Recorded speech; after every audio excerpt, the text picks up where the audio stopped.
Man, you hear this bullshit they be talking every day, man. It's like these motherfuckers is just like professional liars, you know what I'm saying? It's wild.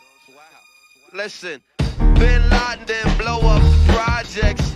It was you, nigga. Tell the truth, nigga. Bush knocked down the towers. Tell the truth, nigga. Bush knocked down the towers. Tell the truth, nigga. Bin Laden didn't blow up the projects. It was you, nigga. Tell the truth, nigga. Bush knocked down the towers. Tell the truth, nigga. Bush knocked down the towers.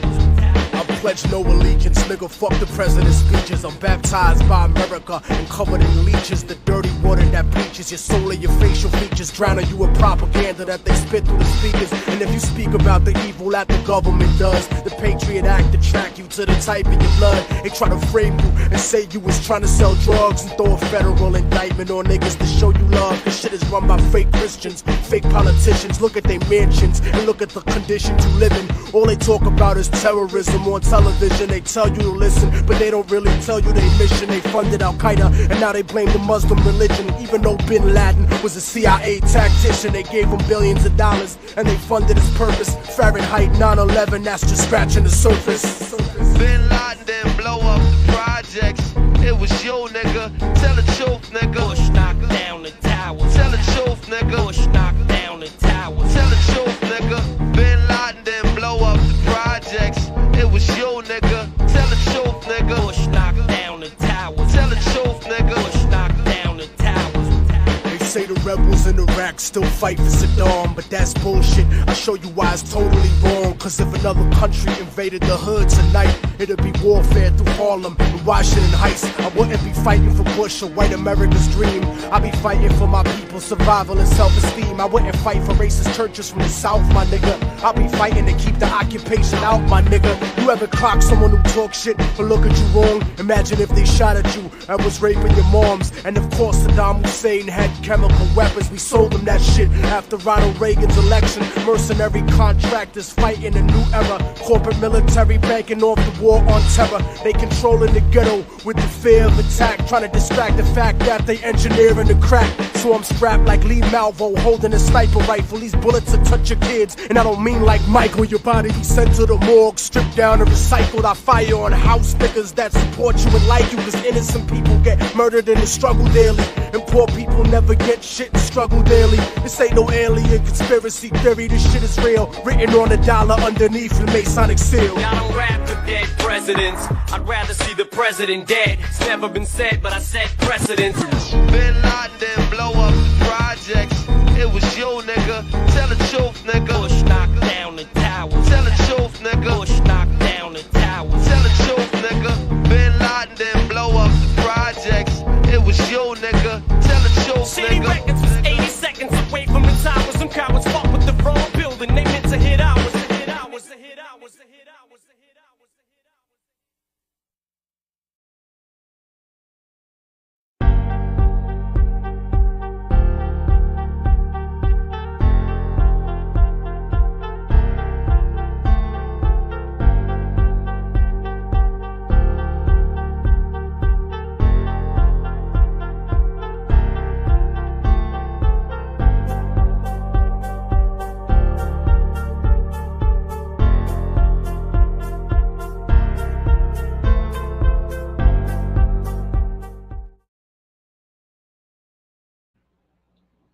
September 11th, 2001, the day that everything changed. At least everything that we thought about a country that was supposed to be ours. But with one act, our government basically stole everything away from us. But we're going to get into that, and we're going to get into not only how they did it, why they did it, but also what absolutely cannot be true and what was fed to us. Good evening, everyone. I hope everyone's doing all right. I want to acknowledge a few people in the chat. Nunya, I mean, you were supposed to help me with that Nightbot thing, so I can't really do much about it. We've got Snowman in the building. You guys can't see me or him, but we are both here. So, Snowman, say hello to the crowd. What it do, what it do, what it do. What it do exactly. So, Snowman, you and I are roughly the same age. What were you doing during the attacks? Where were you? Dude, this is going to be the whitest Pookie story you ever heard in your life. I'm ready for it. I swear to God.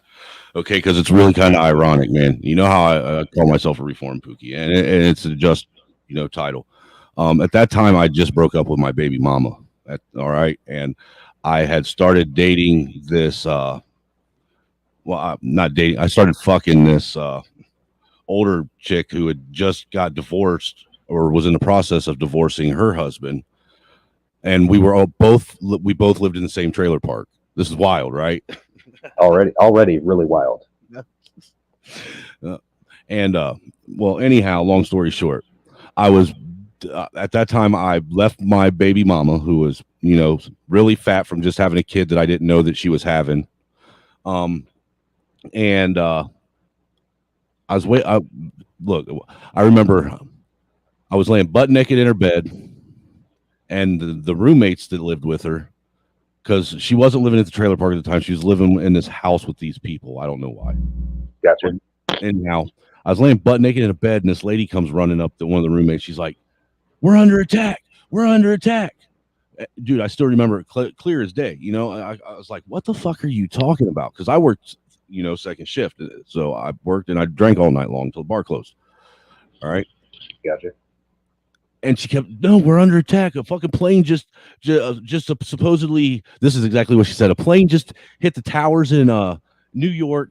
One supposedly hit the Pentagon, and one is on its way headed toward the White House." I was like, "What the fuck are you talking about?"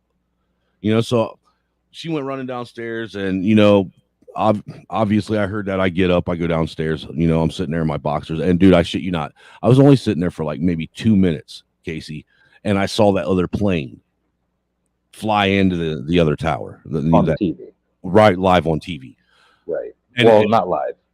So I'm just going to like that for now, just because this is first time saw it, dude. Just it was the wildest shit I'd ever saw in my life. I didn't know what to think. I really didn't.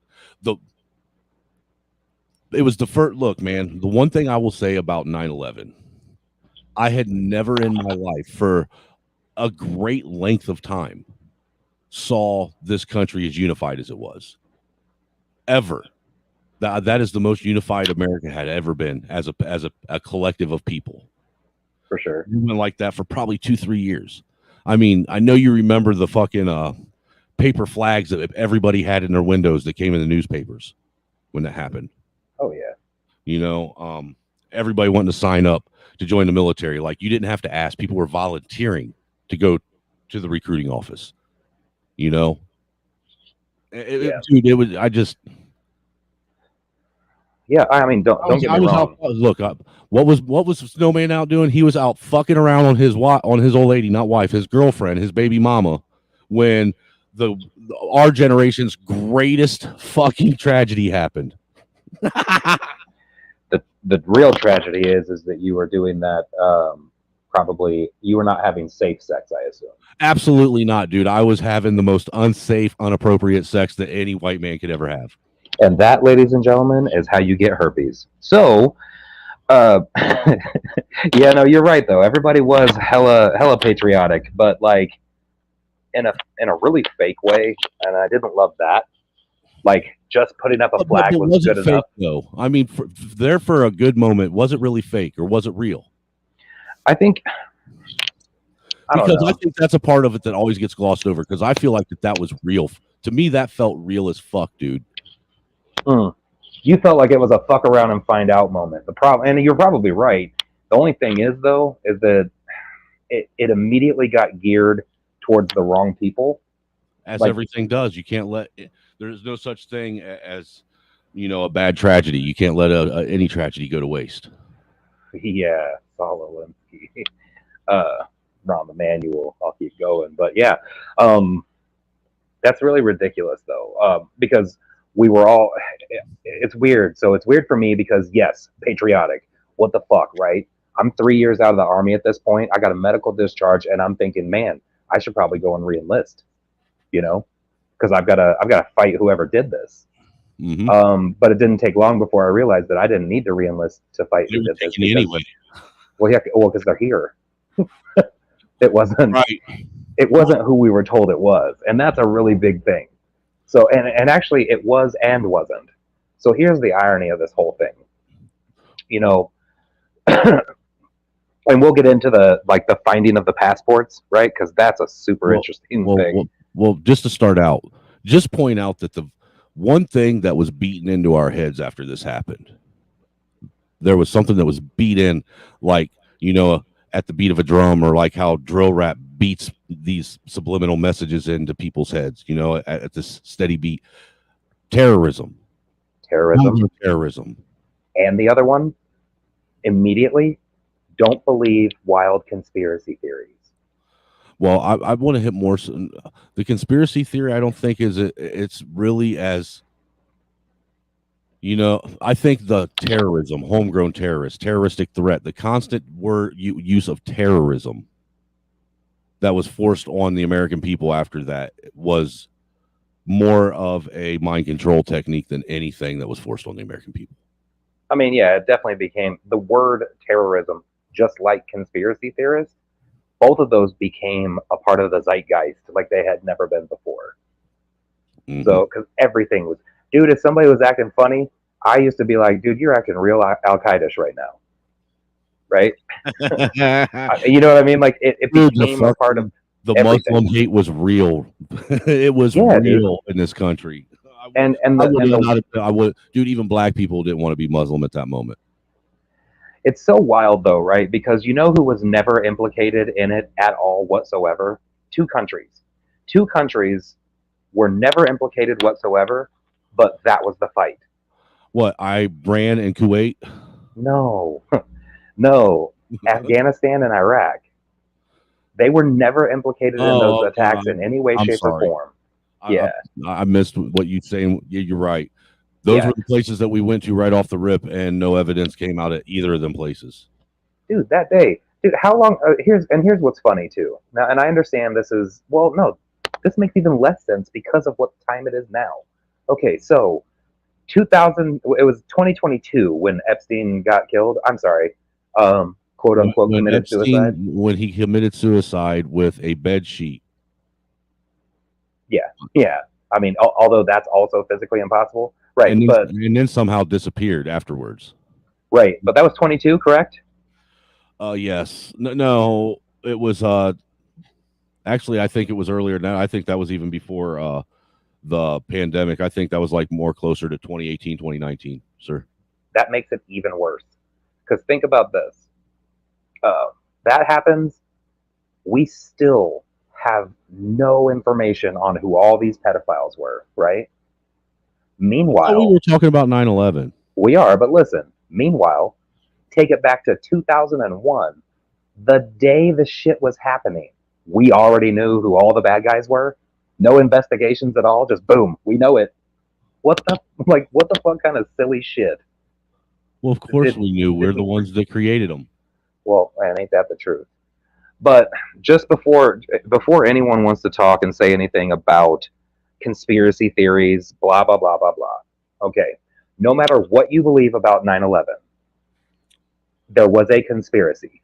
Whether you believe that our government conspired to do this, or you believe that bearded cavemen who can't point out the United States on a map conspired to do this. And there's theories on how this happened. For sure. But either way, there was a conspiracy. Of all conspiracies, the official story is literally the weakest. It's the one with the least amount of evidence, and you have to suspend not just most reality, damn near all of it, and including the laws of physical science, which we'll also get into. Damn, you're not giving it no fucking chance, dude. No leeway. Dude, there's not even an error margin in this. Not even a little bit. There is zero question. There is zero question about whether or not it happened the way they said. That's bold, hands down. I can't even think of a single element of it that sounds like it makes sense.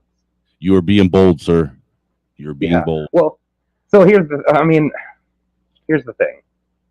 What we do know is that the shit happened. People died. And that's a tragedy, right? A bigger, and not just here, but in Iraq and Afghanistan. A lot of fucking people died over this. And the bigger tragedy than even that is that we as Americans lost a lot of freedoms because of this. What freedoms did we lose, brother Mo? Oh man, you no longer, because of the reaction to 9/11, you no longer have a right to privacy, and you no longer have the right to not be engaged in illegal searches and seizure of property. Brother Mo, if you don't have nothing to hide, you don't have nothing to worry about. That is the dumbest shit I've ever heard in my life. That is the worst reason to give up your rights, because you're not a bad guy. What do you mean? I'm not hiding anything. Why wouldn't I want to just let them know that I'm okay as a person? Because as a human being, you have the right to not be searched. You have the right to your own privacy. Because if you don't have privacy, you don't have autonomy, which we don't. So, I mean, welcome to the new America. The new America that was planned, by the way, because this entire thing was actually all written out in a report called the New Century American. It was written by Donald Rumsfeld, and he talked about how they needed a new Pearl Harbor in order to pass this kind of shit. Donald Rumsfeld, wasn't he the Secretary of State at one time? Yeah, he's a real piece of shit. He's a piece of shit. Karl Rove's a piece of shit. George W. Bush. Dude, be honest. To this day, every time you see that look on W's face when he's reading that book to them little kids, and he looks over at that fucking Secret Service agent, and then he tries to look all pensive and shit afterwards. You tell me you know what's going through his head. Just, I can't believe them motherfuckers really just did that shit. You know that's going through his head. No, you know that he knew. He was planning it. Yeah, but that's what I'm saying. He's sitting there saying, "No, I cannot fucking believe they just fucking did that." No, dude, he was planning that look. Trying to pretend like I'm reading to these kids with an upside down book. Right, dude. He was planning that look all day. He practiced it 10 times in the mirror before he sat down in front of that class. And then when it happened, it just didn't come off right. Dude, he was trying so hard not to laugh while he was sitting there trying to look concerned. Bro, it looked like he was trying to squeeze out a silent fart, but it was still making noise. Dude, that'll always be iconic in my book. That look, that expression, because that was that was the wildest shit ever. Hey, man, what'd you think that night? Remember, because they made any all of our airspace was unimpeded for like 3 days. Remember, not completely unimpeded, because it was unimpeded by anybody but the Air Force. Nope. There was one plane that was allowed to not only leave but go international. Oh, is that Air Force One? Nope. The Bin Laden family was allowed to leave the United States. Oh, really? Yes, because they were actually in Texas meeting with the Bush family. Really? Yes. Interesting. That doesn't have anything to do with the fact that the Bush family is tied to being oil tycoons or anything. Aren't they tied like 5 or 6 generations back? They are, but it actually has more to do with the fact that their son, Tim Osman, otherwise known as Osama bin Laden. Oh, their son? Yes, CIA agent Tim Osman / Osama bin Laden was dying of Marfan syndrome. Dude, my channel is getting struck down tonight. Same. So he was dying of Marfan syndrome. In fact, so much so that in December of 2001, he had to receive kidney dialysis in an American hospital in Dubai. Now, I don't know what you know about Marfan syndrome, but once you get to the point where you need kidney dialysis, you have months at best to live. So that's a whole nother aspect of this. Osama bin Laden died, if not at the very end of 2001, at the very beginning of 2002. Are you telling me that person that they shot in that bunker and then dumped off in the Atlantic Ocean, it wasn't Osama bin Laden? 1,000%. Just like all the other world leaders, 6 other world leaders who had pronounced him dead throughout the years. Please tell me that was at least Saddam Hussein I watched get hanged live on that was real TV. That was real. That was Saddam Hussein. But he also was an American asset. He was an American plant. You remember those pictures of Usay and Kusay? Did it not look like they were having the greatest day until that missile hit them? Yeah. So, and that's actually, it's funny that you bring that up, because both of those situations are situations where there is zero question. Right. Those motherfuckers are dead. right? So we know that that's how we do business, and that's how our government does business. So why is that not how we did business with Osama bin Laden, right? Why is that not how we do business with people in America right now that are actively trying to tear this country apart? Because they are the ones actively trying to tear this country apart. Oh, do tell. Well, you already know. Everything from the highest crap with the Biden crime family all the way down to the pedophiles in your fucking schools. They are all in it together. They are all being protected. Are you saying that these are those people? Yeah. No. I'm not. No, I'm not saying that they're the. I'm not talking about those people. I'm talking about you know how everybody said who's these people that you're talking about? What's the system you're talking about? Yes, they are those people. Is this the system you're talking about? This is definitely that system.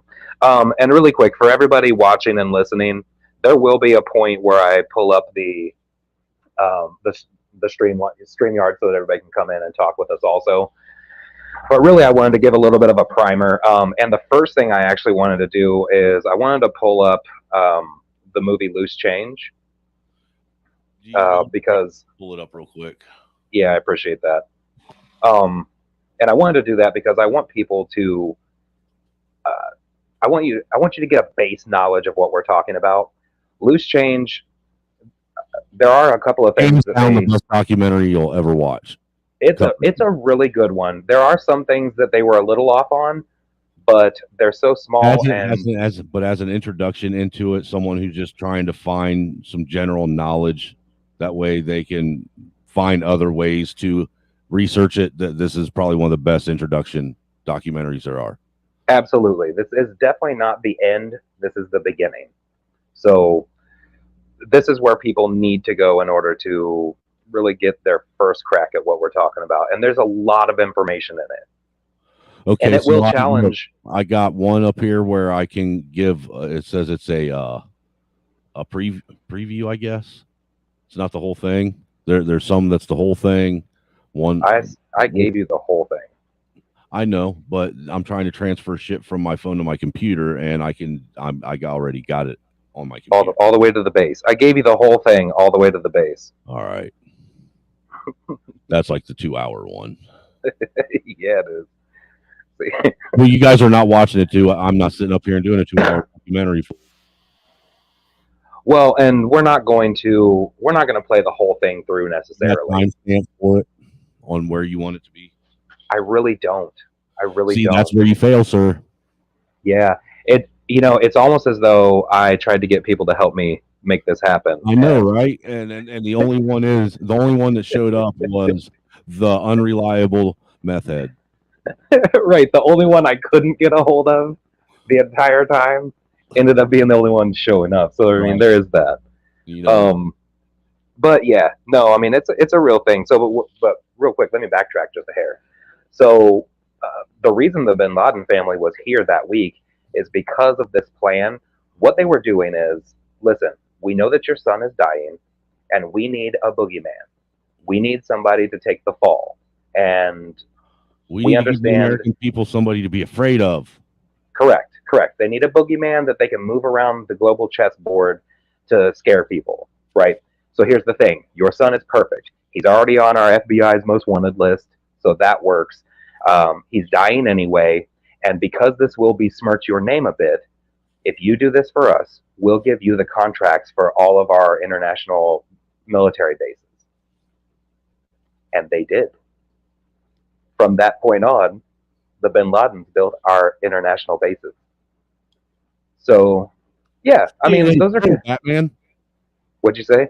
I said, say it ain't so, Batman. It is so.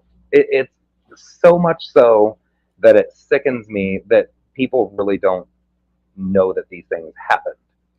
Because these things are really important, and they're not the only things that are important either. The what was it? Was it $2 trillion or was it $3 trillion that went missing from the Pentagon, from the defense budget? I think it was 3. I could be wrong. I know it was the first time that it was an amount of money that was within the trillions, which kind of panicked the government at first. Well, they pretended panicked at first. Well, you know what's really lucky for them is that the accounting section of the Pentagon was literally where the airplane, quote unquote, went into the Pentagon, destroying absolutely every bit of information that had to do with that. So, how big was this airplane? well, it's funny you say.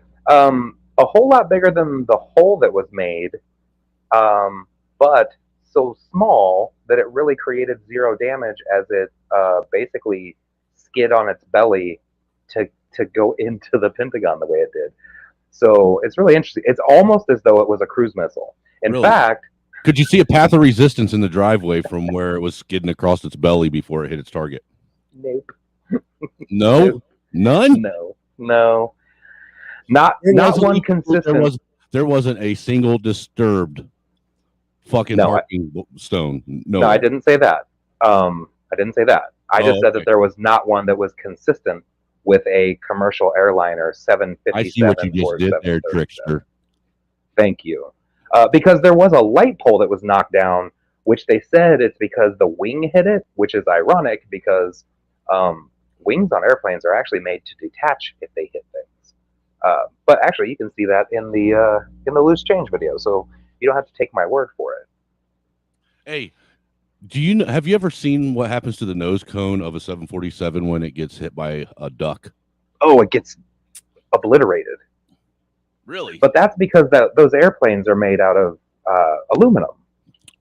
I thought almost I thought entirely. it was like isn't it like an aluminum fiberglass combo type thing? Yeah, it's an aluminum alloy, so it's harder than your foil that you wrap your food Aluminum in. is an alloy, fool. That's true. No, it is not. Aluminum is not. Yes, an alloy. aluminum is absolutely 100% unequivocally an alloy, dude. You want to know what makes a metal an alloy? Well, tell me, because it's on the periodic table. So Its inability to rust. That's what makes it an alloy. okay. So what you're saying, it's not a composite. Correct. Okay, that's fine. We can agree on there. So, and actually, if I'm being super honest, a lot of people don't know this about you, but you have a background in understanding metals. Can you expound on that a little bit? A little bit. For a little while, I worked at a gray and ductile iron foundry. Last couple of years that I was there, I was actually working on the melt deck and ran what was it, 220-ton Inductotherm melt deck furnaces. Both of them basically melted down 20 tons of plate steel, pig iron, and whatever foundry scrap we had, inside of it. So I got pretty familiar with the temperature rates that you had to be at to actually see things like structural steel or plate steel start to lose their structural integrity. Interesting. So did you ever do any work with E119 fireproof structural steel? Well, yeah, when I was actually, believe it or not, when I was running electrical and doing information wiring, running data trunk and fiber and Cat 5 and 6, I did that in a lot of industrial and warehouses, and that's what they use in every warehouse or an industrial site as far as fireproofing the entire building. And they want it specifically in penetration points because those are the points of any building that's going to have the quickest flash point, because it's given oxygen. Right. The reason I asked that for anybody listening is because that is exactly what they used in those buildings. So when thinking about the events of that day, you need to remember that these buildings were comprised of E119 grade. Explain to people what fireproof. this looks like, though. Okay. Oh, how big they were? No, the shit. What he's talking about, this stuff. What they do is they take it and they spray it almost 2-3 inches thick on all the structural framing of a building. A high rise, an apartment building. Any building, industrial, warehouse, or otherwise that has structural framing. They spray it on there like 2-3 inches thick, dude. And the best way to describe it is almost looks like sprayed in insulation going in, but most of it's like this really, really like a burnt clay red color. And it's asbestos. So it's funny that you bring that up because I don't know how familiar everybody else is with this, but those towers were actually on the verge of being condemned if they didn't get the asbestos removed, and the cost to do that was prohibitive, obviously, because think about how huge those buildings are. So that was a real issue for them. They really needed to find a way to get rid of that fireproof asbestos and not spend the money to do that. But luckily, Larry Silverstein, the owner of the companies, had a plan, or at least he was a part of the plan. Oh, let me tell him. Go ahead and tell him. He just got his insurance renewed to a higher paying policy. Like, if something happens to his buildings, they had a higher payout. Yeah, but it would pay out 60 times that amount in the case of what? A terrorist attack. Really? Why would he add that clause a week before the terrorist attack? Well, dude, because there were all these like fake terrorist cells that started popping up out of nowhere in the late 90s and early 2000s. You know that. Come on. So it makes sense. I mean, it wasn't, even if you want to try and lean that he might have had insider trader information. Yeah, that's a little different than insider trader information. We're going to blow your fucking building up and help you out. And this is how we're going to do it. But, dude, there were these little fucking terrorist cells popping up all over. They were in the movies and everything. You know it. Come on. Last Action Hero, Die Hard. Hans fucking Gruber. Yeah, here's the thing. I don't know. Like, currently, I see him as an evil little piece of shit that got a big payout to help the government do what they were doing. Wait, hold on. Are we talking about Fauci now? Sure. Both guys, really. Because they basically play the same role, just in different scenarios. So here's my question. When we look back on historical events, 100 years, 200 years, people kind of get whatever reputation the main narrative gives them, right? So do you think 100 years from now or 200 years from now, do you think that Larry Silverstein will be considered a great patriot for what he did for this country? Silverstein or Silverstein? L'chaim. I don't know how to say his name. I don't think anybody's going to even remember who the guy is. Yeah, to me, he doesn't look Jewish. I really don't. You think about it, most of the stuff when it comes to what you're talking about, what you're going to start asking, everybody's already forgot anyhow. That's probably true. Most of the people in the chat have probably already forgotten half the shit I've already said. Yeah, actually what you're doing right now is you're taking new knowledge and you're pushing old knowledge out of their heads. It's probably going to be something that they need to remember tomorrow too, and they're going to be pissed. Yeah. So really quick, it looks like Nightbot is like, he's being ghetto as hell tonight. Well, it's kind of fucking up the chat. Yeah, and I don't really know how to fuck with that. Look, that's why you don't fuck with them bots and just give everybody a wrench. Dude, it equalizes the playing field. It really does. I think the Nightbot idea is really neat, though. Yeah, but Nightbot is a fucking algorithm that's controlled by Google, that's controlled by Dell, that's controlled by Elon Musk. Well, I will say this. There's a very little chance that this will stay up this evening. So, and I was actually talking about the stream. Not my penis. Yeah, there's very little chance that we don't get struck. Dude, let me ask you this. What's your, since we're starting to, tiptoe into, fresh water here. What's your thought on that? I know you remember when that iPet Goat first dropped. The very first, remember that very first, 30-second video? Of what? iPet Goat. iPet Goat? You don't know about iPet Goat? I don't think I do. Dude. At least not by that name. Hold on. Because this is one of the things that I always have it's always at the ready in my OBS. There's no sound to it because all it is music and these images. But I thought you knew about this.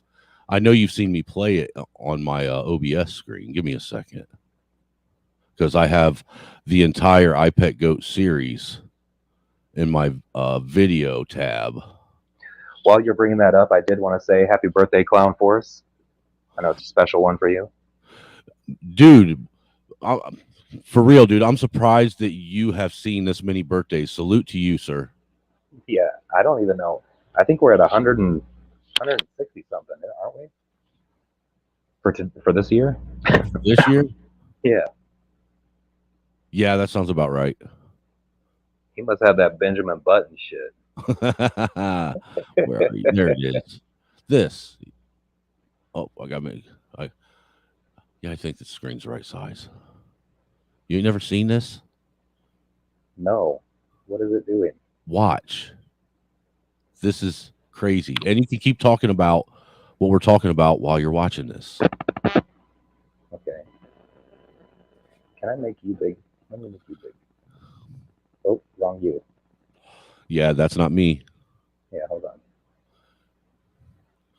Dude, you just click go there you go. Yeah, there I you got go. it. I'm learning this shit.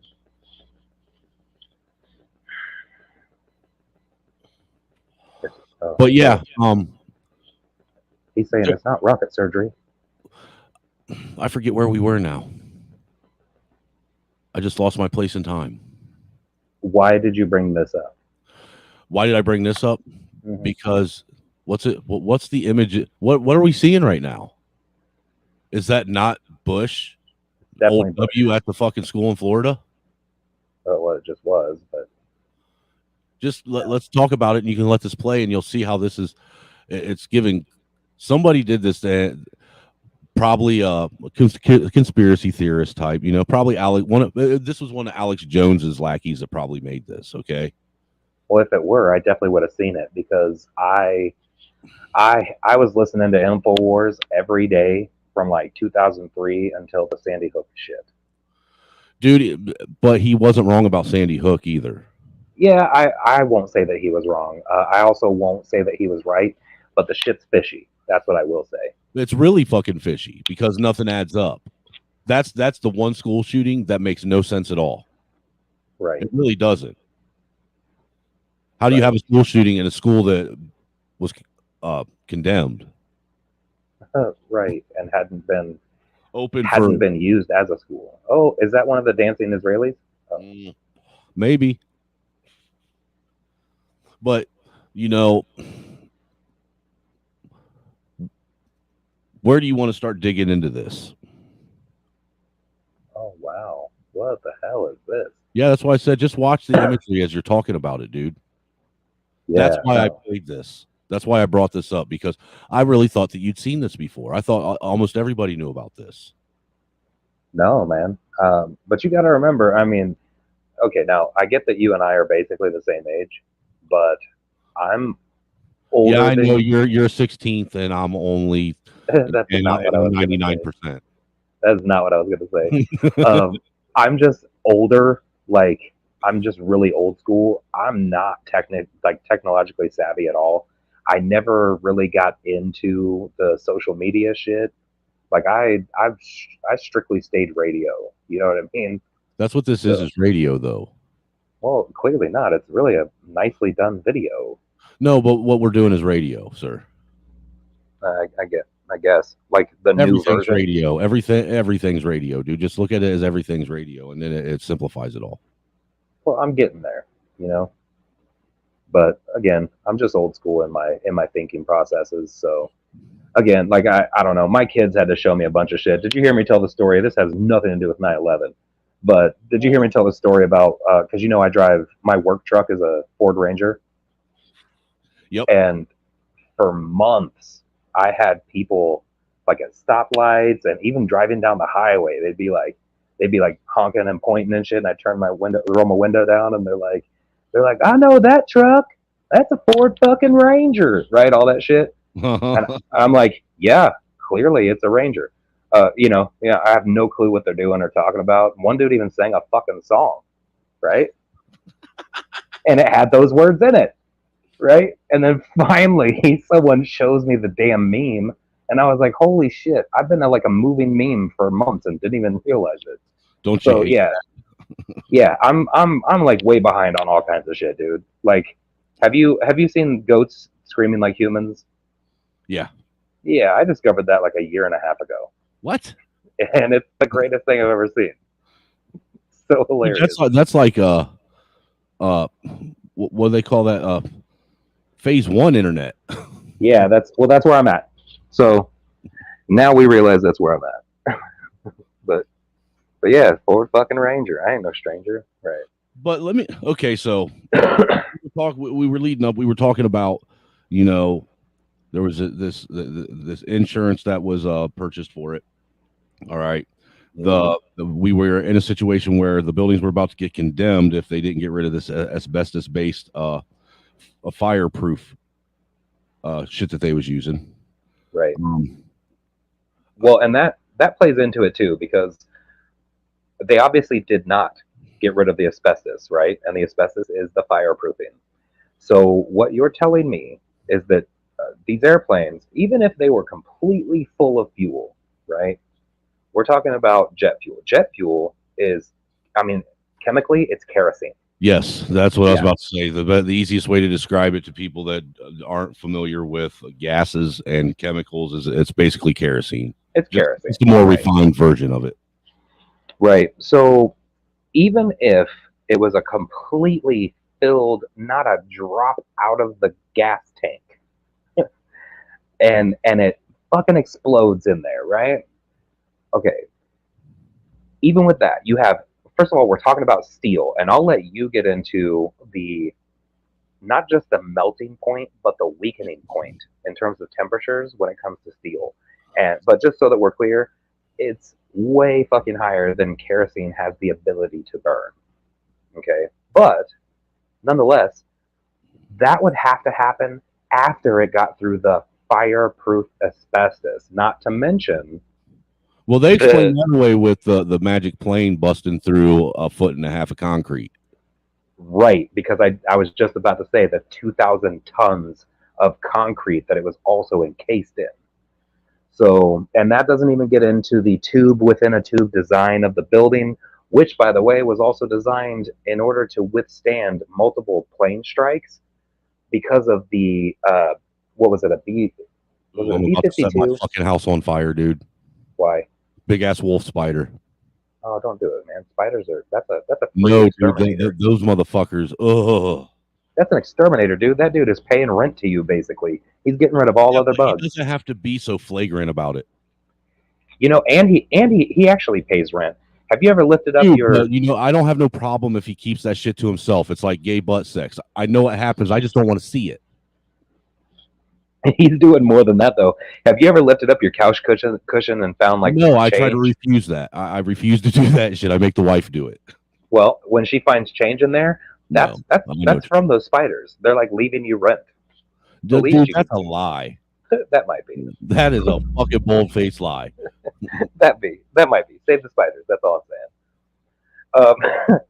But yeah, no, dude. You just have to suspend reality so much in order to believe.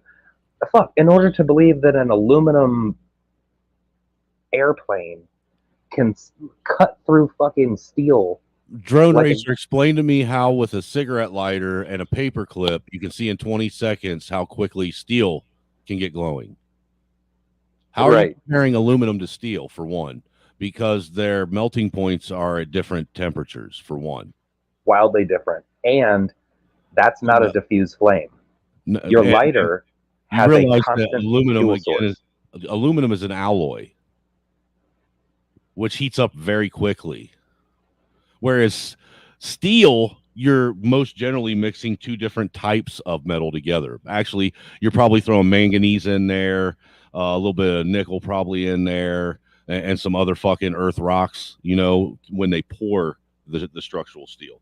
But melting the shit down, look, I used to work third shift on the melt deck, and we would have to run all night long just to get a half a furnace full of glowing red metal. That's just starting when it glows red. All right. Right. And in order for those in order for those beams to do what they say they did and cause it to fail, which even the way they say the beams were damaged, that doesn't even make sense with how it came down. at all whatsoever. That right there, even if what they're saying happens, even if the jet fuel burned long enough and hot enough to, take away from the structural integrity of that steel, it shouldn't have caused floors to collapse on each other. If anything, that injured part of the building should have just fell over off to the side. Well, and that's a whole nother thing too, because now you're getting into aluminum is an alloy. Right, but now you're talking about something different. You're talking about the laws of physics, Newton's third law, the laws of inertia. You're talking about the laws of energy conservation, which are super important when you're thinking about the events of that day, because when you're taking static energy and converting it to kinetic energy, that takes time, right? So, again, we'll get into that with the videos and everything else. But you know what? Drone Racer feels like somebody who really wants to actually say something about this. I think I want to post the link. Well, I just wanted to let you know, it says right here, I'm looking at it from Klocknecker Metals Corporation. They say, why is aluminum a good alloy? The addition of elements to the aluminum gives the alloy improved strength, workability, corrosion resistance, electrical conductivity, and or density. Right. So he's saying the same thing that I did, looking at it from an element perspective, but he didn't catch that part. We're not looking at the periodic table. We're looking at aluminum as a metal itself.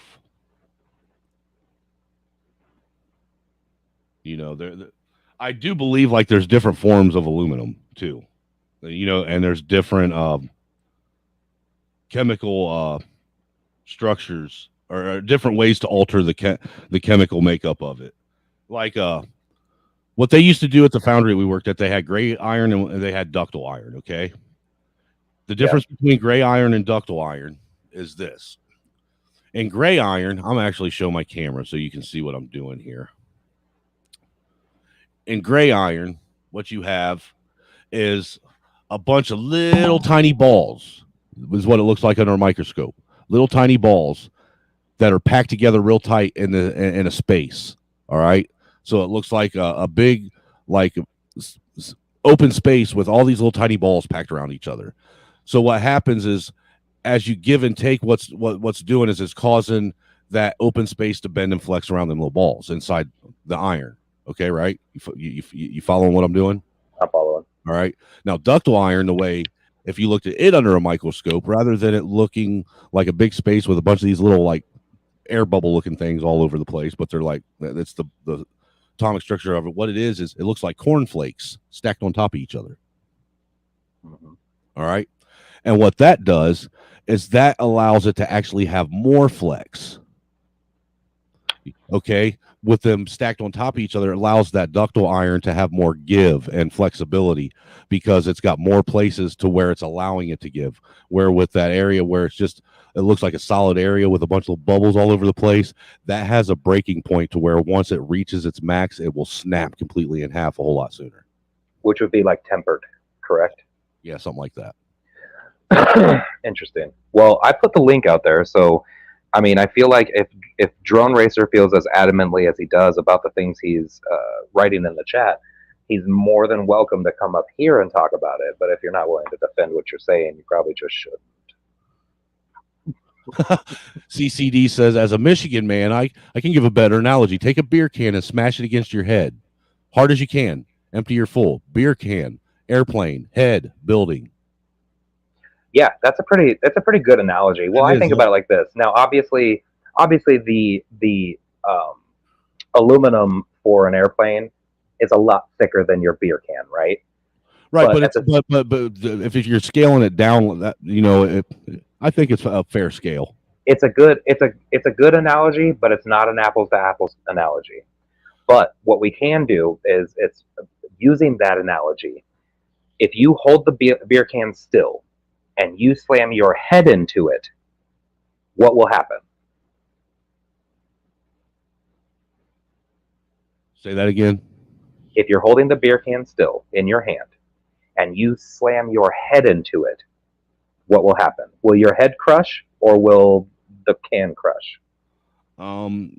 Generally the can will crush, I think. Okay. Now reverse it. Now what we're talking about right now is Newton's third law. So now reverse it. Leave your head stable and beer can in hand. Slam it as fast as you can towards your head. Will you say the same velocity? What will happen? Will your head smash or will the beer can smash? Again, I'm going to have to go with the can. Correct. Because everything has an equal and opposite reaction, correct? So if you switch it around, like for this, now go back to the airplane in the building. What you saw happen doesn't really make sense. If it were the other way around and the airplane were stable in air and that building were traveling towards the airplane at those speeds, would the building explode or would the airplane crumple? The airplane. I can't answer that question, sir, because buildings will never move like that. Can we move to the next question? How dare you?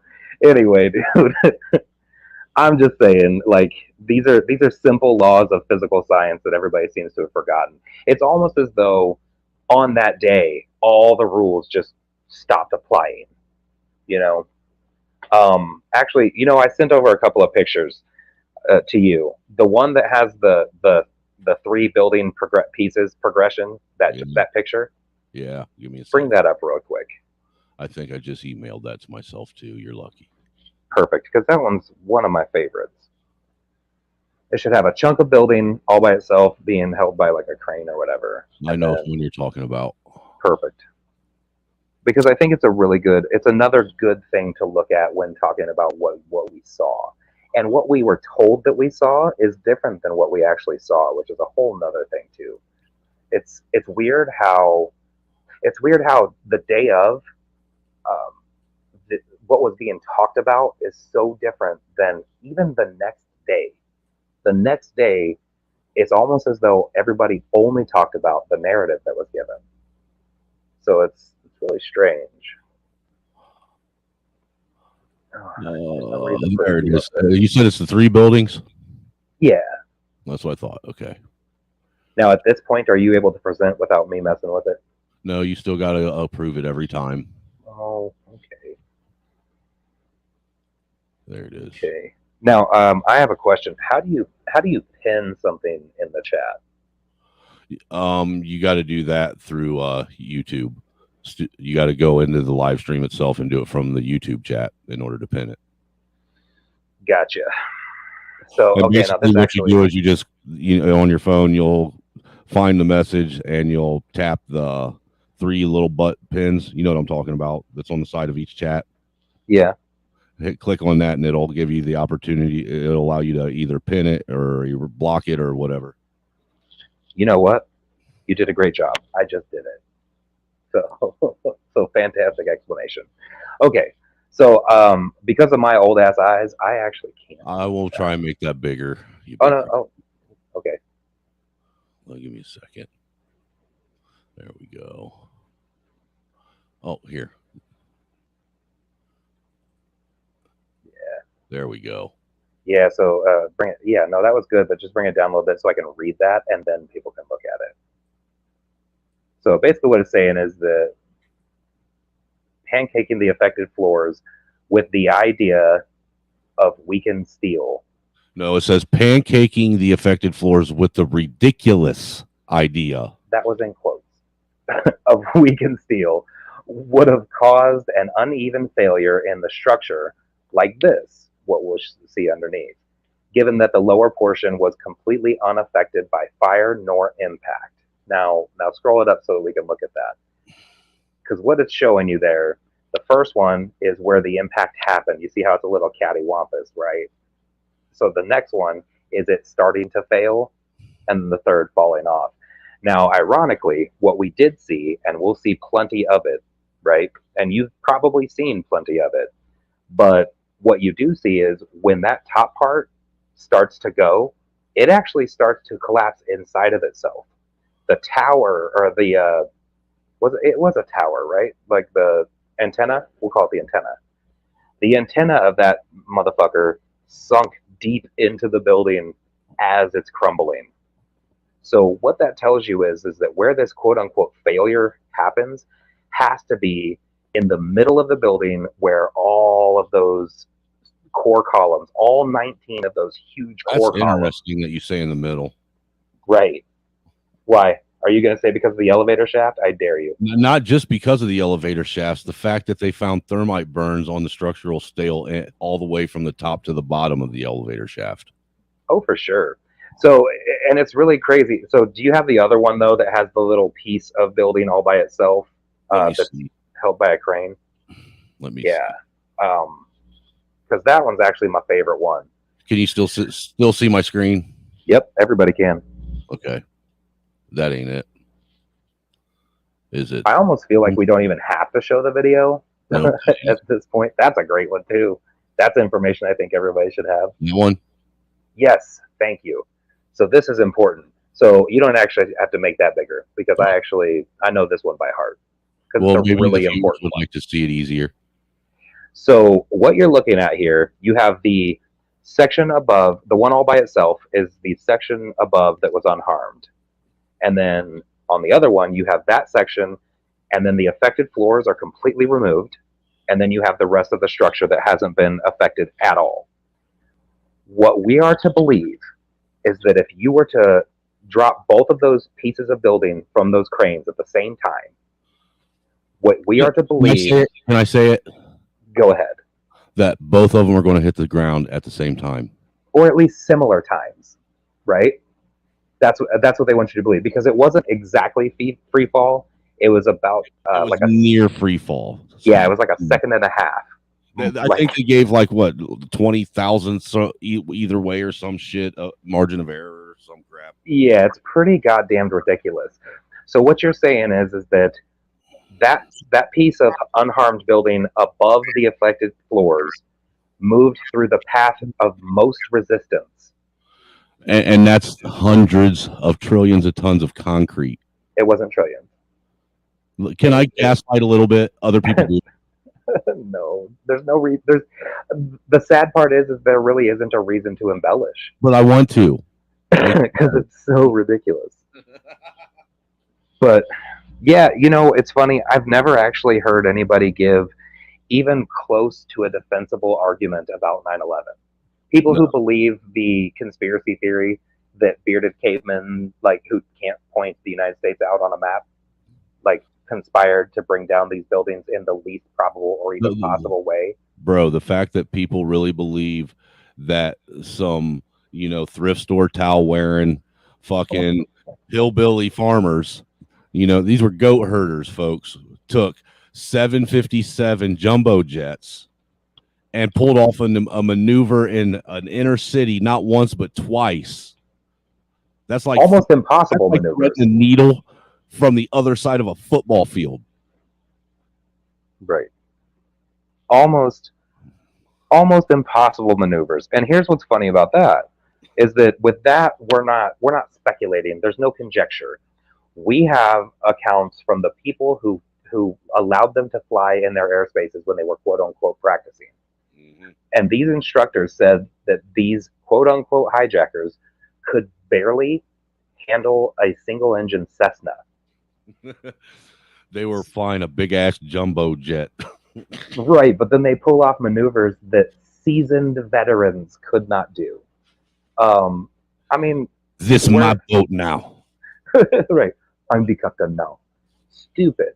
Like, that's super stupid. And let's get into it, too. So you believe that these fires are burning, like, hotter than Dante's motherfucking Inferno, right? So not just hotter, but long enough. Right, because mind you, even his example, when he's saying that you take a cigarette car lighter to a fucking paper clip, that is a controlled burn right there. You are controlling all the variables. Not only that, but what I mentioned when you guys were initially saying that out loud, is that your lighter, that's not a diffused flame. That has a constant fuel source. And the same way a melt furnace works in an iron foundry. Exactly. Whereas with this, here's the funny part. Everybody wants to say how, it was the length of time that really did it, even though that's not a real thing. And I know that I sent you the shit about burning buildings that have collapsed due to burn. None. Right. There's never been the trade towers were the first 2 buildings to ever collapse due to a fire. And the last ever 2 in the history of high rises ever. And the last 2. It's never happened since either. And we have examples of buildings that were on fire much longer with more floors that are still standing. Well, I sent you that. Do you have that? Is that a video? Nope, just a picture. Okay. Yeah, I wanted to give as many pictures as possible because that's fun and easy. Nope. No, that's me going on a diatribe. No. Damn it. But what I was gonna say is one of the most unfortunate. That's just straight facts. That whole thing right there. People should absolutely. Read I may not have emailed it to myself yet. Damn it. But here's the thing. For everybody who talks about how, there was so much jet fuel and they keep bringing up the burn of the jet fuel. Well, let's pretend like what we saw was what it was. Let's pretend it was a jet full of jet fuel, right? What we did see is that when that thing hit, there was a huge fireball. There it is. There was a huge fireball, right? Saw it blow out the side of the building. That's all your jet fuel. Poof, gone. That's what it was. And you know that it wasn't still burning super hot because people were literally standing in the hole, in the cartoon cutout shaped hole of an airplane and waving and shit, like, help us, right? Because it was so hot, it's melting steel, but they're able to just stand there in it. I think they were up there playing Where's Waldo, personally. Now, do you want to zoom on that shit there so it can be read so that people understand what those pictures are of?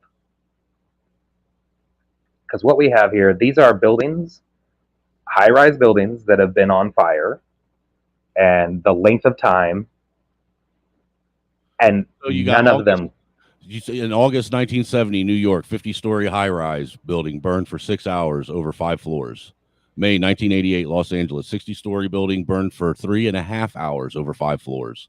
February 1991, Philadelphia, 38-story high-rise building burnt for 18 hours over 8 floors.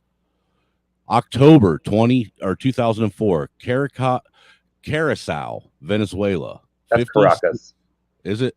Okay. Yes. Caracas, whatever. Caracas, Venezuela. 56-story building burned for 17 hours over 26 floors. That was the one that happened 2 years after. Well, 3 years. 3 years after 9/11.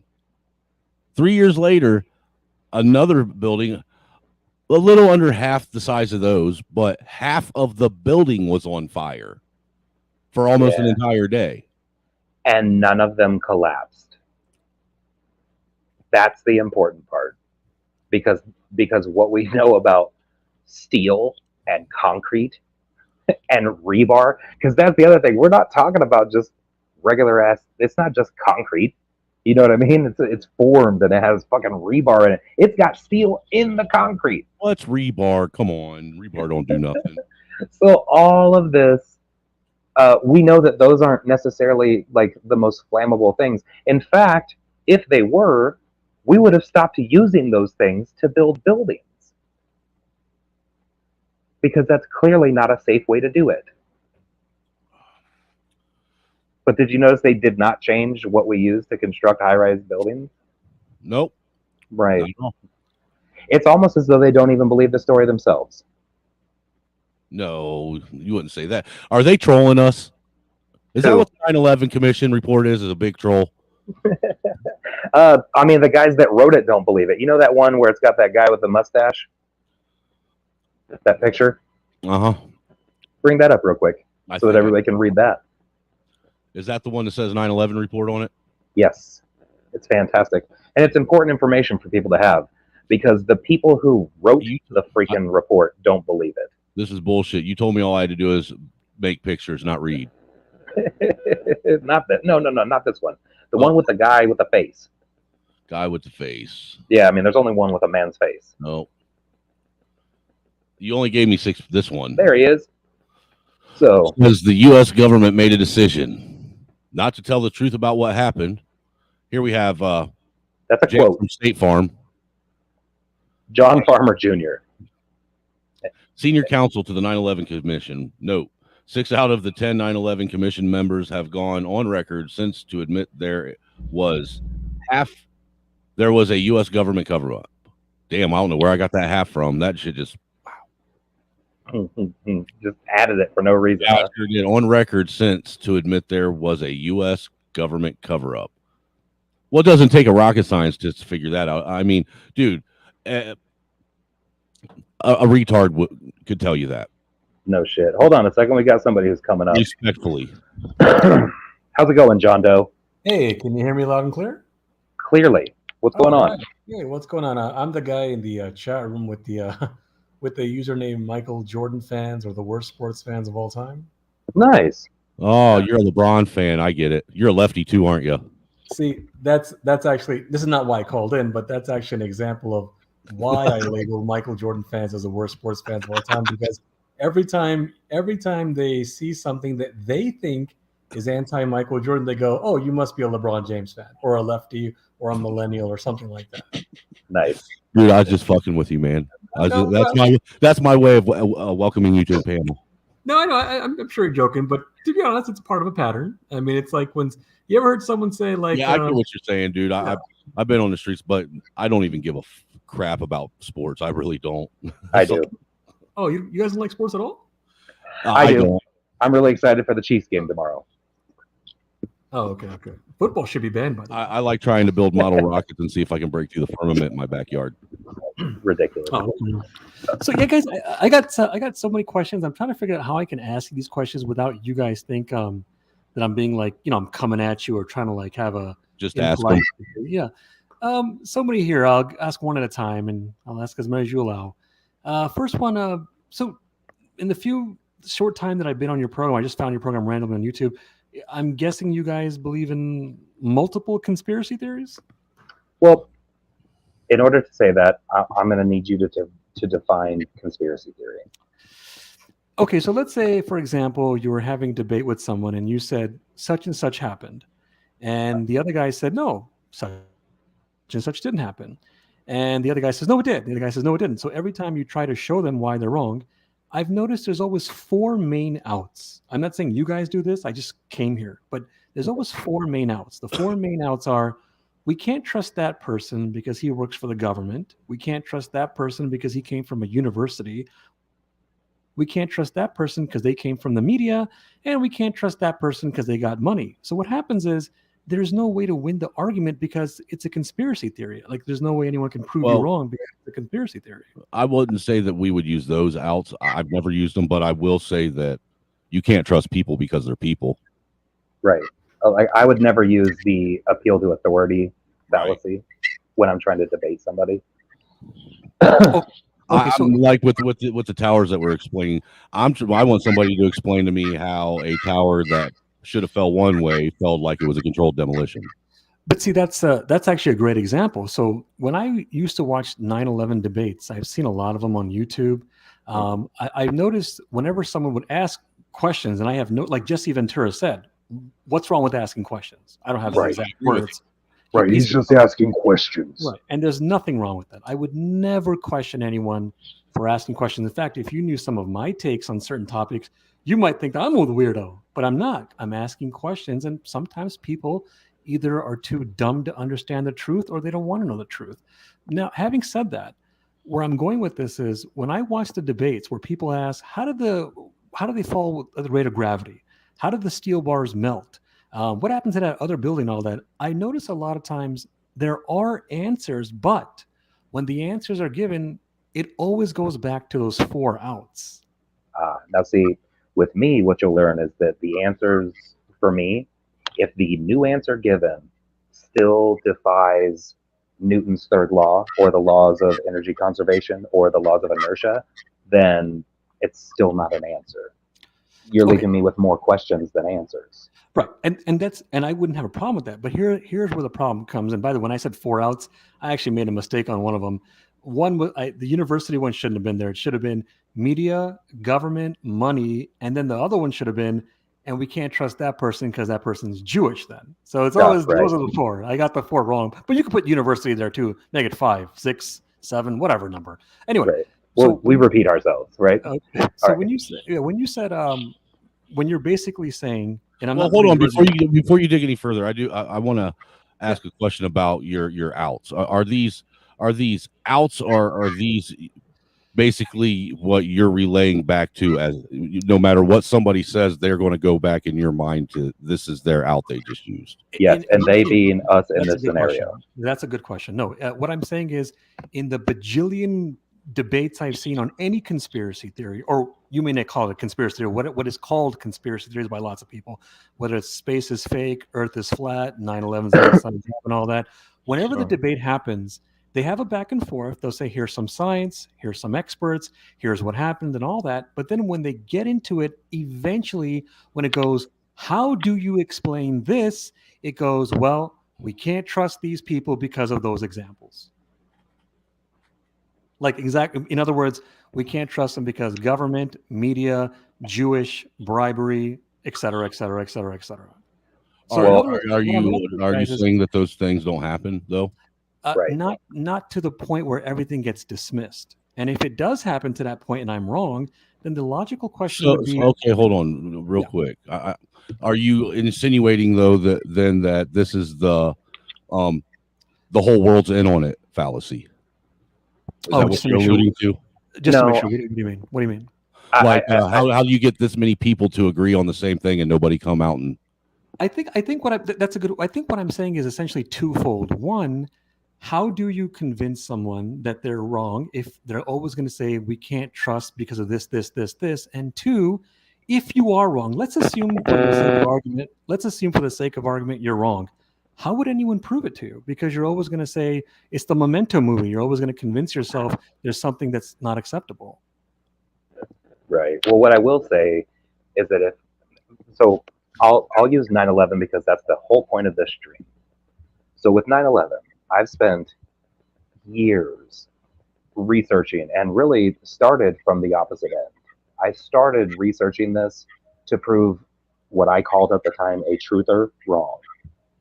So that's where I started. So any argument that I'm going to have is going to be based off of my research and not based off of where information comes from. So that's because so for example, I'm sorry. Go ahead. I think I was just going to say is there definite corruption in media? Absolutely. Is there definite corruption in really any authoritative group or figure? For sure. Are there agendas at play basically at all times? Absolutely. Does that mean that absolutely everything that comes from those are not to be trusted? I think you should look into it. But there are some things. Actually, I just made mention of one earlier today. So the History Channel doesn't have a whole lot of accuracies on really anything. But what they did about the Revolutionary War was fantastic. Okay, right? so for example, when I came in the room, and I'm assuming you guys think I've been very fair and respectful and no finger pointing, pretty reasonable. Look in your chat room. Look at all the things that I'm getting labeled as. I'm muddying the waters. I'm denying facts. I'm all over the place and all that. You see that mindset? That's where you don't. When you get on a panel, I mean, respectfully, you've taken yourself away from the chat, and now you're talking with people on the panel, and you just ignore them. They're doing their thing. We're doing our thing. But the reason, that's a fair point, but the reason I did that was not to jump on them and ignore your points. The reason I'm showing you is because when I talk about this mindset of the topics that I'm bringing up, you guys are not the only people in the world who think like this, and I'm trying to show you a pattern. Sir, respectfully, I can show you the same pattern. If I was to sit here and start talking about flat Earth, I'm going to get the same attacks. Yeah, and you're possibly getting right now, and I guarantee you, by the way you're talking, that you would probably agree with them. I agree that you're gonna get attacked. If you say nothing, you'll get attacked. If you say something, you'll get attacked. If you're nice, you'll get attacked.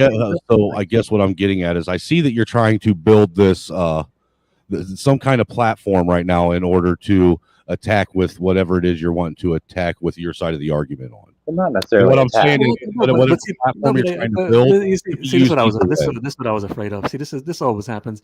I came in here very much saying I'm open-minded. Jesse Ventura, like you said, ask questions. I'm not trying to attack you. And already I can hear it in your voice. You're getting a little agitated and getting annoyed. I'm not getting agitated. All I did was express that I it's see the path that what type of debate you're wanting to have. but when you start interrupting me and you start saying, I see the path you're taking and you're trying to attack and you're not really trying to understand my side of it, I could tell your mind is made up. You just can't be wrong. Well, you're trying to lead the direction of the discussion right now. And Well, you are not necessarily. What he was, from what I'm gathering, it seems like you were trying to cut off pathways before you started, right? So I'd like to say this, but I don't want you to say, oh, well, we can't trust that source, right? right. Like you'd like to get past that to actually get to the real conversation. Right. I have no problem getting into the nitty gritty of it. I'm just trying to ask two logical questions. How can someone prove anyone in this world wrong if everything gets dismissed for some various reason? And two, if you are wrong, let's assume you are wrong. How would anyone able to prove it to you? Because at the end of the day, you can't trust anybody. Right. Well, I mean, to be honest, you shouldn't blindly trust anybody. Right. So what you do is you go by then at that point, like what you do with your doctors. I assume you guys are not doctors. I'm not a doctor. When I talk to my doctor about heart disease, or I'm not saying I'm doing this literally, I'm just making up an example. If a patient talks to his doctor about diabetes or heart disease or what food to eat and all that, we don't know everything in the world. So what do people do when they don't know? They either rely on their expert or they don't rely on one expert. They go by the majority of experts. But if I give that argument, people will say you're going to authority. Well, okay, what I would say... Hold on. You're talking about something personal now, though, but you were talking about heart disease. People aren't going to sit and just go by what the majority are. Generally, what they're going to do, since it's a personal thing that you're going through, you're going to go get multiple opinions from people in your area that are experts and go by that, not the general consensus. Right. No, but that's what I meant. I meant by the experts. So what you do is whenever there's a topic you don't know, like if I want to learn about the universe, which I love learning about, I have no idea if the universe is infinite or finite or if there's aliens or anything. So what do? I try to figure out the scientists, what they think, and I rely on their math and their philosophy and their science and all that. But I noticed when we start going by scientists for these topics here, now all of a sudden it becomes, well, you're appealing to authority. There's a contradiction there. They're not. We haven't mentioned a scientist yet, though. No, you didn't say it directly, but when you're talking about how can these things melt, why would they build buildings like that if it wasn't safe? Why would they do this and all that? You're denying what scientists are saying. Well, the only thing, as far as melting goes, the only thing I was doing was giving my experience as being a entry-level metallurgist in an iron foundry. What was that? There's somebody who decided they wanted to be on here, but then not. It's actually why I didn't have us on screen. Oh, okay. What was that? Someone just can come in and press a sound effect? No, they were screaming. So. Oh, you had a caller on. Yeah, but I booted them off. So it's okay. I know how you feel, man. I had multiple pages on YouTube deleted because of stupid prank callers who would put bad stuff on the screen. And I'm not against prank callers, just so you know. But when they put like porn and all that stuff, it would get my pages deleted, and it was so frustrating. Put the overlay back up, Casey. Right. Mine's probably going to end up getting cut for completely opposite reasons. Probably just the topic itself. No, actually, you should be okay. It depends how it can happen. It can get deleted. Depends. YouTube they have algorithms. They're not reliable, just like lots of algorithms.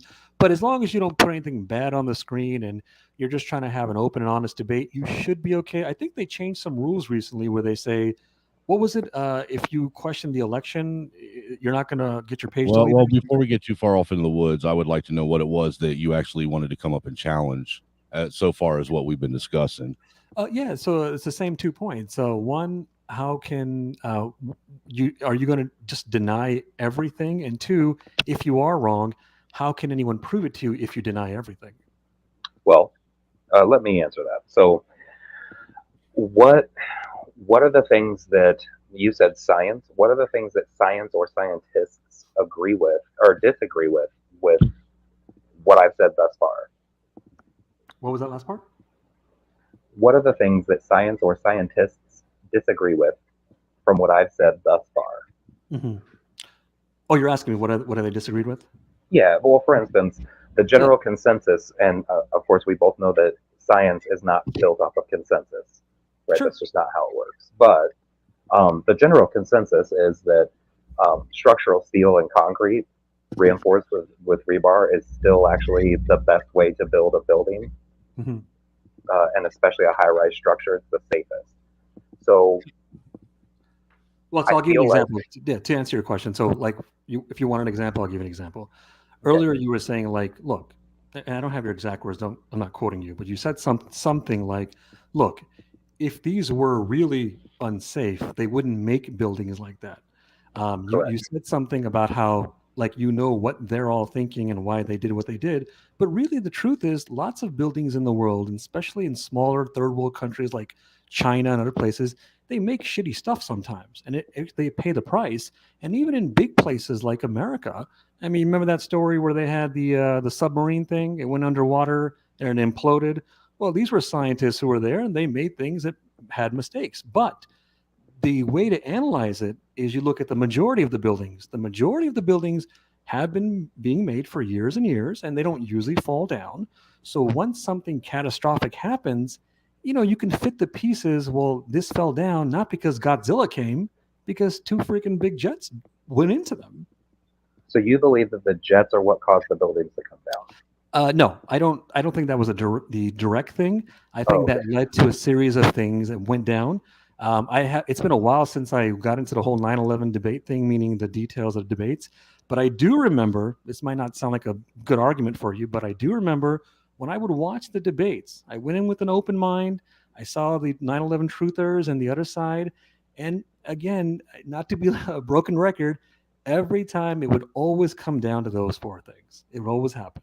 Now, if you want to talk about scientists, you do realize the majority of scientists, the majority have said that yes, the buildings can come down from jet fuel. It can go to the rate of gravity.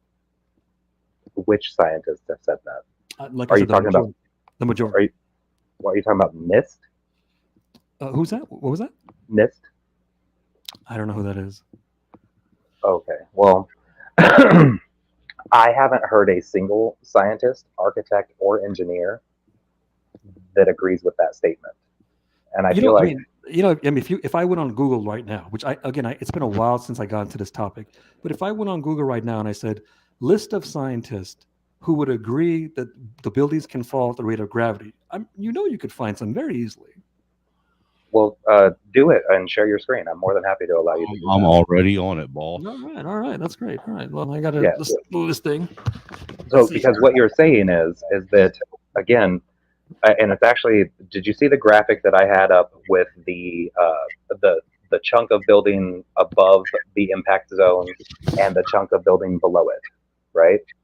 And is this by the Asian Sumo or? No. That right there is that's just a funny thing. That it's more believable that happened instead of what they claim happened. So that's just a funny little graphic. No, what I'm talking about, and actually, Snowman, do you want to bring that other one up real quick so I can show what I was talking about? The one with the two cranes. Two cranes. Yeah, bring that up real quick. Okay, give me 1 second. I think it was this one. Nope. Sorry. Nope. It's the next one. Give me a second, John. And are you looking at the screen also? Yeah, no, I'm looking at it. I see there's a white. Well, it's dark There now. it is. Perfect. Which one would hit the ground first, according to official knowledge? What's the first one? Do your own research and respect the laws of physics. Okay. Yes. So what would have to happen is real quick. What did happen is that those two chunks at the top there did reach the ground at the same time, right? In the official story, that's how it worked. That untouched chunk of building that apparently was just smashing through the rest of the building, right? Reached the ground at about the same time that it would with nothing but air resistance. Basically, it went through the path of most resistance, and there was no time for energy conservation or anything else. Like no time to change from static energy to kinetic energy. There was nothing. So you feel like scientists would completely disregard Newton's third law, along with, again, the laws of inertia, the laws of energy conservation. We've thrown those out, is what you're saying. Okay, so I appreciate the question. Now, I'm going to give you an answer that I know you won't like. I know you're not going to like. Can you have an open mind to what I'm saying? Just try to let it swirl around. Don't just dismiss it. Can you have an open For mind? sure. Okay. In the years that I've seen debates, one of the best things that people do when they're on the conspiracy theory side is they get some science that they know the majority of the population will not know and will not answer. And they'll say, well, how do you explain Albert Einstein's theory of evolution of a black hole when Mars had an interceptor? Something that's really complicated that most morons won't know. And of course, the morons don't know it. So then the conspiracy theorist wins the argument. But when the conspiracy theorist is actually debating a scientist, I've seen this a million times, the scientist will actually answer the question and say, here's how it happened. Here's my explanation. Here's how it can happen. Here's how it did happen. And then the conspiracy theorist will just say, well, then you're not a good scientist, or there's other scientists who disagree with you. So my answer to you would be, I am not the right guy because I'm not a scientist to debate you, but I'm pretty sure even if I was a scientist, you wouldn't accept it anyway. So what aboutism as an answer, a rebuttal? Like I said, no, it was like I more said, like the first guy who's debating me, at least he's a little more reasonable. I don't know, the other guy just seems like he just doesn't care about anything, actually. Dude, I haven't said much. I've been I think the problem I didn't is say you said too much. I think the problem with the analogy you gave just now is that the science that we're talking about, this isn't complicated. You need to be a scientist to figure it out. This is 8th grade physical science. Okay. You know what I mean? So I not only do I not expect you to be a specialist, I wouldn't need you to be one to understand these basic physical science concepts. But I mean, you do realize, like, maybe I shouldn't assume, I want to ask you, you do realize if you were to take a poll and you were to go to universities or private enterprises or governments, wherever there's scientists and medical people, and don't just say, do you believe 9/11 is an inside job? And I'm not talking about the people who say, no, it's not true because they didn't do research. I'm talking about the ones who did research. If you want to talk about 8th grade science, the majority of these people, including the ones who teach 8th grade science, would not be on your side. How would you logically explain that? Well, it depends. If I were doing a poll, right, and let's say we were talking about this subject specifically, right? If they were able to answer anonymously, I guarantee you that they would answer properly, or what I would consider properly, right? Well, how would you be able to guarantee that? I could guarantee it. In all the pollings that I've seen from private companies and public places, I've rarely found people who would say, well, yeah, there's something sketchy about 9/11. See, it's funny though, but if you actually look up polls on Google about whether people believe the official story or not, those numbers don't agree with you either, even though opinions don't really matter when it comes to empirical things like the laws of science. No, I understand, but I'm not talking about Mr. and Mrs. John Doe, pun intended. I'm talking about people who would actually be in the medical field, science field. Right. What I'm telling you is that, if I can respectfully, I would yes. like to make a point that's actually rather valid. If you were to take a poll today about 9/11 and take a poll pre-2020 about 9/11, I'm pretty sure that your results are going to be dramatically different. I agree. That's probably true too. No, I agree. I could also find you a poll that said Jon Stewart is the most trusted name in news. But not today. It definitely would have been bigger like 5 years ago. Sure. Yeah. Definitely. Right. Definitely. No, I agree with you. And I would never go by opinions and beliefs. Like I gave the doctor argument, I would only rely on people on topics that I didn't know about. So if I was talking about anthropology, I hardly know anything about anthropology. So if I'm going to figure out what's in the dirt and what are the roaches doing and why are the plants going this high and all that, I'm going to rely on the anthropology people. I'm not going to rely on people. The thing is, though, is I do have actual understanding and knowledge about how metal melts. But you're not the only one. I know I'm not the other one, but I'm actually talking about something that I know. Right, but you're not the only one. That's what I'm saying. But does the fact that I'm not the only one, does that negate the fact that I'm talking about something that I understand? No, but it also doesn't negate the fact that there are more people who understand it and wouldn't agree with you. And maybe. where do you get that metric? Well, but have you ever heard of? How can you quantify that statement at all? Well, first of all, your friend there had a lot of quantifiable statements. Like when he said, "I can guarantee this," you never said, "How do you quantify that?" So I don't know why you're questioning me. He wasn't challenging me. Because see, look, you're using another debate tactic right now where you try to get this on a level playing field where we're talking about experts and people that know things and people that have understanding. You even premised it by saying, like I wouldn't get on here and talk about geology or geography if that's not something that I specialize in. I wouldn't be qualified to do so. But I did melt metal for a living. I am qualified to talk on. I do understand flashpoints of metal and how metal reacts to heat. But I'm not denying your educational and the thing is you went right to, but you're not the only one. Right, but that's a very so what you're doing is you're discounting my knowledge that I actually have because I'm not the only one. But you said to me you're not the only one. You agreed, didn't you? Right, but what that is an appeal to authority fallacy. Right. No, it's not. Remember I said to you earlier, like the doctor argument, there are lots of topics. The doctor was one argument. I could give you a million topics where all three of us here are not experts in. So when we, at that point, are not experts, what do? We either have no opinion or we go, what do the experts say? Now, this guy is telling me, hey, look, I'm very educated. I know this topic. I know what I'm talking about. Why don't you believe me? That's not an argument. True. What I'm saying is an argument. Saying that a bunch of other people know it, so I'm going to take their word for it. Isn't an argument either, though. It's not an argument, but there's a difference. Because see, I'm kind of lost now because what we've been doing up here really for the last probably 20 minutes now, we haven't even actually been addressing the topic. We've been sitting here addressing debate tactics. I'm sorry, I'm not making you happy, Your Majesty. If you want me to leave, I'll leave. Really? Well, I don't want you to yet because look. I'm debating two people. I'm debating two people here. It's funny that you can sit here, dude. You've literally come up here and said, it's. You can typically see this, or this is how the people react. But when I make any single point, very reasonable, defensive, sir. I know I've been very. First of all, you've been defensive. I'm reacting to your defensives, and also in this whole time I've been here, there's one guy who's been fair to me, and there's one guy who's been passive aggressive. That's what you're doing. You're trying to play good cop, bad cop too, because you're debating two people. And what you're doing is you have a pride issue where you're trying to find. No, I don't have a pride issue. What it is I'm making sense, and you don't want to hear what I'm saying, so you're trying to attack me. All right. So let's just recap. Honest framework. Let's just recap here. You've interrupted me more than I've interrupted you. You've gotten a little bit. I'm not saying you're cussing at me. Casey, do you want to play the tail of the tape? Can I finish? Can I finish? No. Oh, I can't finish? No, I was answering him. Go ahead and finish. Yeah, no, I'm just saying.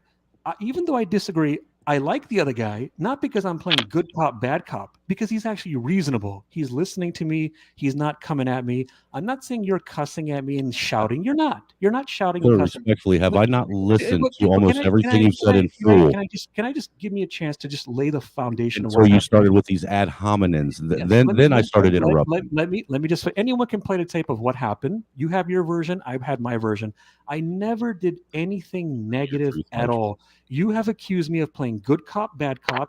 You've accused me of appealing to authority. You said, I don't know why we're talking about this. We've been spending 20 minutes on this. You've had a little bit of a tense, not meanness, but a little bit of like a cold coming at me. Just, what are you doing, caller, kind of a thing. Passive aggressive, never wrong in anything. And then when I try to show you why you're wrong, oh, now you're playing this game where you're doing this, and now you're playing this game where you're doing that.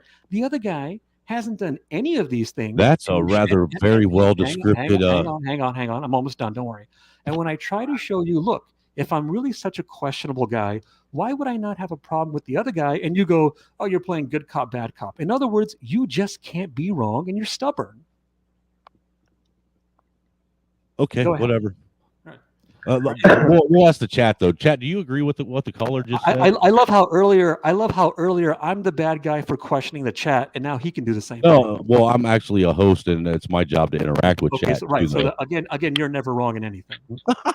Well, wow. I can be wrong, but what we've talked about so far, which we haven't actually talked about much.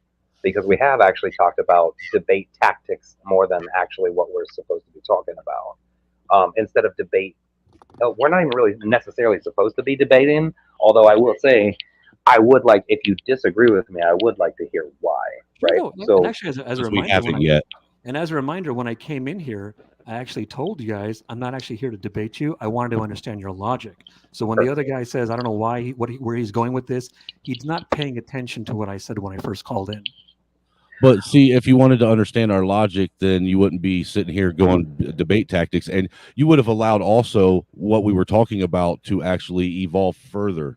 That way, you can actually get an understanding. Rather, we've been sitting here talking about debate style A, B, C, D, and why the angry snowman's a big bully. And that's why I said to you earlier, if you don't like my call, if I'm annoying you, I can leave then, Your Majesty. No. Well, I wouldn't like you to. All I've asked is for you to. Never mind. Hold on. So, by the way, if you want, intellectual enough, I'm too blue collar for this. I guess. By the way, since you mentioned about the chat room, you wanted to see what the chat room says. One of the people said I'm part of the Illuminati. Just so you know. Well, there I get told I'm racist daily. Suck it up, buttercup. Okay. I'm being sarcastic. It's a joke. Okay, so here's my thing with your analogy of going around and taking a poll.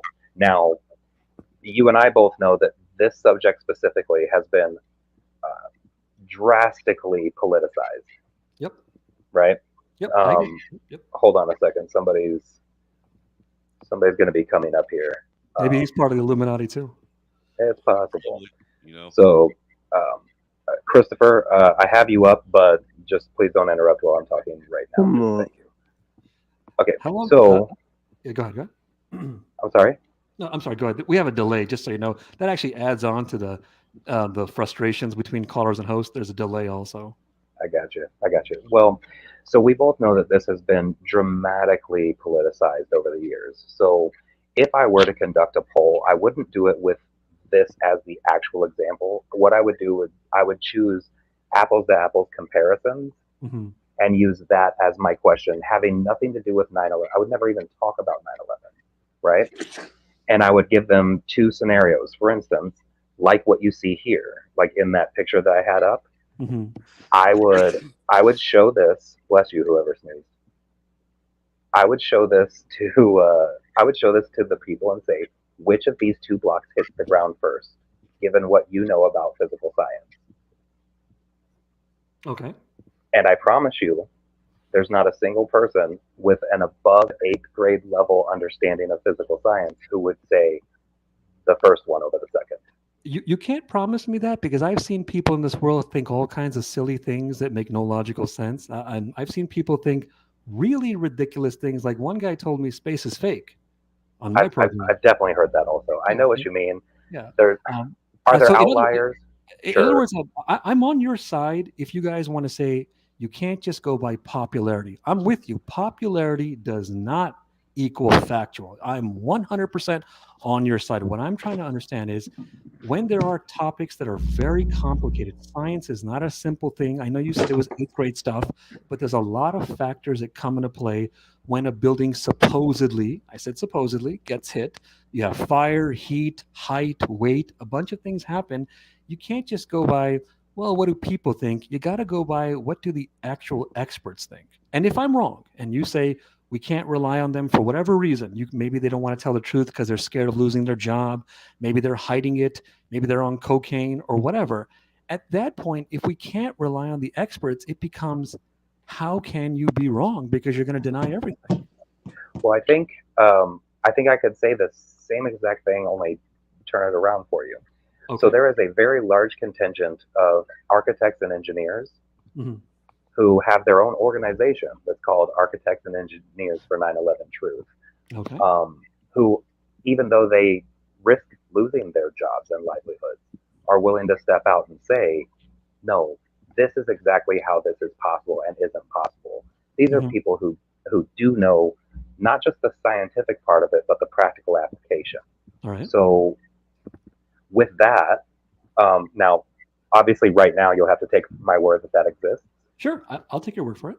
Okay, so with the existence of that, how would you be able to then hold the position that you have, knowing that the people who do this don't agree with you? You're right. I would say if there was no other scientists in the world, you'd win the argument. But there are other scientists in the world who have questioned them.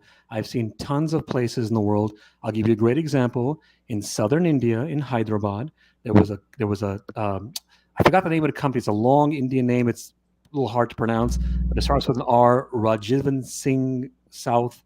They questioned that what you brought up, Share my screen. and they said, here are the fallacies, here are the holes in their arguments. Now, because it's been years since I've gone over a topic, I just don't have it in front of me, because when I called in, I wanted to just go over the conspiracy theory side of it. But to answer your question, Make my screen center.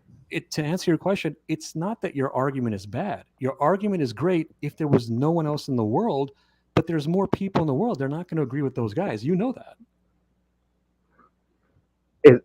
Yes, I know that you won't get a perfect consensus. You can't get a perfect consensus on anything. I agree with you. No, you can. You can get a perfect consensus on lots of things. Like, for example, Michael Jordan fans are the worst sports fans of all time. No, I'm joking. Right. But you see what I mean, right? Like, for instance, I could do a poll in the chat right now. Should puppies be murdered?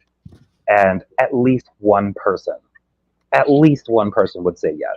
Right. You're right. And that feels like something that we could all agree shouldn't happen. 100%. You know what I mean? Yes, you are right. And I do polling all the time. I see that people have all kinds of silly answers. But remember, we're not talking about pollings for John Doe's, pun intended. We're talking about polling from people who are in the field. No, you don't mean in the field of like architecture and engineering. I'm talking about demolition people, architectures, scientists, people who were there as witnesses. Oh my Lord.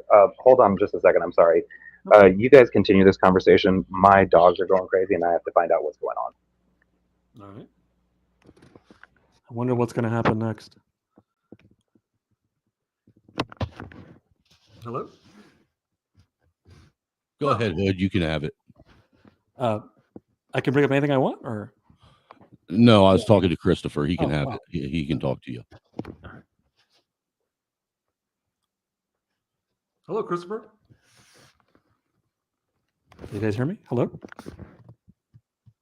Yeah, I hear you. Christopher, are you there? Hi, Christopher. Can you hear me? Might be the Illuminati. This is awkward. I don't mind. I can take over if you want, but you said not to, so. No, I mean, if you're going to stay on the topic that we already have laid out, then you can speak your mind. But yeah, you're not going to just take over the panel. No, that's fine. It's your show. No problem. If you want to stay awkward, like you said, we'll keep it awkward. Okay, I'm back. I apologize. No worries. Sorry, this is very important to me, but my dogs are super important to me. No, I'm a big time animal lover, man. Trust me. Well, I didn't want to say something disrespectful and run your guest off. So. Well, I appreciate it. That's an example of him not doing anything negative, by the way. You see what I mean? This is what he does. Oh, you mean like the Michael Jordan jab you did beforehand, right? Are you going to compare Michael Jordan jokes to the way you act about being disrespectful? Well, it's funny when you do it, but when I do it, it's being logic on you is amazing. Yeah, I love the difference in definitions when you made a good point. You made a good point. Actually, I want to be fair to you. You saying that you don't want to say something disrespectful and run me off the program is the same thing as me saying, "Hey, Michael Jordan fans are the worst sports fans of all time," because that's offensive to you. It's really not. I just knew that it was aimed at me. That's why you said it. I wasn't aimed at you. Are you serious or joking? You think I aimed that at you? I didn't even know you. I just came in and found your program randomly. That's the name of my page, or one of my pages. Respectfully, every single time I have opened up my mouth and gave one small opinion about anything, you have fallen back into a defensive posture. That's not true. You're lying. What are you doing right now? Oh, are you saying every time or right now? What's your argument? Well, so far, if we go back and play the tail of the tape, I'm pretty sure it's been consistent every time. I'm pretty sure I'm not. I'm very good at understanding how to act with people and how to react, and I know how you acted since the beginning. And the other guy didn't act like you. If I'm wrong and you're right, I would be. Hey Casey, because saying you're a LeBron James fan, I would be pointing the finger at both you guys. Me saying a joke is being a no problem. Where's the other guy? He was more reasonable. Where's the other guy? Well, did anything get accomplished while I was gone? Was anything said? No, it was an awkward silence. It was awkward. All right. Well, I asked the guy if you want me to take over or anything, but he said no. So I just waited. Sorry, that was another person who was in here that just. Which is by the way, is there one host? Who's the main host? We're co-hosting. That is you know what the inquiring minds would like to know. We would even like to know that. Yeah, we're co-hosting. By the way, did I say anything defensive? I mean, there was definitely defensiveness from both of you, actually. No. The joke was because he said every time he said something, I was defensive, and right now I didn't say something defensive after he said something. So I was like sarcastically, "Hey, did I say anything defensive?" My God, I feel like I'm on a TikTok live stream for the first time ever in my life. I missed the nuance.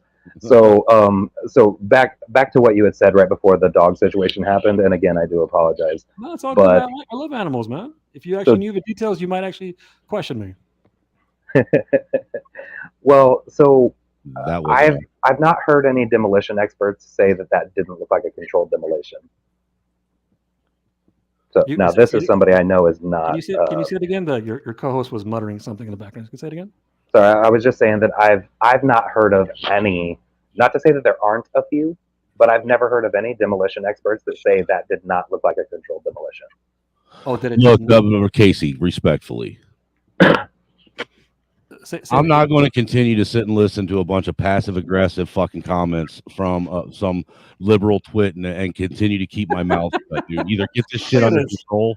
Look at this. Look at how angry he is. What's good? What's going on, everybody? This passive-aggressive I'm a liberal twit now. me, dude. Snowman, who's bothering you, Snowman? That dude bothering you? My 7-year-old and my 2-month-old infant right now. You know what? What's going on, Casey? You're not smart. And you can't handle losing. You're a prideful guy. And what have we even discussed yet? That I'm a liberal twit. What have we even discussed for there to be a I'm loser a LeBron of? James fan. So are we talking about controlled demolitions? Yes. We were talking about the controlled demolition on 9/11. That I'm passive aggressive, and there's more. Dude, you're going to let him keep ruining your stream. That's what he's up here doing, Casey. You realize that, right? If you want me to leave, I'll leave, dude. If you want me to leave, actually, I would love for you to get the hell off the panel because you're ruining the stream. Okay, you're an old fat weirdo and an Okay, fine, I'll take it. Bye. Deuces. Thank you, John. Yeah, Mike, we were talking about controlled demolition. Oh, okay. Yeah, but to be honest, we weren't necessarily talking about that. We were talking more about the fact that real quick, I just want to point out now he can go and tell everybody that the big, mean, scary, bully, conservative MAGA guy kicked him off a panel and wasn't willing to listen to him because I said, "Yeah, I want you to leave. You're derailing the conversation. Bye." He probably was trolling the whole time. He was. Well, which is a shame. Casey, I understand that you were trying to come at it in good faith. But what I really want is I'd like somebody to present a question or an actual argument. He wasn't presenting any questions about anything. He was bringing nonsensical arguments. Basically, like derail the conversation. That's what everything he questioned had nothing to do with what we were talking about. Right. It really didn't. Until I get he was getting towards the point, but never actually got to one. So that does kind of suck. Because when he got questioned about it, then I was being a big, mean, scary bully who was being aggressive towards him. Yeah, more than anything, it seemed like we were getting an appeal to authority fallacy pretty much every time. Lori, you're not liberal, you're Canadian. Did somebody just call me Paul Wall? Yeah, Paul Wall, baby. See, look, like I haven't brought up the wiki page for the architects and engineers for 9/11 truth. And I did that on purpose because I like it. The thing is when he was up here, he didn't even he didn't even broach any of the topics. Well, actually, what he did is he tried to invalidate the fact that I actually have experience in something and saying that my knowledge doesn't mean anything to this altogether. Right, but because there are other people who have knowledge also that might not agree with you. And that's what I'm talking about. That's an appeal to authority. I won't listen to you because you don't know as much as this person. And I won't have an opinion. I'll just take this person's opinion because they're better than me in some way. Look, the thing was he was appealing to you because you have that nice, soft voice. It was inviting. Me, I have a deep, manly voice. Snowman. He said I was soft. No, I'm not saying you're soft. I'm just saying your voice it's more reassuring. It's pleasant. Whereas my voice, it's something that you would run from if you were in the woods and you heard. I guess Snowman trying to say he took your kindness for weakness. Yes. That's what it sounded like. So Micah, this is my first time actually meeting you. I know of you because of Snowman and Nunya. So Oh, okay. All right. Yeah, nice to meet you, man. yeah, that's why I wasn't worried about bringing you up. You are in Oh both yeah, on Nunya's page all the time. yeah. Snowman known me for years ago. That's what I hear. Me and Snowman cool. I gotta say, I actually know Mike Hood longer than I've known Mike Rage. Nice. Don't Yeah, you me do and that. Snowman talked personally plenty of times on phone. All right. Well, what were you coming up to talk about? You wanted to talk about Now, the I was kind of 9/11? just kind of jumping off with you. Oh man, I mean, the whole stream about 9/11. We okay, 9/11. I guess 9/11 can lead into other things. I guess what y'all kind of getting at. It can, but I'm really trying to stay on subject because I Yeah, do go want ahead. people to Yeah, have information. Um, so since we're on the subject, how old are you, if you don't mind me asking? 37. All Lies. right. So what were you doing? Come on now. What were you doing when 9/11 happened? Walk me through your day. No, I was in high Masturbating. school. Then yeah. No, I was in high school or something. I think I was in Yeah, the you. classroom or something. They said something like they said Japan or something hit the World Trade Center. You know how people start rumors first when Right. the news hit. You know, there was rumors happening from the news on that day. Yeah, exactly. Yeah. Yeah, in fact, actually, the Snowman, one of the videos I sent you, it's the one that says people reacting in real time. That one's really interesting because Let the me see if that newscaster, one's Rumble or if that one's YouTube. it's it's the YouTube Okay, one. I got it. Yeah, I actually that's one I saved to. I got it. I got it saved in a file. Yeah, we can actually play that one up here in a bit. But what's crazy is you got this newscaster that's up there. She's up there in the helicopter, and she's talking about how she's been told that nobody saw the first plane. Nobody saw it at all. So, and she's being told that it was a single engine plane, prop plane.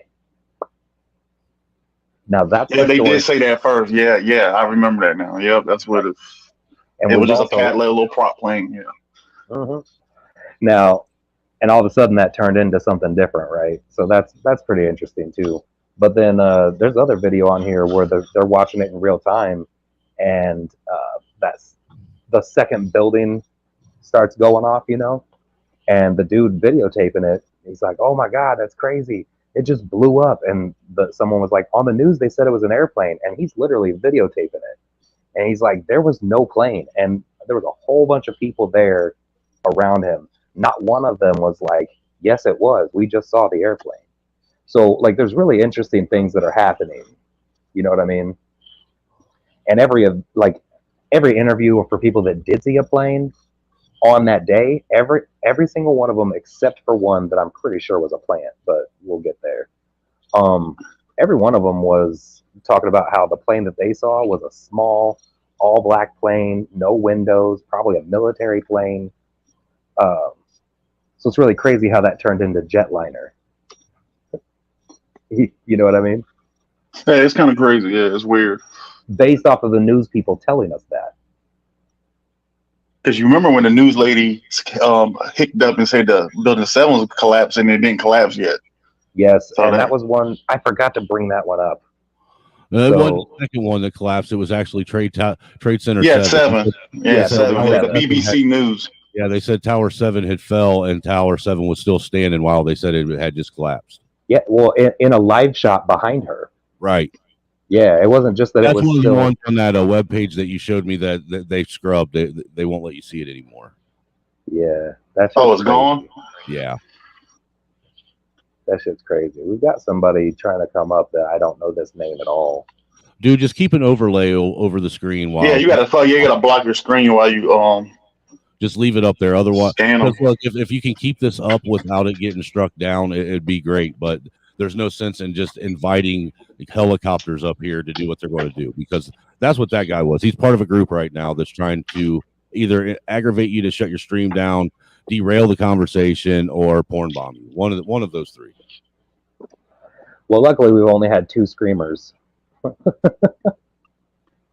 I mean, there's that. But we have Manja Maestro screaming. See? So It's so weird though. Like, why? You know what? Don't even bother letting people up that you don't that aren't regular names in your chat. Yeah, that's just weird. Yeah. It don't make a lot of sense to me. I feel like I don't know, like what group would be doing such a thing? Like, Ain't like we got classified information. right? It's actually information everybody should have. It's Freedom of Information Act. Yeah. Yeah. Well, some of it. There's still some that's classified. Why would a 3-letter come over here anyway? It's just dumbass motherfuckers just got no time on their hands. Yeah, but how did they find mine? You know what it is? They probably just like go to YouTube and search live. No, what you do is you go to YouTube and you put StreamYard in the search bar, and then you hit search, and then you go to the settings of it. Yeah, and you actually click the live. Yeah, there's a bunch of them. Yeah. Where you can do the advanced search part. I see. The filter part. Yeah, when you filter it down and you filter it to live StreamYards, it'll give you every live stream that's running through StreamYard right now on YouTube. Well, it looks like Nightbot is being like really atrocious to Clown Force and a cyber toxin. Well, that's because Clown Force, no matter where he goes, he is assaulted and accosted by Nightbot. Except for Nunya's stream, because she knows how to control Nightbot. I don't. Yeah, so she had to give Clown Force a one of the super wrenches. That way, nobody could fuck with him. Nice. What's a super wrench? Something that you have not earned yet, sir. Damn. Fuck you, so so you know what's crazy is that day, the only questionable thing for me that day was really the reports coming in about, like, it was 5 airplanes that were hijacked. There's supposedly 5 of them. We only found 4. One looked like somebody dumped a fucking one of those dropped off fucking dumpsters in the middle of a field, and one magically Pennsylvania, like some fucking like the Trix rabbits and shit.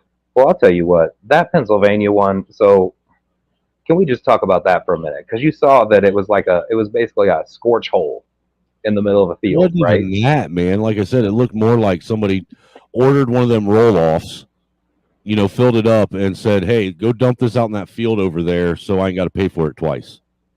Yeah, because you think about a plane like that, you'll have wreckage everywhere. Right, but there was no plane wreckage. So the plane evaporates. Plane anywhere. Right. So the airplane evaporates, but what doesn't? That's a common theme, though, with all of this. Every one of the planes evaporate. But the only thing that didn't evaporate was the red headband that the fucking guy was wearing. That's how they knew it was the hijacker. Bro, let me tell you something. The Pennsylvania one, all of the people on the plane evaporated. Right, and including the guy wearing that headband. Yeah, so, but the trash managed to survive. Not just the trash. Hold on. That means that this thing incinerated all of again, because the airplane's made of like aluminum, right? But the engines are made of like tungsten. You know what I mean? And titanium. So these things aren't just like. So this is like a raging inferno, and it burns up everything except for that dude's headband, and he's at the face of it, right? Because he's at the front of the damn airplane, right? So that's really stupid, and people believe that that's like really what happened. Like, be honest, I think they shot a missile into the ground. Right. Well, I think they did too. I don't know. Dude, so that was a trial run on direct energy weapons. That's not so okay. So we're getting way into the weeds because I know, right? I'm hoping that one caller is losing his motherfucking mind right now that I can freely speak again. Because I wanted to mention. Go ahead. No, you go ahead. I was going to mention when you were talking about like controlled demolitions. I know I was hearing a report that 6 months before they had got rid of the canine dogs and all that, and they had construction workers all into their elevator shafts and all that. Right. I guess y'all know about the thermite and all that. Right. Well, thermate, not thermite. Okay. Thermate is basically a super thermite, according to Dr. Stephen J. Jones. That's who you're talking about. The guy that did the testing on it and it found all the little orbs.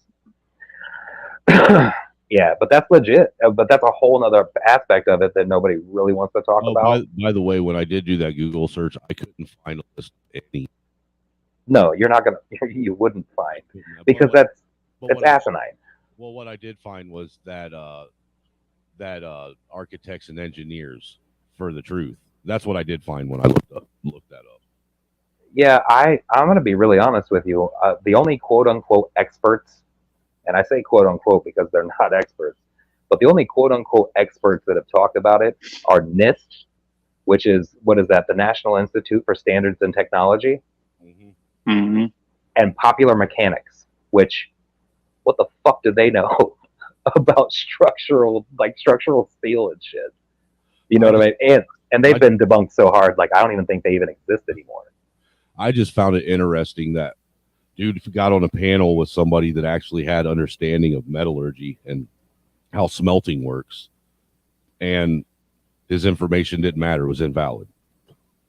Well, what I found using none of his fallacies or any of his backdoors, he was actually using his backdoors on me now.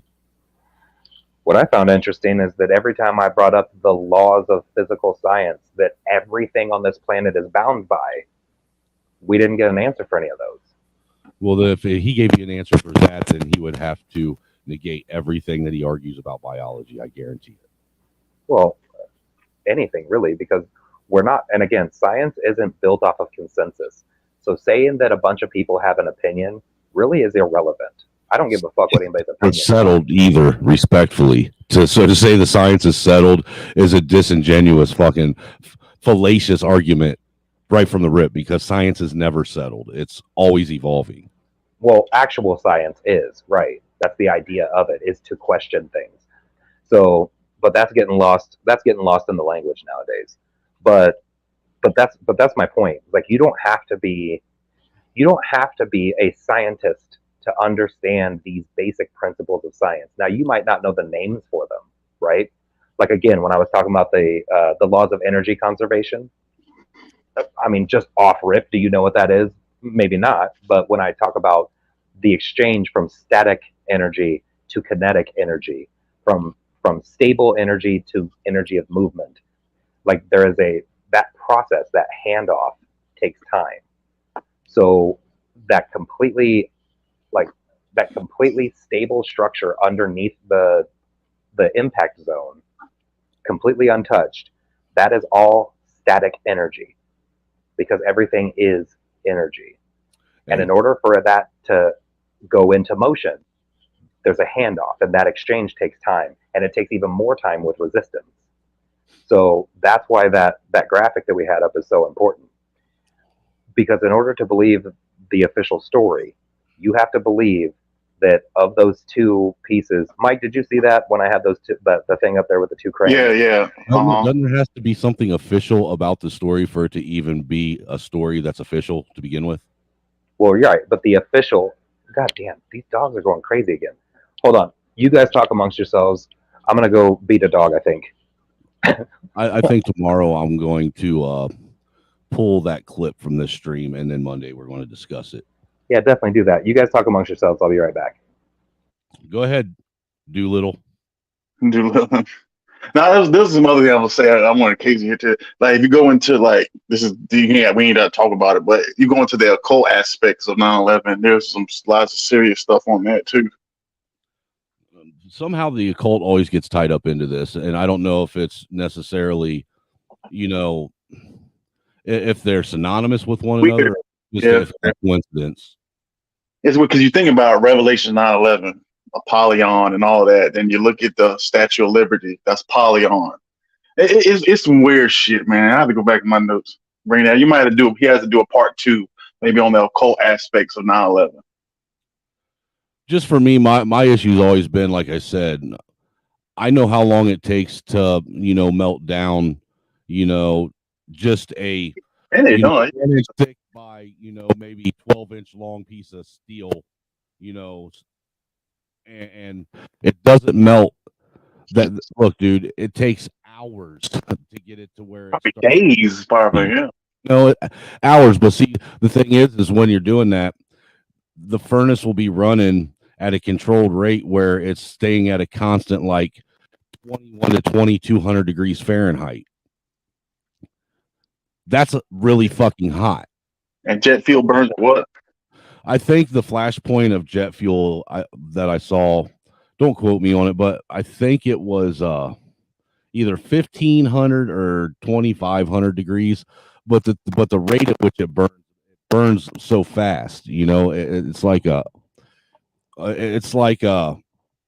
welding flash. That's how fast it burns. You know, it's a more refined gasoline, so it doesn't take as much for it to combust. Because I can understand that, but you get to think, just say if it was jet fuel that burned and made it collapse, I don't think the whole building would have collapsed down to the floor ground. Maybe a couple floors you could have lost, and that was it. What it did defied its building. They put specific technology into those buildings. That way they would do what that one diagram showed. That say if a plane, first off, they were already built to withstand the hit of a 757 jumbo jet. All right. They were designed specifically in case one of those were to hit it. All right. Then how they had, if you look at the frame of the towers, they're actually in segments going all the way down. All the way to the ground, deep into the ground? Yeah, that way if something was to hit it and actually mess with the structural integrity, only a segment of it would fall rather than the whole fucking tower. Floors or something, you know what I'm saying? Yeah. Not 98 floors. Yeah, Jet Black Watch, you ain't lying. Jet fuel atomizes really fast. You know how you can take and watch gasoline vaporize if you put it in your hand, but it does it at a slow rate? You can even do it with like colognes and shit because they're flammable. You can like take a cologne and you know, like for instance, you know the old school plastic school chairs that we had, you know, the brown ones, they get real hot. If you sat one of those outside just in the direct sun for a couple hours and then take and poured some cologne over top of it, which is a flammable fuel too, all right? That shit will evaporate so fucking fast as soon as it hits the air and the sun and the heat. So jet fuel is going to evaporate even faster as soon as it is released into the air and it becomes its gaseous state. You got to remember, while it's inside the fuel tanks, it's in a liquid state, right? Yeah. And once that vacuum is breached, I guess, and you allow air in, now it's got other chemicals in it. Dude, it just evaporates so fucking quick. You know, so there's absolutely no way physically with physics that jet fuel could have burned long enough, hot enough for it to even cause any deviation in the structural integrity of those beams. For it to even fall sideways, let alone for it to cause the fucking floors to pancake on each other and collapse. Not in one tower, but two. I mean, the shit that those towers did, and that didn't just do it once, it did it to two towers. That's like winning the lottery and getting struck by lightning twice in the same day. Yeah, you could say one, but like you said, in structural integrity of that building, it goes 4, like, hey, what is it, 8 stories underground? I thought the basement was 10 stories with the basement and the parking garage underneath. It's the foundation that's connected to the building. Look, dude, I know this much.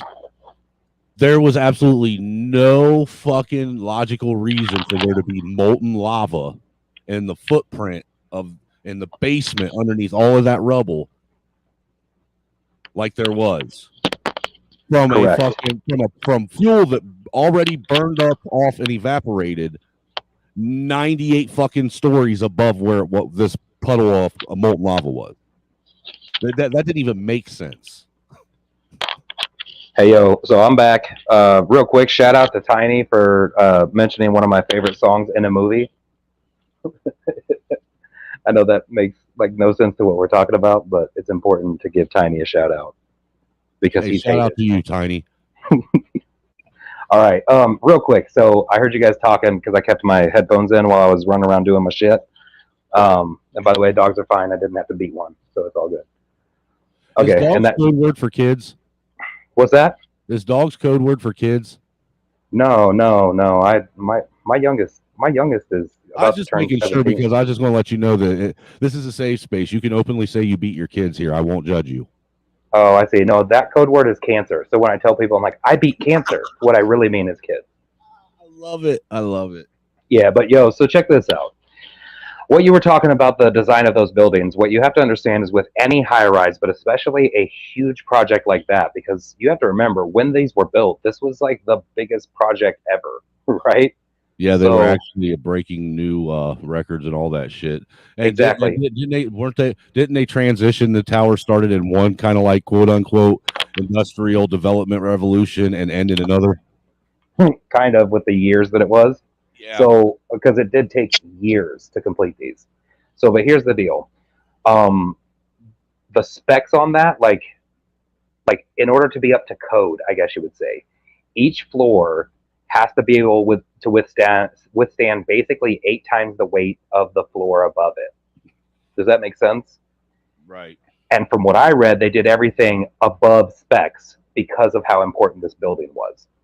So that's important when you're thinking about the floors themselves. But what you have to remember is in a pancaking scenario, because of the tube within a tube structure of the building, The entire frame should have still been standing. The entire inside of the building would still be standing. So if the floors were to collapse, which by the way, that still couldn't happen the way it did, and it still couldn't happen nearly as fast as it did, but they would only be able to. It did. We're going to say it did. But they would still only be able to affect each floor on the outside rim and not the interior structure of the building itself. That entire elevator shaft should have been there. It's not just the elevator shaft. I mean, it's huge. Those 19 core columns is actually a huge space. Or could it just been a couple floors that pancake? That was it.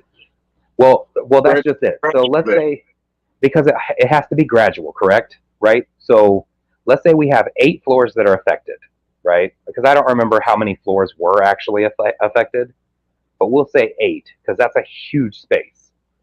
So let's say they're almost completely gutted and it's teetering, and all it takes is a little bit of warmth to make the steel all of a sudden act like it's not steel anymore. Let's pretend that happened. One floor would collapse onto another one that's still able to withstand 8 more floors before it even starts to have a structural issue. So why was there such an instantaneous failure on all floors? Explosives. It was explosives. And I could go even. Well, look, I don't know about you, Casey, but I remember watching news reports and looking at the expressions on everybody's face in New York after that first tower fell. And then the second one goes, the look of sheer utter, everybody was in disbelief. They couldn't understand what they just witnessed. You know what's funny though? And you guys can tell me if you remember this differently. But while I was watching, I was waiting for them to fall. Even though that so as I do, I swear to God. And it doesn't make sense because they shouldn't and couldn't. Something felt wrong. It was so wrong. Right? But you felt the same way, Mike? Yeah, were you like? Yeah. I just felt something was wrong. Yeah, like dude, it's like being on Pornhub when you're not supposed to. Yeah, that's crazy. There's something interesting about it that doesn't seem right. That keeps pulling you in, but you ain't supposed to be there. Yeah, so for me, I feel like we were conditioned, and I mean, like you have to go back to movies and shit like that. But I feel like we were conditioned. That was the Fight Club. Yeah, like I said, Casey, at the beginning of the stream, you got, what was it? A Die Hard, right? Where you had that rap album with them rappers had a little target on it on the album. And look, we were conditioned our whole life in every single any kind of government type style movie that was, anything like that was like Red Dawn style or anything like that, or like the what I'm talking about type of movies. They all somehow the towers were always brought in as something being attacked. Yeah, and that's really weird too. That was always a target in all of the terrorist takeovers. Right, with movies. So here's what's funny. So and I want you to be honest. So if I'm being really honest, I knew that there were Twin Towers. I knew that there was a World Trade Center. But I didn't know where until then. I wasn't even like it's in terms of like big things nationally for us. That probably ranked 15. What's that? I always thought they were in California because of the movies. Oh, I didn't know they were. I didn't think they were in California, but I didn't feel like they were a really big thing. Like, what's the first things you think of, especially in terms of like symbols of liberty in the United States? The first thing you think of is the Statue of Liberty. Yeah, right. That pagan deity That's that they Polygon, man. Yeah, that's a Polygon. Apollo, right? That's a man. Right, and so this is, and yeah, I agree with you, by the way. But so here's my thing: that's us in America feeling that way. So these people who are not from here, don't have this culture, don't know anything about this country. Do you think that they're going to be like, oh, well, yeah, the World Trade Center is definitely the spot? Like, you know what I don't mean? even look. Is that where like Wall Street and all that shit took place? No, I mean that's in So Lower Manhattan. What was really going on in there then? In the World Trade Center? Yeah. Does anybody, other than the people that worked in that building, does anybody really know for sure what they did in there? I mean, there was a lot of businesses in each of the floors. Right. It's basically like a huge office complex. It's like a strip mall going up instead of out. Yeah, with multiple buildings, by the way. Clearly, because Building 7 is number 7 out of all of them. The towers are just 2 of the buildings. So yeah, I don't know. You got to think about it. After the World Trade Center, now they go to a memorial. It's a big black square in the ground, like with a pit, with that whole another square in the middle. Talking about the reflecting pool. Yeah, if you want, yeah. Yeah, I don't know. I've never been. All that symbolizes a cult. You got to think of Polygon and Artemis. Artemis was his sister. Yeah. In Revelations 9:11. So you're taking this to occultists instead of like. Yeah, deep. Yeah, that's way down the rabbit hole. Not necessarily. Do you feel like the people who are in charge of our government are hardcore occultists, and this was their major sacrifice? Yes, they're advanced occultists, not like your cultists down the road or Aleister Crowley. These are they're higher than him.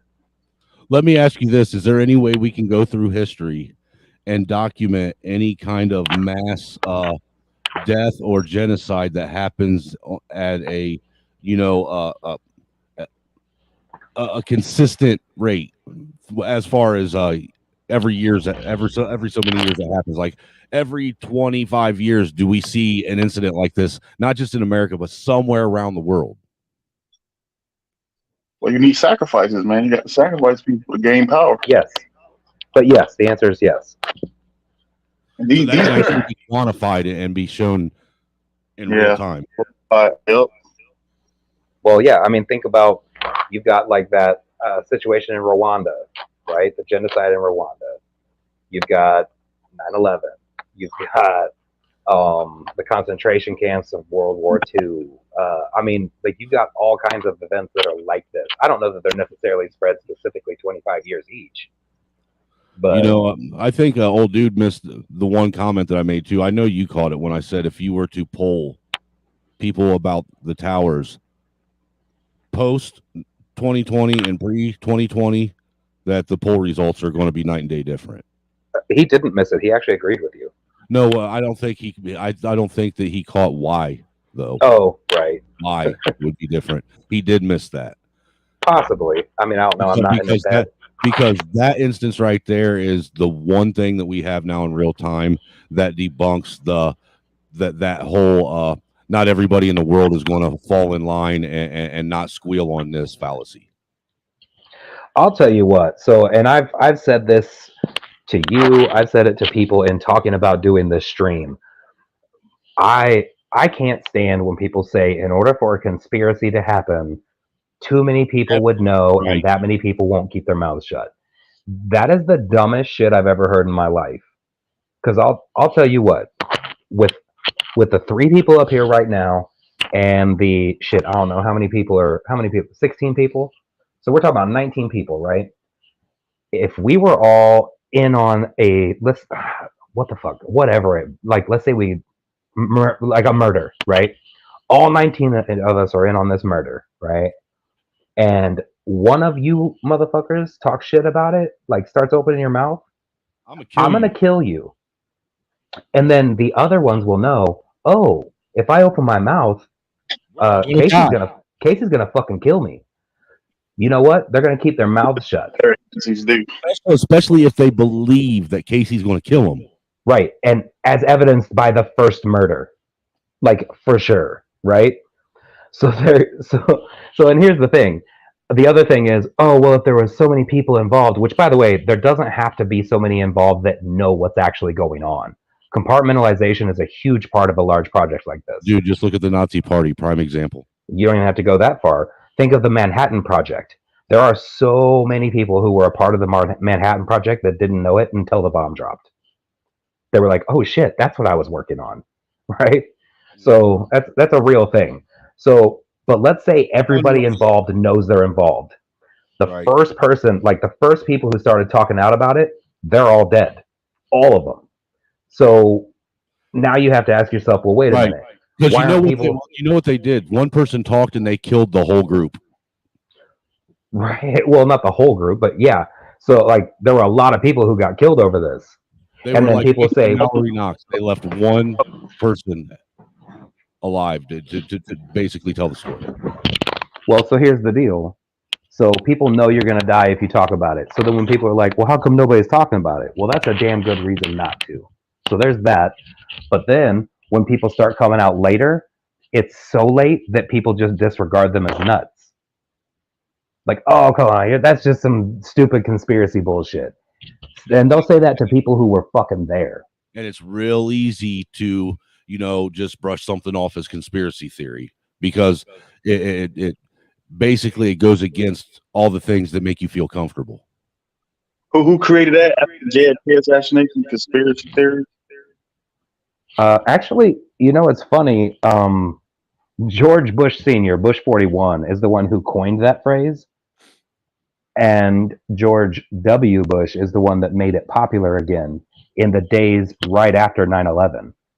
Because he specifically told people not to listen to wild conspiracy theories about what happened.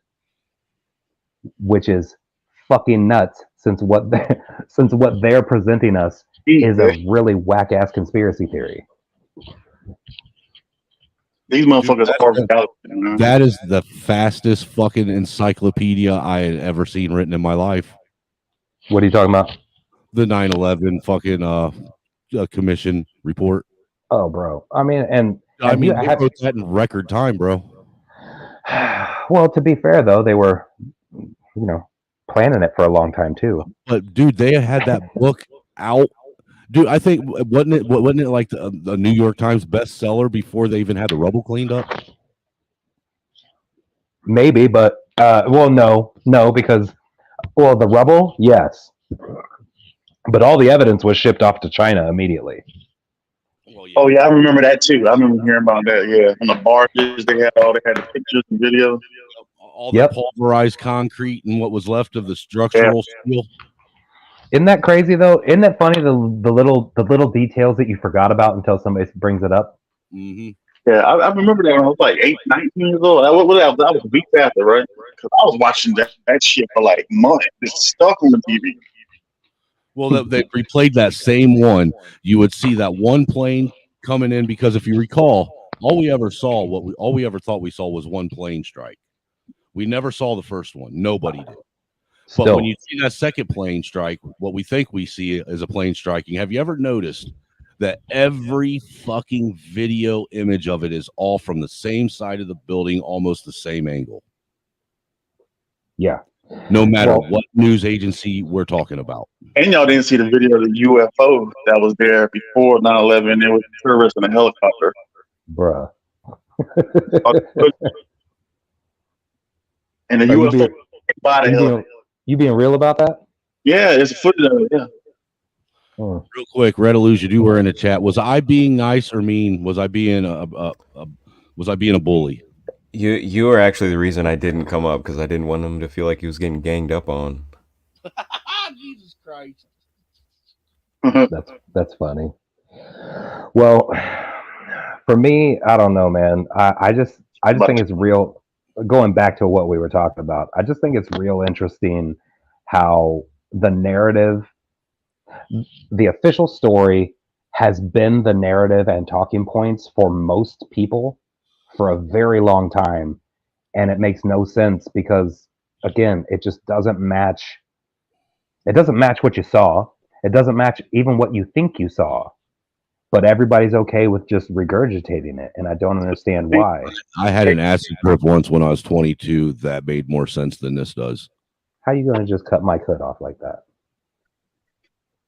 Yeah. Do y'all think the truth will ever come out?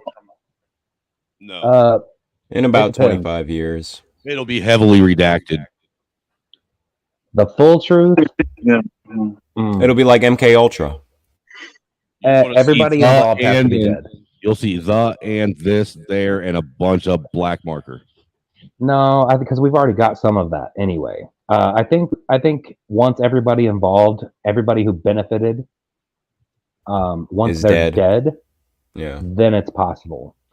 So, like JFK, for instance, we still don't have that because everybody involved still ain't dead. I think we'll get that sooner than 9/11. I mean, we should, right? If it goes chronologically. Well, we don't even have all the fucking information about Pearl Harbor yet.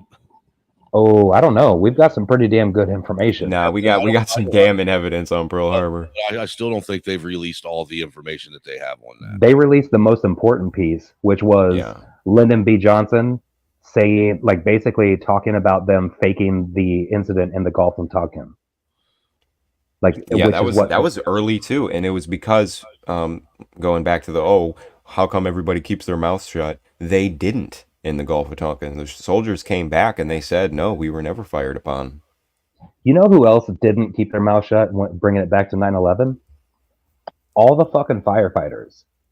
Yep. All the firefighters, every single one of them. In fact, that first Rumble one that I sent you, Snowman, actually, Snowman, bring that up. The first Rumble one. Are we going to actually play it? Because I brought up every fucking video clip you've asked for, and we haven't played one yet. Yeah, let's play this one. Anybody wants to mention something that's going on in the video, just say stop. We'll stop it.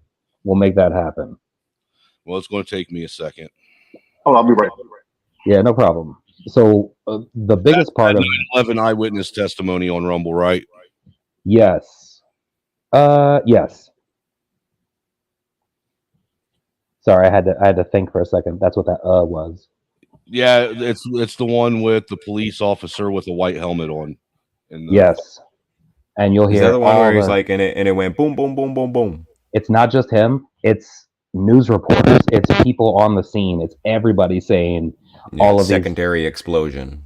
And 4 explosions. Dude, and the thing is when you go back and rewatch it, you can see the explosion. Oh yeah, what's with all the feedback? Damn, was that a black helicopter? I don't know. Is that on my end at all? I don't know who's ended on it. It's weird. It's like I was muted. I think I heard it from you, Snowman. Dude, it almost sounds like somebody when they use one of them RF interference things. You know what I'm talking about? Yeah, take your Faraday cage apart for a second. No. While I was gone, was it happening? No. No. Oh, so maybe it's me. It's fine now. Oh, okay. So Red just wants to be a facetious prick and blame everything on me because I was bullying the liberal. No, well, I actually wanted to talk to him. I did, but I didn't want him to feel like he was ganged up on. Because there's this thing, it's like, I call it the marbles up one's ass phenomenon. Where, I could say 2 + 2 = 4, right? And then I shove marbles up my ass. And people say, oh, don't listen to him. He shoves marbles up his ass. Well, me putting marbles in my ass doesn't discredit 2 + 2 = 4. And we were trying to talk about was the math. 2 + 2 = 4. And that guy just kept talking about conspiracy tards who shove marbles up their ass. Typical straw man argument. And the problem with a lot of these... Go ahead. I'm sorry. What I was going to say is what I found interesting is that what he brought up for his research was debates about it that he had watched. When he said that he didn't know what NIST was, which is where Yeah. almost the entire official story comes from, that's when I knew that I wasn't talking with somebody who even really has a real opinion on this. All he has is opinion that he built off of watching other people talk about it. Yeah, he has expert opinion, and that's what it always comes down to. No, he doesn't even have an opinion.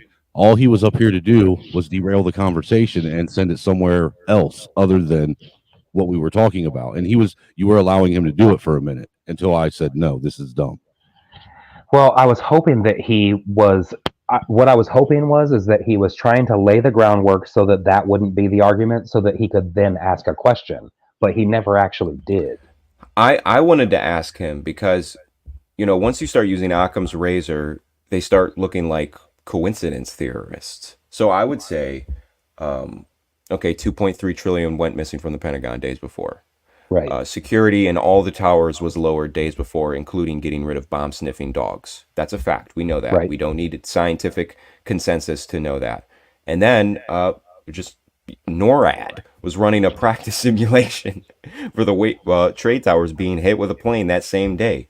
Those Multiples. three things, do you really think that is a coincidence? That is like the biggest lottery winning coincidence that ever happened in the history of man. Those aren't even the only ones. Yeah, that's just off the top of my head. Yeah, those are important ones, but they're not the only ones. What about the put options on United Airlines? Like I could go like a week before. And insurance and where the money was coming from and all the movies about it, the weird symbolism. Right. And then again, the only portion affected in the Pentagon just happens to be the area where they were housing all the information on that $2.3 trillion. Yeah. We're living in a period of time where people are just denying the existence of a false flag attack when that's literally all of military history since the 1600s. Well, look, the fact that not a shred of a single plane ever fucking emerged. Look, not only a shred of a plane, no evidence of a fucking passenger from a plane was ever produced. No, that's not true. In Lower Manhattan, there were definitely body parts everywhere. I don't think they found a piece bigger than like a jawbone. I don't know if those were from the tower collapsing or the plane. I thought the biggest piece they found was like a finger, but I could be mixing Harry Potter.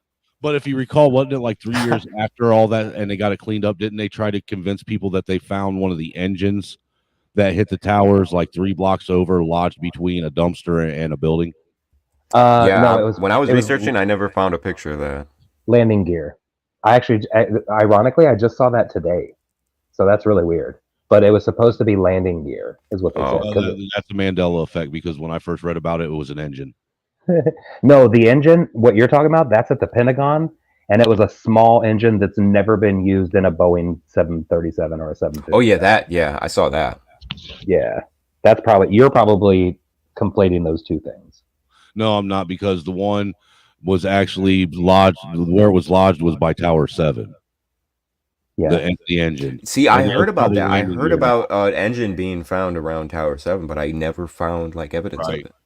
And look, it just like appeared out of nowhere. Nobody saw it in the entire like 3-4 years they've been cleaning shit up, and then all. And why would the engine be in Tower 7? How far away was it? It was like half a city block. Building 7 was close enough to get hit by the debris, right? It wasn't. Yeah, it was close enough to catch on fire and start fires in the building, but those fires were definitely not enough to bring it down. No. Dude, those fires weren't even hot enough to cook a hot dog. There isn't like hold on a second, because even we are right now saying things as though they're possible. There isn't a fire that can happen on planet Earth. A diffuse flame that can bring down a structural steel building. Yeah, there was a massive skyscraper. I think it was Saudi Arabia or some Middle Eastern country, and they had a fire in like almost every floor, and the building was still standing. Yeah, we had already addressed it. It was actually a 56-story high rise, and 27 of the floors were on fire for 19 hours. Yeah, well, that one was in Caracas, Venezuela. Yeah, 2004. The one I thought Venezuelans built that. right. Yeah, they aren't Not even to code. That's a third world country. Right, definitely not to code. That'd be my guess. So, all right, well, hey, let's jump this video in real quick. And like I said, if you guys see something you want to address, just say pause. We'll pause it. Okay, I'm hitting play. Do this before bed to stop receding gums and decaying teeth before it's too late. 25% of adults over. Yeah, here's one of the guys who can tell you I'm okay. All right. Here, hold on. You want to call your mother or something? I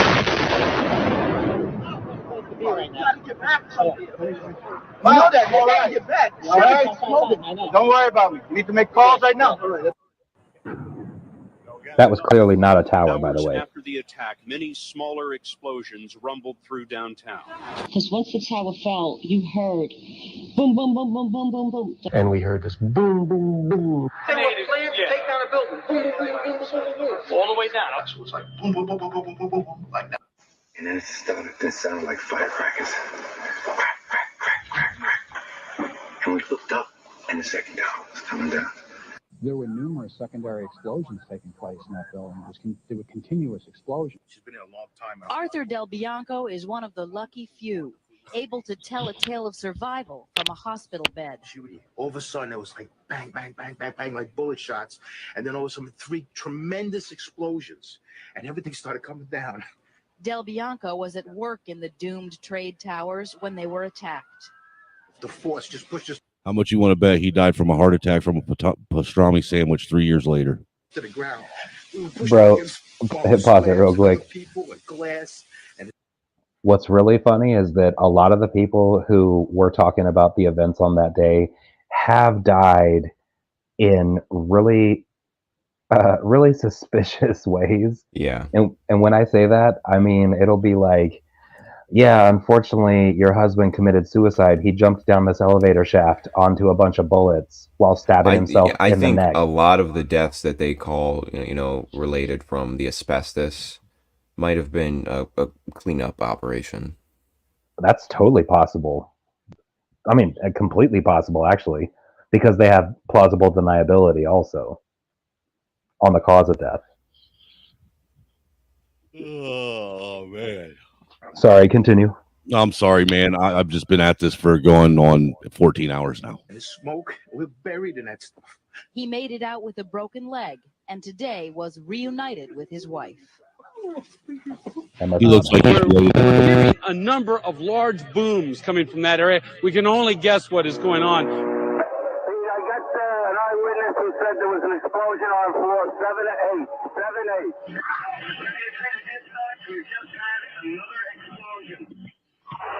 Warren Street because of the secondary explosion. We've got numerous Okay, people coming pause with that. us from the second.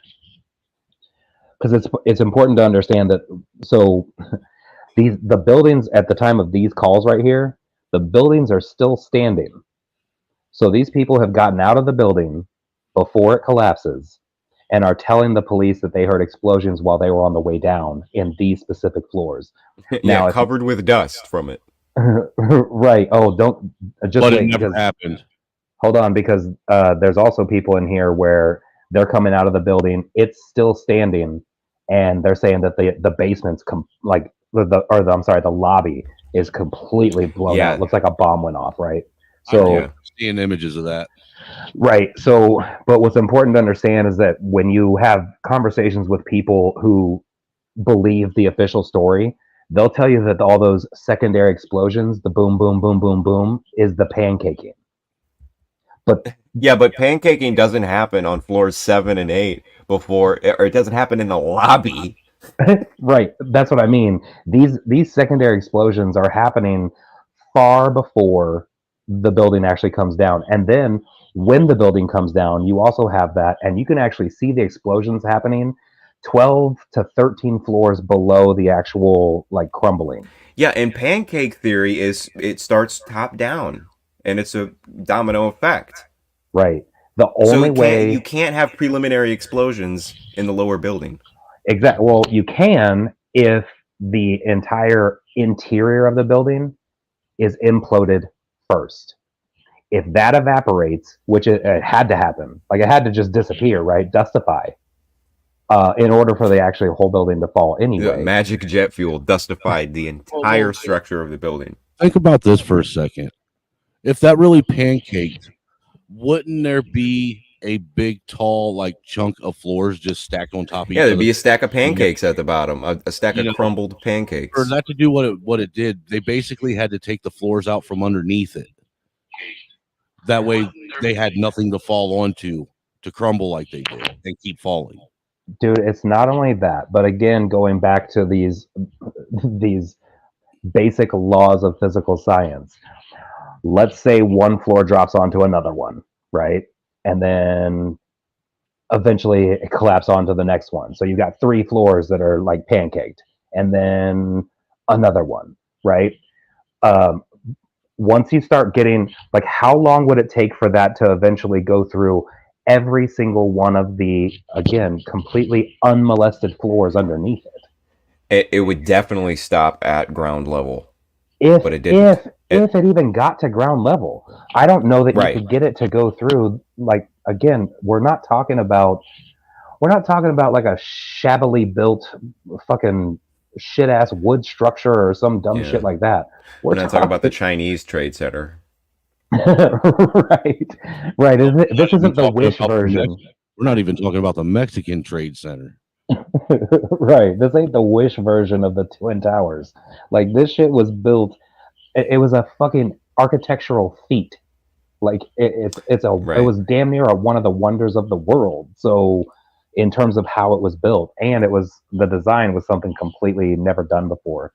Like, we still haven't gotten to the fact that the floors on the outside were actually made to withstand the wind pressure, where the inside, it was actually the only thing that held the static weight of the structure. So, do you think this was just some, feat of mankind that naturally happened, or do you think there was some groups within that knew this was that what they were building was eventually going to be destroyed and maybe rebelled against it by reinforcing?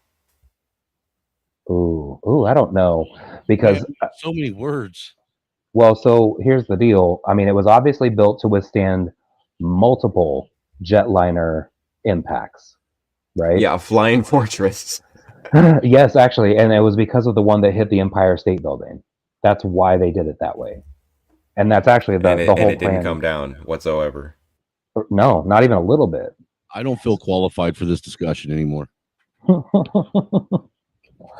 Well, then just listen and enjoy.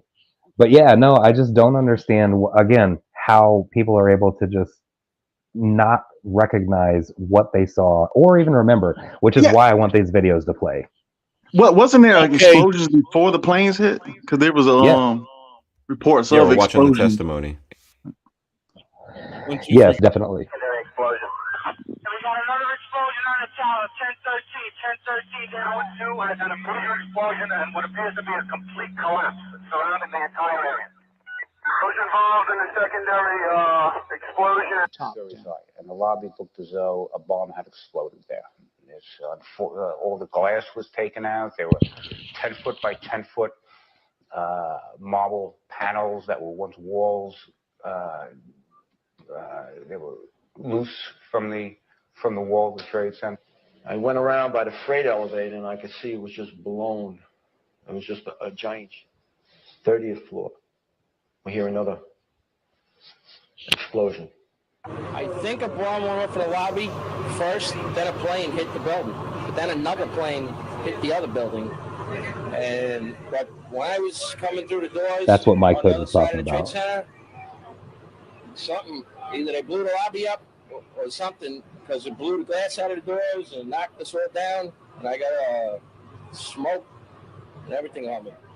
I just feel a little shook up because I got blasted, so I'm just trying to, I want a drink of water. They don't have any water though. Sure. Can you tell me what happened? What'd you see? I saw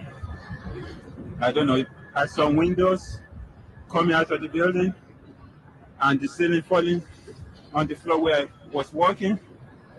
That's when we started up heading for the exit. And then we got downstairs. we got to the first floor from into the 82nd lobby, floor. and all of a sudden there was this big explosion. explosion. I don't know. Like everything went Just like what you just seen. That's what we went through before we came out of the building. Then when we get out the building, then another smoke cloud came. Better go through that smoke cloud. Mama just wants you to know more, right? The ladies that are with me were in the World Trade Center in the first building and escaped through the lobby where they report they believe there was a bomb in the lobby. We ran down the steps to the lobby. There was no lobby. Everything was torn up. And even the turnstile was burnt and it was sticking up. And they just told us to run. My boss ran out of the office. He said one thing, run. Everybody just ran. And we ran down the stairs. They told us to come back up the stairs. And we were like, come back up the stairs. Are you crazy? So we continued down the stairs. We came outside in the lobby. There was no lobby. The lobby was totally gone. Did you see other people? People. There was a woman there with her face blown off. And as we were coming out, we passed the lobby. There was no lobby. So I believe the bomb hit the lobby first. And a couple of seconds in the first plane. Yeah, hi. I am just about Check this one. between 5 and 10 blocks north of the actual site of where those two towers have come down. We're obviously having a bit of trouble right now maintaining our location because we just heard one more explosion. That's about the fourth one we've heard. The police are telling us they're either car bombs or they are simply cars that have overheated so much that they're exploding. But every time one of those happens, there's a flurry of activity. How is a tower coming down that already came down? What do you mean? I could have swore that this was one of them footages where in the back you could see that's what you saw behind her was the towers coming down. No, they're already down. What you're talking about, what Mike Hood was talking about earlier, it was a BBC reporter. This chick is clearly, in New York City. Right. Yeah, and she had the live shit on the screen behind her, the BBC reporter, and she was talking about how Building 7 has just collapsed, and that was, it was still standing. Like it didn't collapse for another like 30 minutes. So anything else in Rumble you want me to show while I'm here? What's that? Is there anything else? Wait. That looks very strange. Look at the buildings around her. It kind of looks like a green screen. No, that's just all the dust. I know it looks weird because she's so pristine and everything else isn't. Yeah, where's the dust on her? Well, she doesn't got it on her. I'm sure they wiped her down and stuff like that. You make her sound like a science experiment. Aren't they all? Yeah, what's the other Rumble one I sent you? I don't know. Let's look. I know you sent me two, though. I did. Because I think they're important. So, while you're going for that, let me ask Red Illusion and Mike Hood. Now, I'm sure you guys were listening. We were talking about it earlier. But since we know that aluminum can't cut through steel, ever, what do you think made those like cartoon, like Roadrunner cutouts on the buildings? Well, there is some suggestions of an energy weapon, but even if it was a plane and it was moving very fast, it would be like firing a bullet at a wedding cake. Now, the whole wedding cake isn't going to come down. It'd be more like, I didn't mean to cut you off, but the analogy used by one of the engineers that actually built the building was that it'd be like shooting a bullet through a screen door, or like pushing. Actually, yeah, right. Actually, he said a pencil. He said like throwing a pencil through a screen door. So if you think about it, there were some strange anomalies on them planes. You only sent me one Rumble. Go ahead, Hood. I didn't mean to interrupt you. Oh, you're good. But I heard some things that it was a missile and the plane was a hologram. I actually completely agree. A missile plus hologram, or a hologram plus energy Yeah, weapon. you could say, you can cover the missile up. So we can say it's planes and all that shit. And it looks real like a plane. You got hologram, Project Blue Beam and all that. Or maybe a plane-shaped missile. It could be that too, because you look at the fuselage and a lot of stuff under the undercarriage of these planes that were coming in. It was some weird, strange things under it. So check this out. So Snowman, the second video I sent. So Loose Change was the first one, which it seems like you're starting to fall out. So we'll probably not do Loose Change tonight. But I highly recommend everybody. In fact, I'll put it in the chat. The actual link. I'm starting to run out of gas. I ain't gonna lie. No problem. But the second one I sent you, This guy posits a pretty decent theory about those cutouts and explains why it can't be. Like at first explains why what it can't be, and then goes into what it could be. Right. Okay. That's the eyewitness. No, not the eyewitness one. What other one are you talking about then? I mean, if it has a label, you said one that was an eyewitness from Rumble and an eyewitness from YouTube. Right, but I also sent you a YouTube one that talks about missiles. Oh, okay, yeah. Yeah, and actually explains which kind of missiles it could be. Right. Let me email that to myself real quick. No problem. So, and I always wondered this because, again, like we know for a fact, no matter how fast, I mean, I don't give a fuck if that airplane was going Mach 5. It would still crumble against the facade of that building. So what we saw, first of all, everybody's like, I saw it happen. You didn't. You saw the explosion happen real time, but you didn't see the airplane until later that evening. And everybody forgets that. Yep.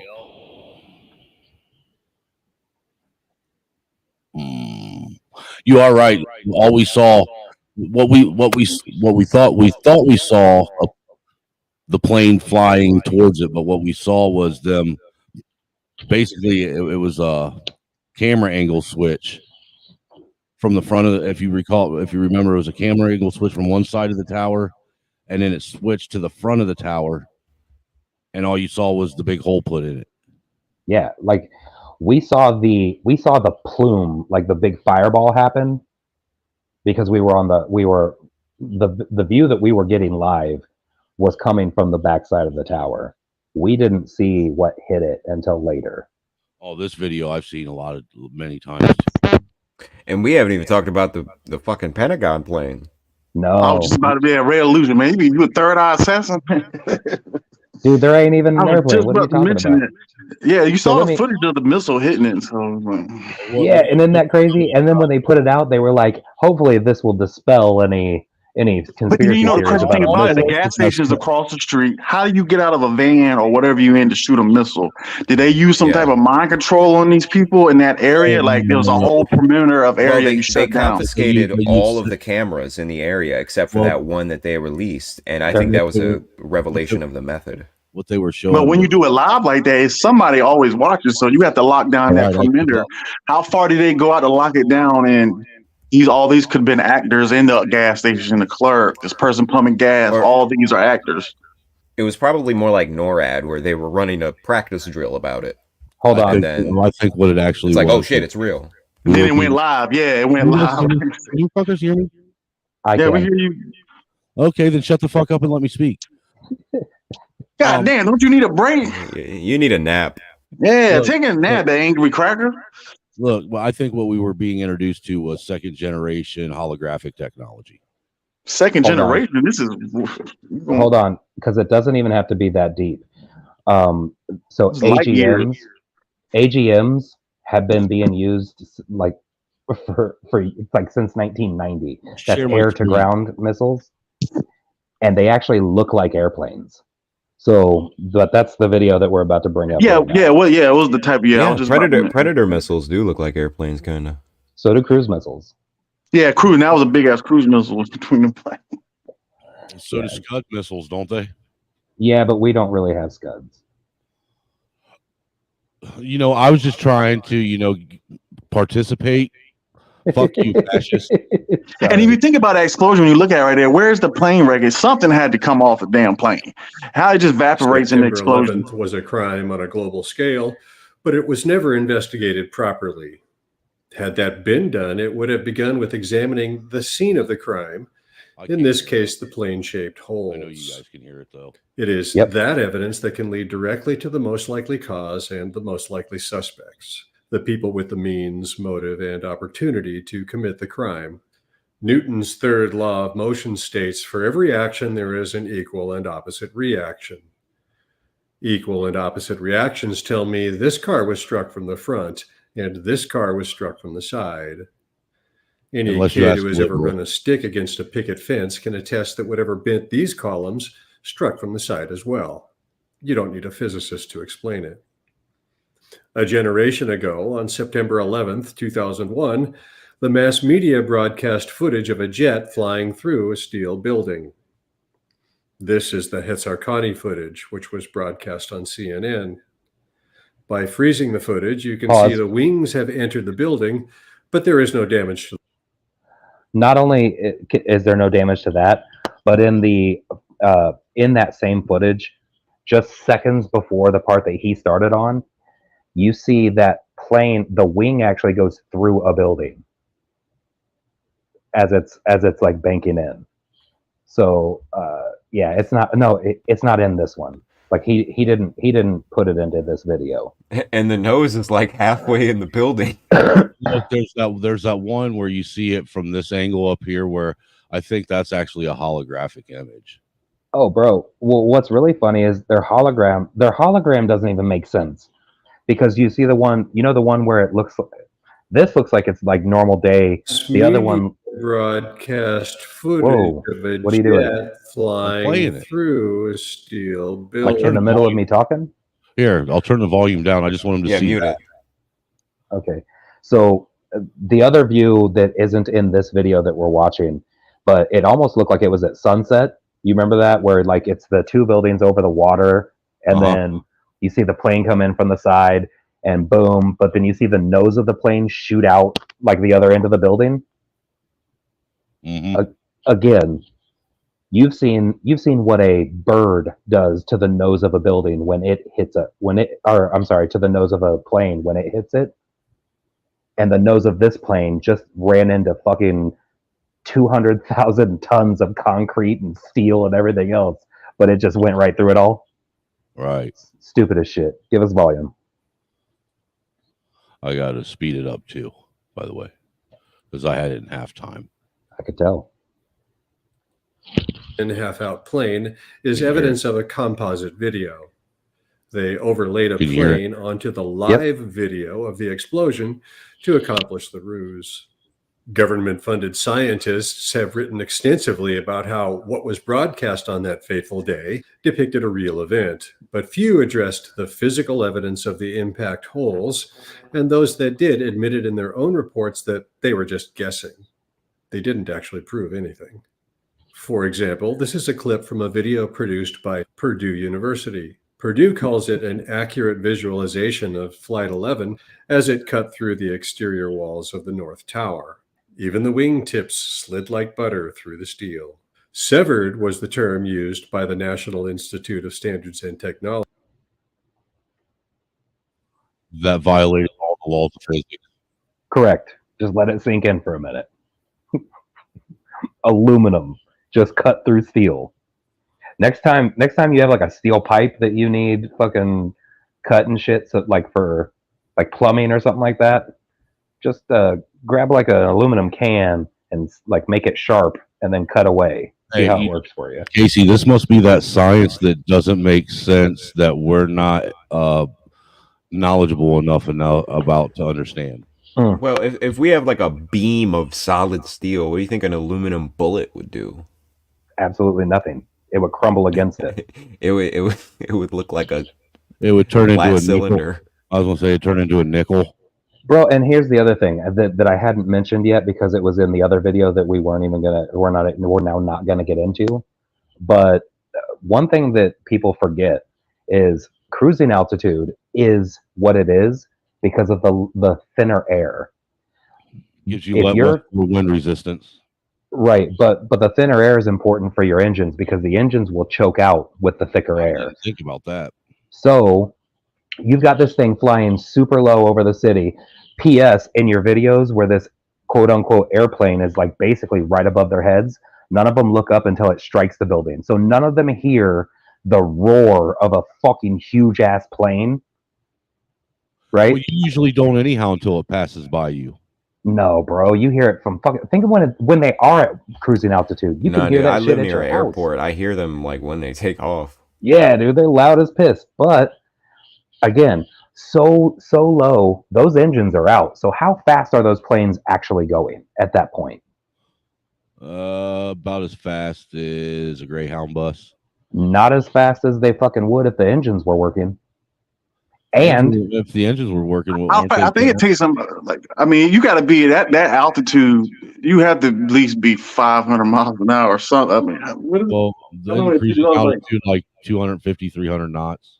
yeah, yeah. When they're at cruising altitude, they are going about 500, like 500, 530 the train, miles per hour. yeah, and the train to hit up two buildings like that. That's like hitting a needle in a haystack. Trying to, Right, and that's a whole nother thing. But and do it off the first try, dude. The first try now. Did it off the first try. You can do simulation all you want all day. So here's the other thing too. None of the airplane footage we've seen shows any contrail at all or chemtrail, but no trails. And behind the airplane, just to make sure that we're all on the same page, if you go by their footage, even that airplane's engines aren't on, because we have that shot from behind as it's banking in, and there's no swirl, because you know how it swirls the air behind it? Yep. If those engines are on, it would swirled the air almost in like two circles behind that motherfucker. The same way a boat does when it wakes the water. Right. So again, even their image that they showed us doesn't match with what they told you. So all right, continue. I feel like I really feel like I'm being bossed around, but I'll go ahead and accept it. I really appreciate it.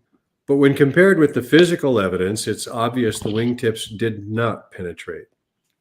The videos of the jet impacts produce visualization, and indeed the entire official story are not consistent with reality. At the point of impact, the columns were half-inch thick steel that measured 14 inches wide.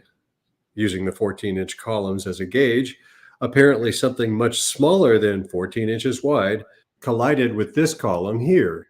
Whatever it was not nearly as big or as dense as that which gouged and sharply bent these columns over here. What did this was a lot closer to 14 inches than what did that.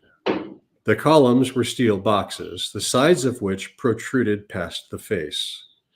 It is these protruding sides that are sharply bent to the right here, with the column face flattened between them. But this column wasn't struck so hard that the aluminum sheeting that covered it was knocked off or cut in half like these were. It was only whacked hard enough to dent it and pop out the bottom at the seam. The cladding was thin aluminum sheeting installed in 12-foot sections with the seams near floor level. This is a wingtip from a 767. We are to believe that this wingtip was only massive enough to dent this aluminum sheeting here, but a few feet away it was massive enough to gouge and bend steel in a completely different direction than the wing was traveling. Furthermore, if we believe the TV and Purdue University, then with the 30-degree sweep of the wings, the left wings would have impacted the columns on the right corners. And if the aluminum wing was somehow able to slice through the sharp steel of the World Trade Center, the damage would be consistent with it.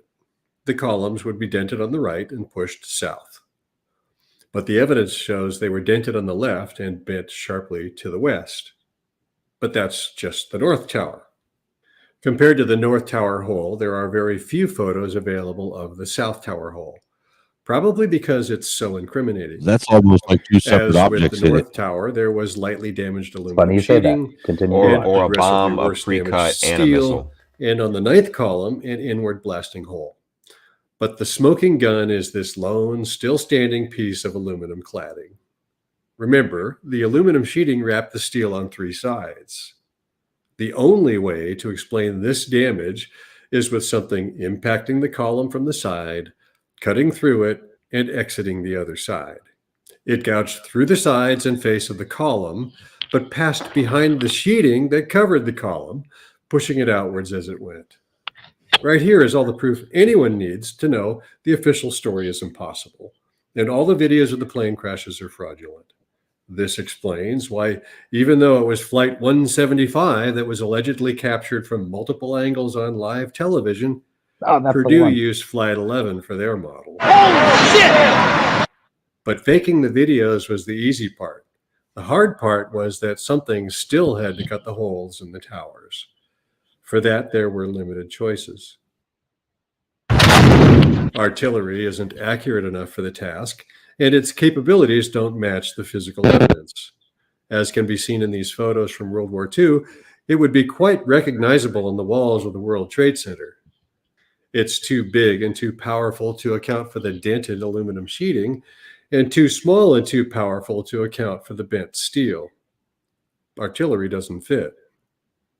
Damage from directed energy weapons, such as lasers, particle beams, and microwaves, is not at all consistent with the damage to the towers and can be eliminated as an option. The same goes for explosives. If explosives can be used to mimic the lateral impact of small projectiles, then they can be used to mimic the head-on impact of large jets. But they didn't do that. For this reason, even if precision munitions or secret technologies do exist that can cause this damage, to use Real quick, if I can, I want to point out that when he brought up the directed energy weapons, it is kind of ironic that, do you recall that there were a bunch of images after 9/11 of these cars where the windows were melted in them? Oh, yeah. You So remember for that? what he's specifically talking about is just this cartoon cutout. Right. He's I not- know that. Yeah. I know that, but that just piqued a memory when he said that shit, because I remember seeing all the cars parked on the side of the road where you'd see 3 or 4 of them in a row that looked like they just got bombed by a Scud missile. Well, before you push play again, he's about to get into the missile thing, and I want people to really pay attention to the way these look, but also all of our air-to-ground missiles from that point and all of our newer ones ever since, they all had nuclear warheads as well. So it's completely possible that these missiles actually had nuclear warheads, and that's why you have, again, molten steel and things like that on top of the thermite or thermate. That would make more sense, honestly. Yeah. All right, continue. Then they can be used to mimic the head-on impact of large jets. But they didn't do that. For this reason, even if precision munitions or secret technologies do exist that can cause this damage, to use them to contradict their own story makes no sense. What does make sense is this evidence indicates exactly what it appears to indicate, and it is so damning to the official story that the only way to deal with it is to ignore it completely. Evidently, a projectile that was at once small and flimsy in some areas, but massive and dense in other areas, struck at an oblique angle of attack, causing progressively worse damage to the columns the deeper into the tower it traveled. There really is only one option. Both towers show almost identical left-to-right damage in the same place, the left wingtips. 8 progressively worse damaged columns, followed by an inward blasting hole, which was nowhere near where the jet engines would have impacted. Only kinetic weapons, such as bunker-busting cruise missiles, are of the right size and capability to account for both the lightly damaged aluminum sheeting and the gouged and bent steel. They also carry explosives that can account for that inward blasting hole. Most people immediately discount missiles as an option because they assume thousands of people would have seen them and would have reported them to the authorities. This is a circular argument because if missiles were used, then they would have been launched by the authorities the witnesses would have reported them to. There may well have been thousands of witnesses to missiles, but why would the authorities tell us about them when they were selling us a terrorist attack? Even so, early on, some witnesses did report seeing and hearing missiles. Some people said they thought they saw a missile. I don't know how people could differentiate, but we might keep open the possibility that this was a missile attack on these buildings. And at about 10 minutes ago, 15 minutes ago, there was a loud sound that I can only describe as it sounded like a missile, not an airplane. But for a clue as to what the witnesses might have seen, here's a flyby of a Tomahawk missile in Iraq. The photographer was prepared for this flyby, but not so the people in Manhattan, who would no doubt be not expecting to see cruise missiles. In the canyons of the city, distracted by the hustle and bustle around them, Who would be looking at the sky? And even if they did glance up and see a cruise missile fly by 1,000 feet above them, would it have been anything other than a blur? So what kind of missile could do the deed? AGM-86D missile warheads are about 14 inches wide and weigh 1,200 pounds. They are big, powerful missiles that have been around for decades.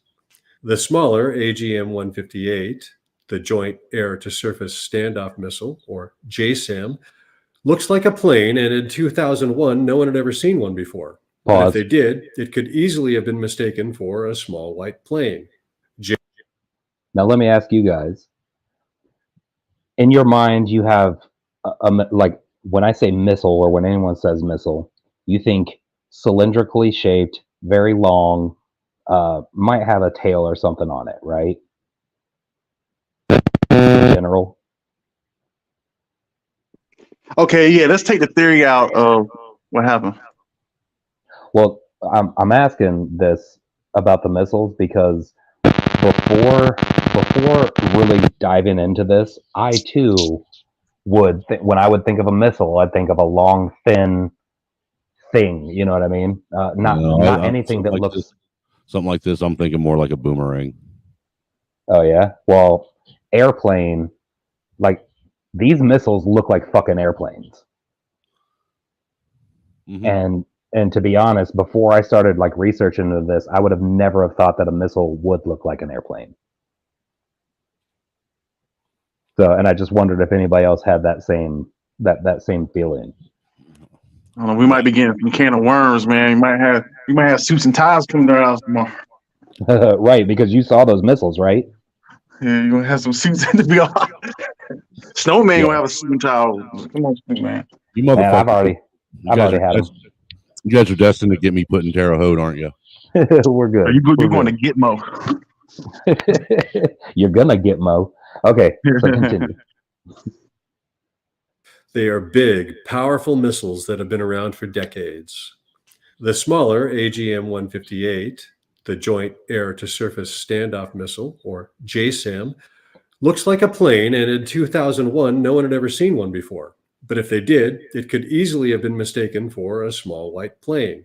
JSAMs were being produced in 2001 for testing and for the pilot Notice the production design looks models, like a broadhead. but they were not in the military's inventory, Right. and mass production didn't begin until December of 2001, giving the authorities plausible deniability. But JSAMs used off-the-shelf technology from other tried-and-true missile systems, so there is no question that technology existed at the time. They look like planes, they're stealthy, they have waypoint capabilities that enable them to fly in formation, and with planted targeting beacons, their margin of error would be next to zero.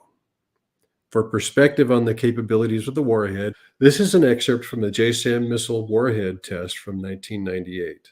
After experiencing shock loads as high as 12,000 Gs, there was no deformation of the casing, and the fuse timing delay performed to the millisecond.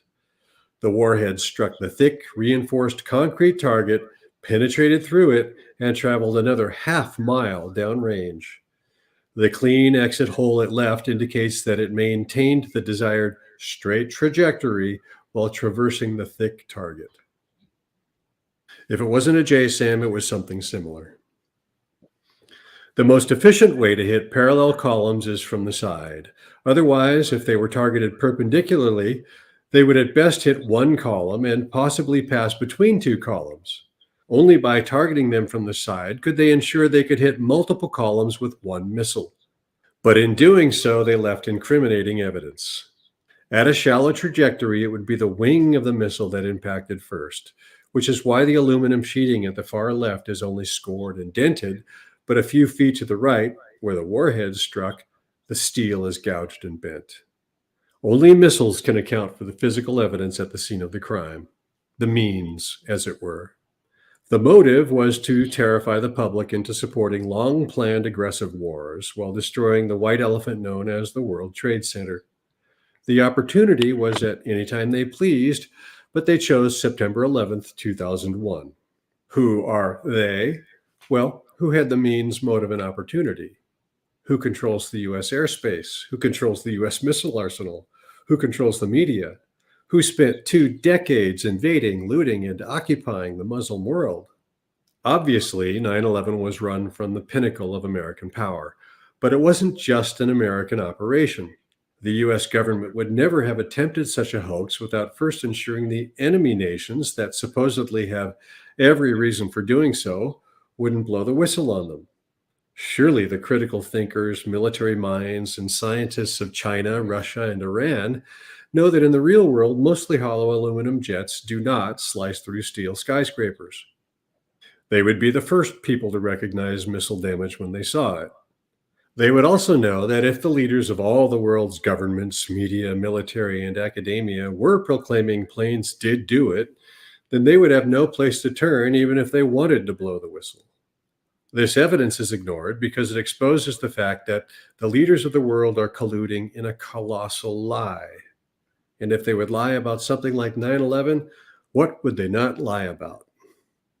According to the damage evidence and according to the laws of physics, the plane-shaped holes were cut with multiple cruise missiles launched in broad daylight.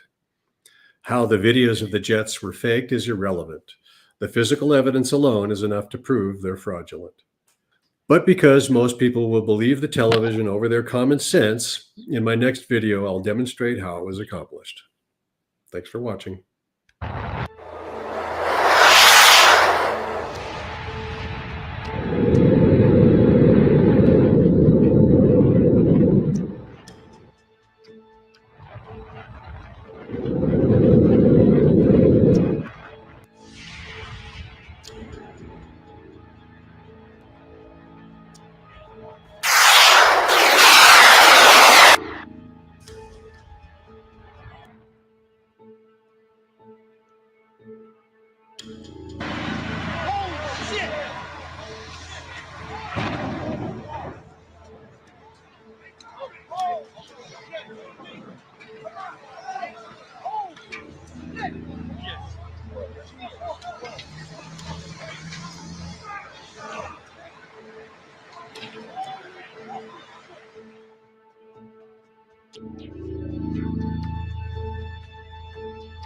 Bro.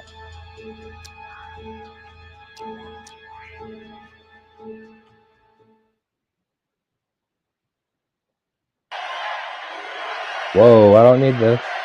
This ain't what we're talking about. So yeah, I don't know, man.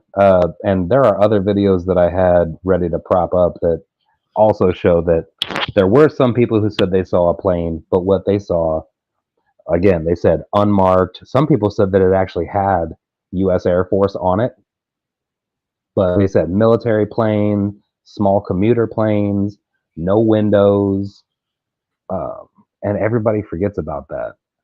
Do you guys remember that? Vaguely. And that was the report of the first plane. Well, both planes. A lot of people had to be convinced that there was a plane to begin with. Because again, and I got these damn videos, and I'm sorry that we started so late. And really, it's really not that we started late. It's because you ended up streaming all day. It's my fault, guys, for real, honestly. But they were like, there are videos of people basically standing around officials who are telling them what they saw.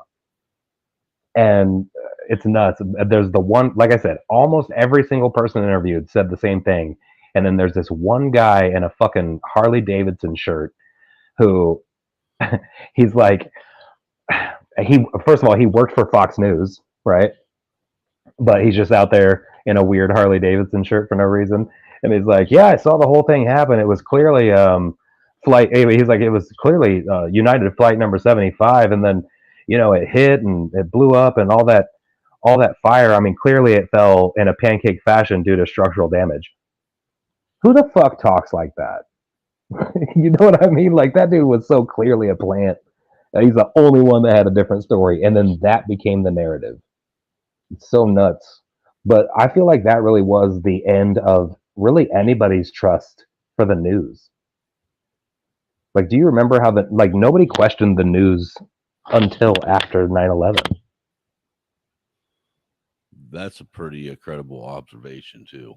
Right? I mean, think about it. Even people who don't believe that it was an inside job still have a distrust for the news, and it springs from 9/11. Yeah, and that's why I said do all these same polls after the 2020 lockdowns and watch and see how much that conspiracy mindset's been heightened in everyone. Fuck yeah. Totally agree.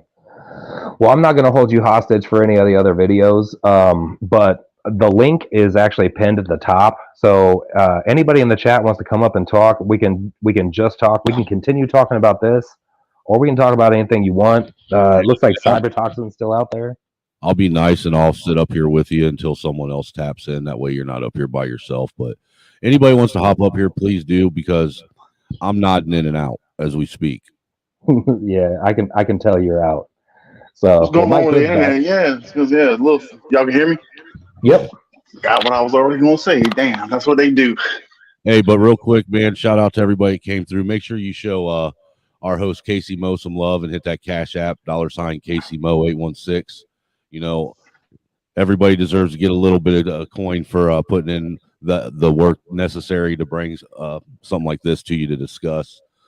Remember, tomorrow, probably what did I say about early morning, late morning, early afternoon, we're going to be doing a stream posing one question. And the question is going this week, this Sunday, be directed to the Black community. And we want to ask them if they're going to be honest with themselves and tell us if they really think their ancestors will be proud of what they have done with all of the work they put in. Damn, Snowman, you getting better doing radio. You know, the pause in and advertise and all that. Damn, you been learning. So make sure you come over and check that out. Make sure you tell your friends, because I would like to get as many people, cycled through and have this continuing discussion on what the Black community thinks about themselves, really. Snowman, they're Indians, Snowman. Well, we'll address that tomorrow.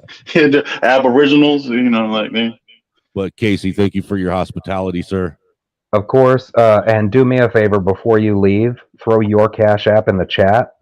Because you were the one actually making my videos run and everything else. So if anybody wants to do either one, I'd prefer you to do his over mine, but it'd be really nice.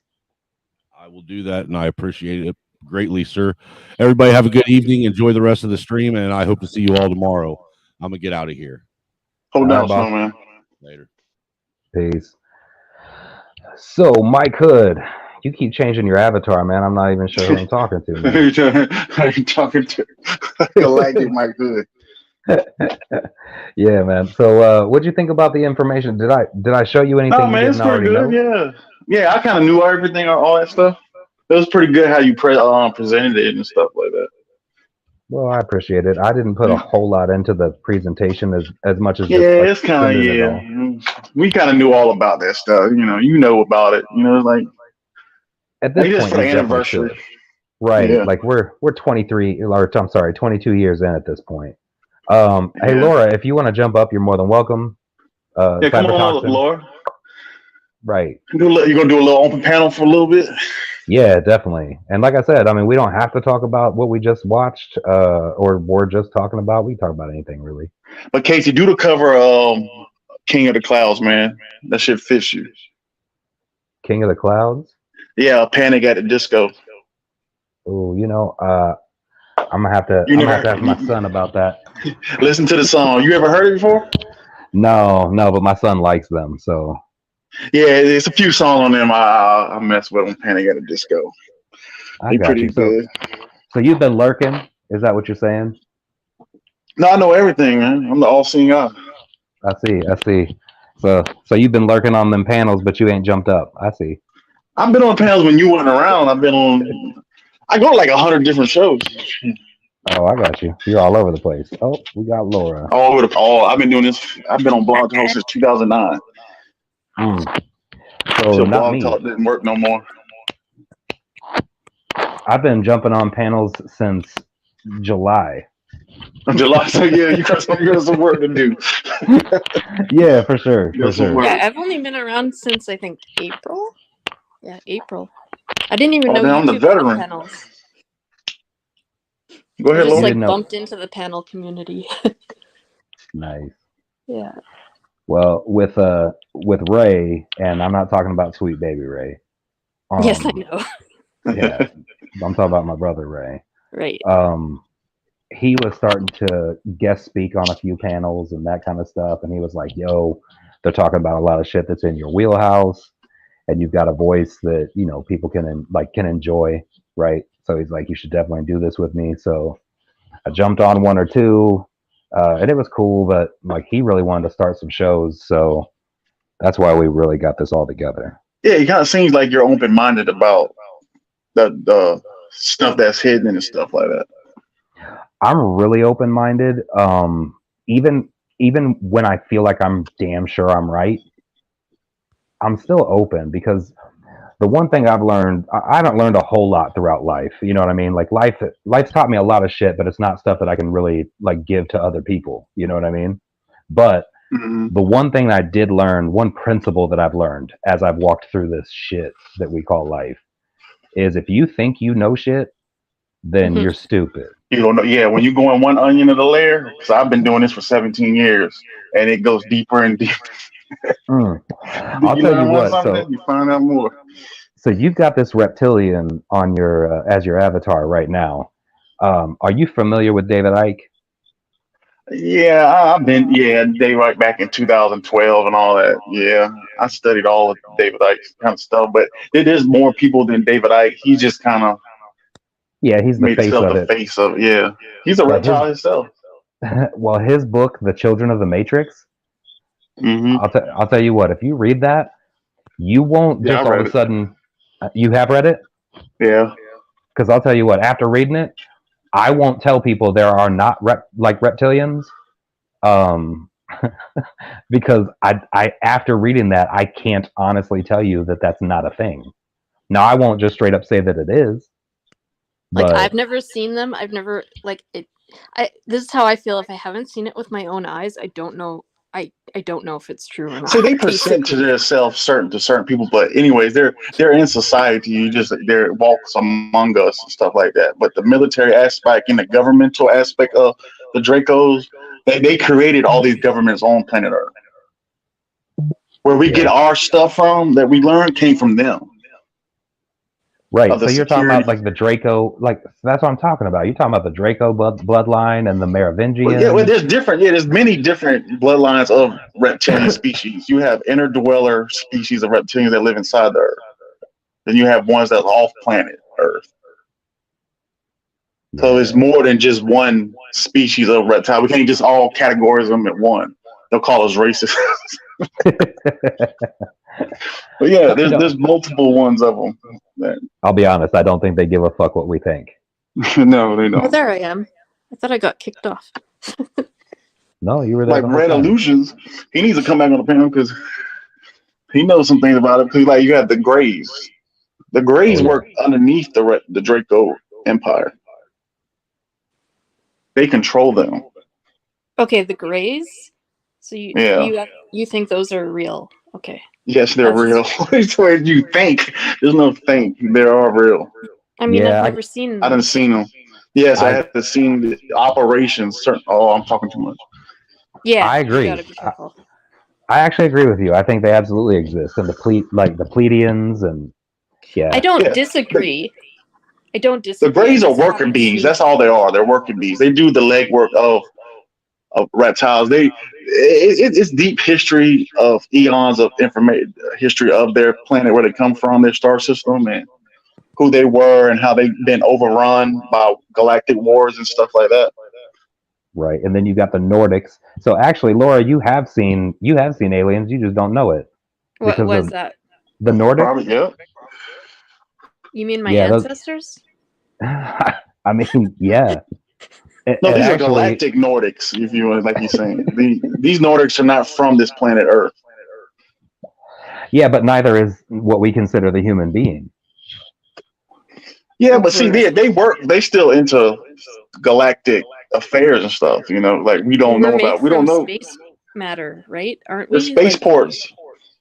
It's not just that we're made from space matter. So here's the thing. When people talk about the origin of man, they think of the human being like it's something completely separate from any other animal they've ever heard of. And when I say that, I don't mean in the front of their brains, I mean subconsciously.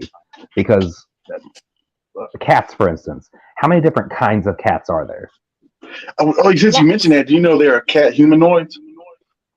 Stop it. There are. They come from the Lyra star system. The Palladians helped them against a war that they had called the Lyra Wars. Okay, well, and one at a against the time. Draconian Empire.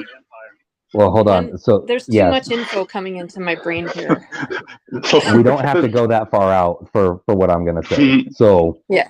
okay, so humans, like other animals, well, and when I say humans, I mean terrestrial humans. So I'm not talking about the Homo sapien, which is what we are. Right. I'm talking about basically in the evolutionary chart that they give you, right? Mm-hmm. It's a false chart. It's a false chart, number one. But So we didn't come from apes. not even a little bit. But there are humanoids or hominids that did. So there's a direct line up to a point, and then all of a sudden you have what they call the missing link. Mhm. But that missing link is actually about 15 to 20 different other species that you would have to go through in order to get to a Homo sapien, right? So, but Homo erectus is the terrestrial human or humanoid that we would consider kind of like a human. And it wasn't until the breeding with whoever was visiting this planet, the interbreeding between them and the Homo erectus is what gives you Homo sapien. Okay, Homo and sapien, what?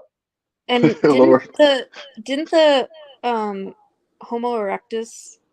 Okay, I don't know. I watched some kind of I'm really high. I watched a documentary on like they came from like the Northern Europe area or something. Like no, who were they? I can't remember. Never mind. No, what Seems kind of are you like the talking about? Bible. Go ahead. What Nah, were you talking about?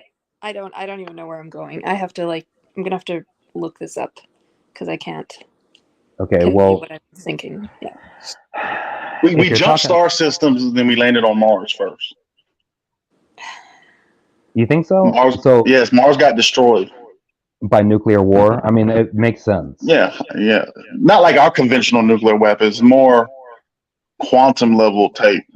So If you want to think say there was nuclear. you think there was actually like vegetation and things like that? Yes, Mars on had Mars atmosphere, before? oceans, and all that. Yeah, it looked like Earth. Yeah. That's actually scientifically proven at this point. From the samples that we've gotten back from the rovers. Yeah. Yeah, like there's no question there was water, there was all kinds of shit.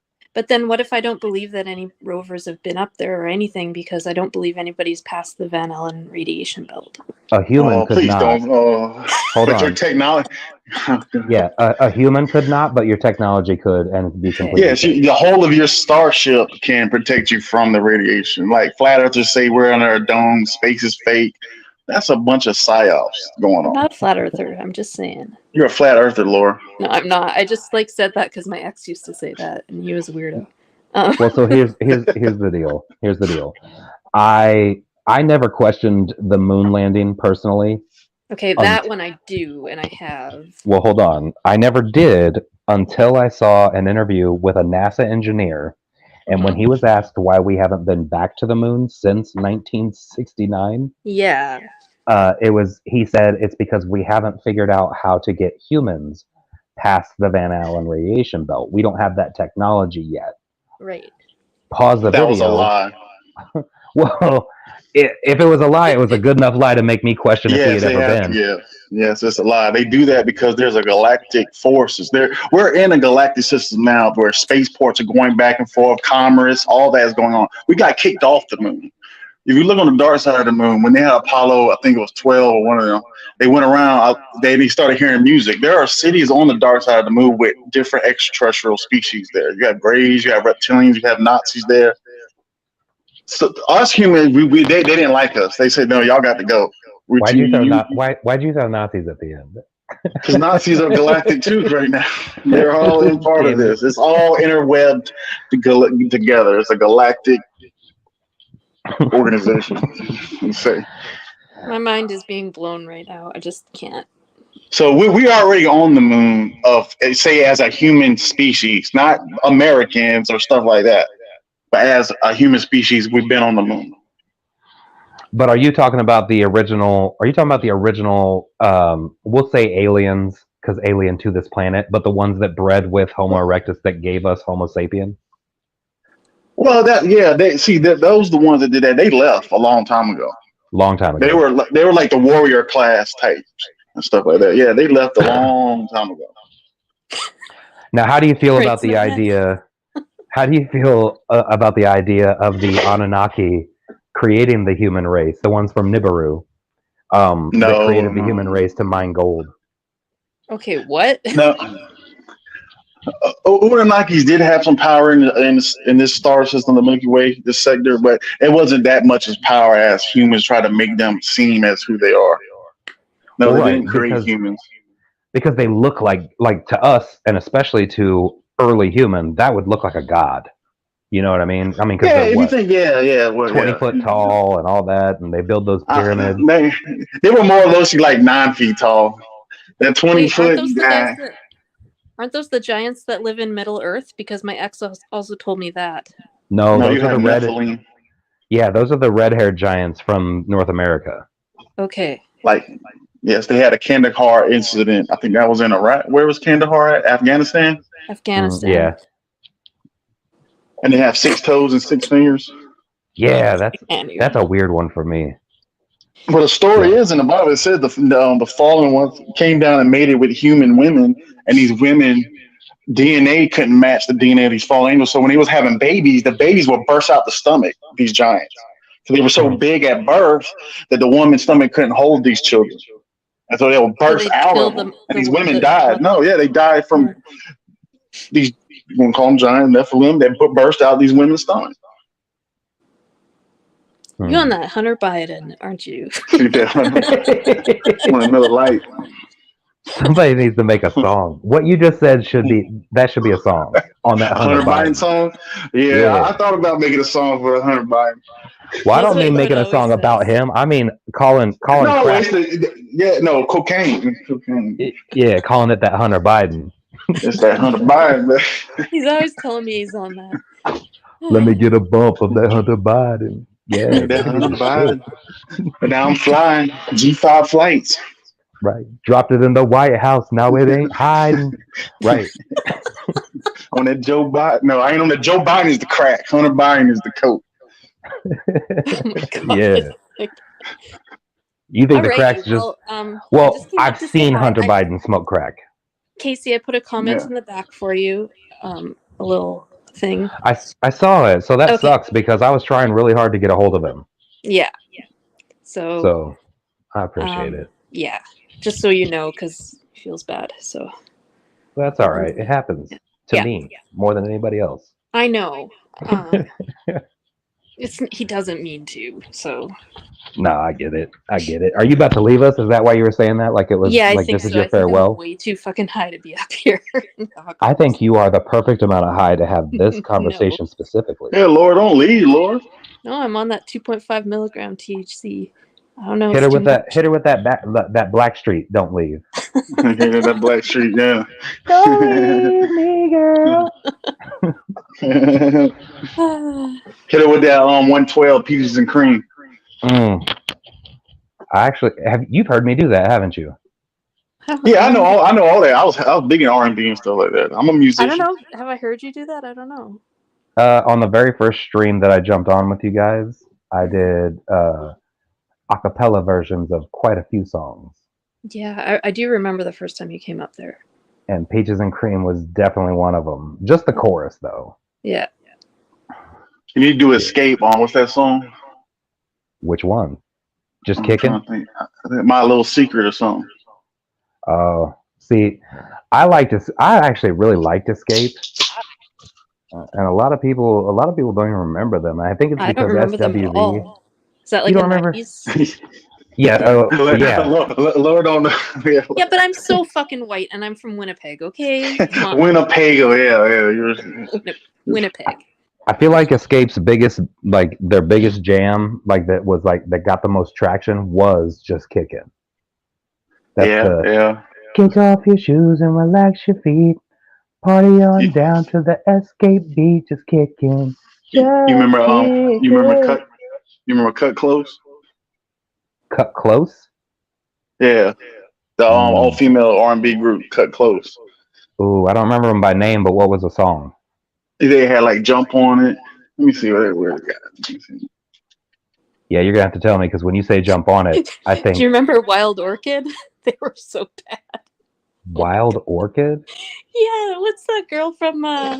Someone this right here. What's her name? I'm gonna mute it in a second. You can't play that one.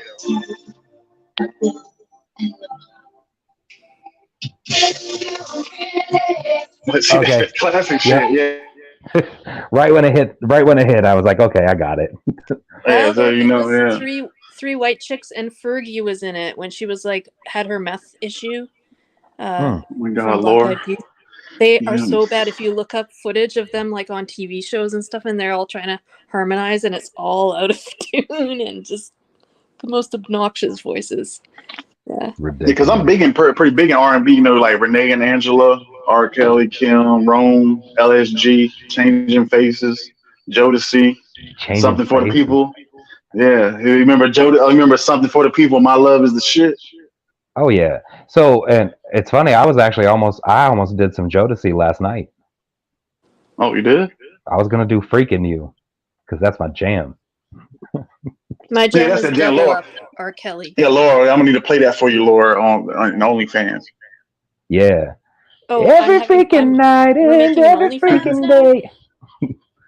Yeah, I go to Genuine, Key Sweat, who else? Teddy Pendergrass, Brownstone. Okay, I knew one of those. I just got.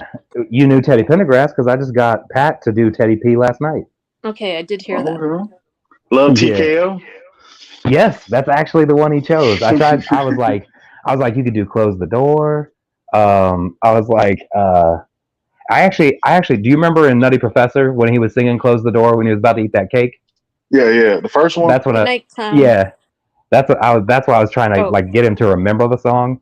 But I was like, what was the other one that I was trying to get him to do? Come on and go with me. Come on over to my place. Right. Oh yeah. Still, but he chose Love TKO, and he actually didn't do bad. Like it's a perfect song for his voice.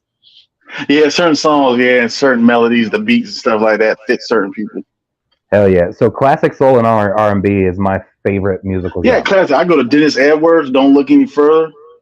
genre. You remember Guy? Oh yeah, Guy. Hell Guy. yeah. That. And then we go to Guy. Who else? I got Silk. Yeah, H-Town. Actually, I offered to do Knocking the Boots last night too. Oh shit, Lord, hey. Yeah, so I have no idea who you're talking about. 702. Yeah. SWV. SWV, I remember. Which song do you remember? Weak. Well, I just remember them. I don't remember. Well, no. I get so. Do they sing? Yep. That's I Weak. get so weak in the knees when. Yeah, I remember that. Do you remember Right What Here? you know about that? No. Right Here. Right I Here only was remember on. stuff that was on on TV, and I didn't have MTV at the time. I had Much Music Canada. Hold on. Yeah, You saw VH1. You saw Free Willy, right? Yes. So do you remember Right Here, the song that they did with? They had Michael Jackson's song in it. No, I'm gonna have to look it up.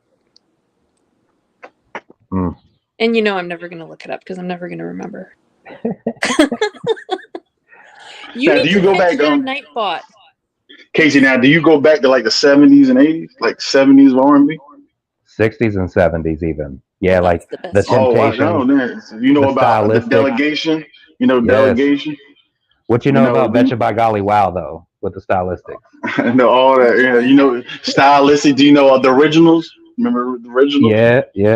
Who was the one that I was just trying to talk about yesterday? Oh God. Fucking. It's a huge band. Like this is one everybody knows. Papa was a Rolling Stone. Fuck. That's a I thing. know Aretha the song, and I Franklin don't know on who. thing. I can't. No. It's a group of dudes. Papa Wherever was he wrong. laid his head was his home, and when he Oh, that was the died, OJ's, I think. I'm gonna look it all up. that he left us was Was it the alone. OJ? Papa was. No, that Put it on actually my might be the Temptations. Hold on. I think it I'll is. look it up. God damn. Yeah, but the OJs are dope as shit too. Actually, did you ever see the movie The Fighting Temptations with Cuba Gooding Jr.? Yeah, that was When the dudes from the OJs were actually like in the movie with them, dude, that shit was so good. That's just, And yeah. Montel Jordan, he was a prison inmate.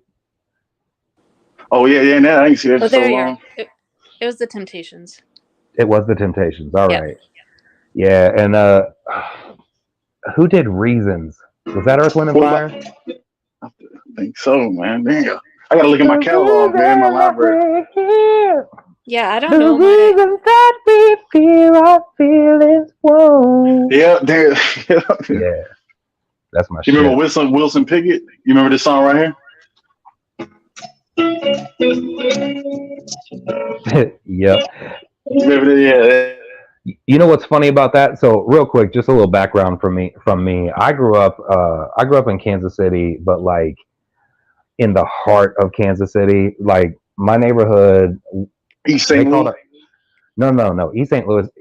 Actually, East St. Louis is in Illinois. St. Louis is in Missouri. So you was in the hoods and shit. But yes, so like our house was green, but they called it the White House because we were the only white folks in really? like in any neighborhood anywhere near us, right? So being over at friends' houses, like all of their parents constantly had music playing, and it was always basically how I try to explain it to people is, do you remember those late night commercials where it's like, like it'll just be called like Gentle Soul or something like that, and it has all those songs, And you're That's supposed to buy the album, and it's like 20 original hits. That one. Oh no, it had all the good shit on it, but like, and I mean all the good shit. Like, what's that one dude? What's that one dude that's white that everybody didn't realize he was white until like 2 years ago? You know what I'm talking about? I bet you wonder where I've been. No. I searched to find a love within. Oh yeah, I can't think of it.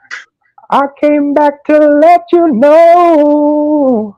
Hey, I gotta say, like any other genre you would pick out of the Michael 70s, McDonald. 80s, 90s, I would know. That ain't Michael McDonald. You would know 90s shit? Dude, no, Yeah, that was, but not like I don't know my R&B. I don't. But do you know 90s R&B? A little bit, because Canadian R&B. I mean, there's a R&B. Is there? Yeah, I'm trying to think. Drake? No. I mean, like there's Snow. Like I don't even know. Informer. Now, when you say Snow, do you mean like Informer? Informer, yeah. You know, somebody told me I go blam. And I still don't know what he says. You should take them under sissy, never told me stop someone down the lane. I actually do know the words to that. How do you? I guess I never looked them up.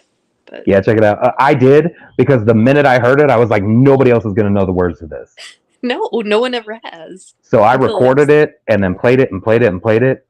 So yeah, I'd be sitting there anytime somebody. What's up? I was saying, like, some of them songs there, I was already in the studio trying to sample some of them stuff and remix, recycle it.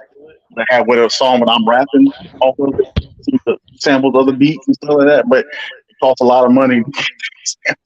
Hell yeah, it does. Hell yeah, it does. Oh, money. And they were talking about one of them was like $400,000.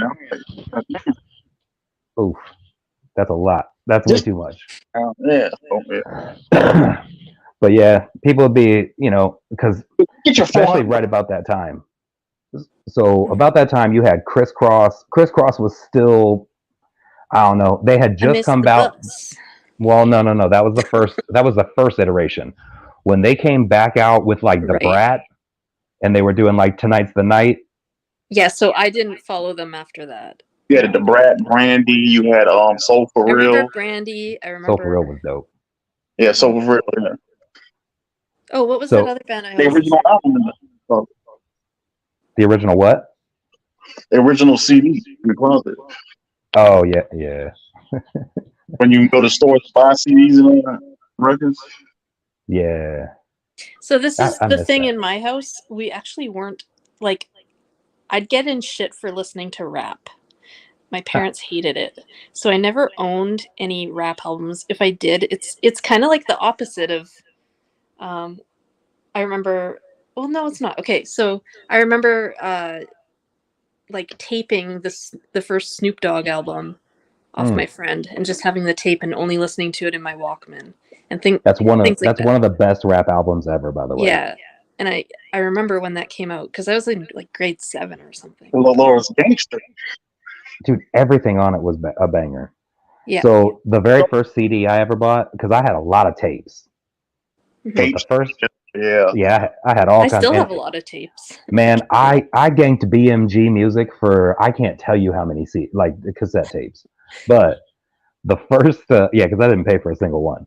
But the first CD I ever bought was Adina Howard, "Freak Like Me." See, and I don't know that. Yeah, I remember her Howard. Yeah. Yeah. The first tape I ever bought. School. You know that MTV videos. Hell yeah. Because I'm so white, the first tape I ever bought, I bought two. I bought Guns N' Roses, Use Your Illusions 2, and the Metallica Black Album with my babysitting money. Now, let me ask you this. Use Your Illusion 2, was that the one with like blue and purple, or was that the one with red and yellow? The blue one. Yeah. Okay. I now I have the LP. Because it's still like, I know it's so like shitty, but I still love listening. I don't know no way. And so most of my stuff I grew up with, I just started getting into classic rock probably like 5 years ago. That's how I am with country. I've always been into like 60s garage and stuff like that. The Kinks. Yeah, stuff like the Kinks and like I said, the Small Faces and who else? Like the Zombies. Yeah, all stuff like that. And then also like some psychedelic stuff. Like I love 13th Floor Elevators and Y'all know who Tool is? A rock group Tool.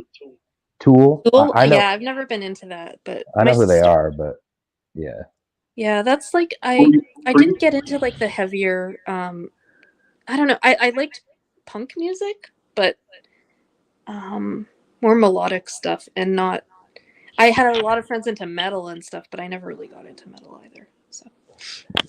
So the rock stuff, I got 7 sisters and 4 brothers, and I'm the middle child out of everybody. Right. That's a lot. So my oldest brother is 10 years older than me. So he was into like that hardcore punk shit. Yeah. And then my brother that was just a little bit younger than him was into the rock shit. So he had like Metallica and all that shit. Was he into like the hair metal stuff in the 80s? Oh yeah, he was into all that shit. Yeah, he was into all that shit. Yeah. So, and then my brother, who's just a little bit older than me, he was a hardcore rap fan. So yeah, that's why I was telling you guys the other night, like when I was 6 years old, my favorite song was 2 Live Crew, "Pop That Pussy." I know, that's crazy. So little 6-year-old me is walking through the hood saying, "Pop that pussy, pop that pussy." I would have baby." never even heard a song like that at 6. Like never, no way. Tootsie Roll? Yeah. Oh yeah, 69 boys. Butterfly, that's old. Let me see that Tootsie Roll. Canada, the bass hitting. Oh yeah, Yeah. Canada. Yeah, Who like was I mean, it? come on, we got like Anne Marie and Rita McNeil. We don't get down here, down. See, Casey, I'm in South Carolina. Oh, okay. on that Murder Beach. Too bad you're not in North Carolina. Then you'd have that Petey Pop shit. Yeah, Petey Pablo and all that. Yeah. See, South Carolina don't have no big time artists yet. No. I mean, to be honest, neither does Missouri, really. I mean, if you count Nelly, I guess, or, I mean, maybe Tech Nine, but I think he's really, like, niche. Like, there's not a lot of people. Does Nelly still wear his Band-Aid? Or did I he don't know. clear up that infection on his face? Nelly's with Auntie now. Yeah. I don't like that dude. I hate that. I almost got in a fight with that dude. Really? Yes. So he was in Kansas City to do a show, and my friends even to this day still don't really understand that I never really liked the dude anyway. So they're all excited, and we have a club that we would constantly go to because I used to break. So we go to the club and break dance and shit. Ray, all of us, right?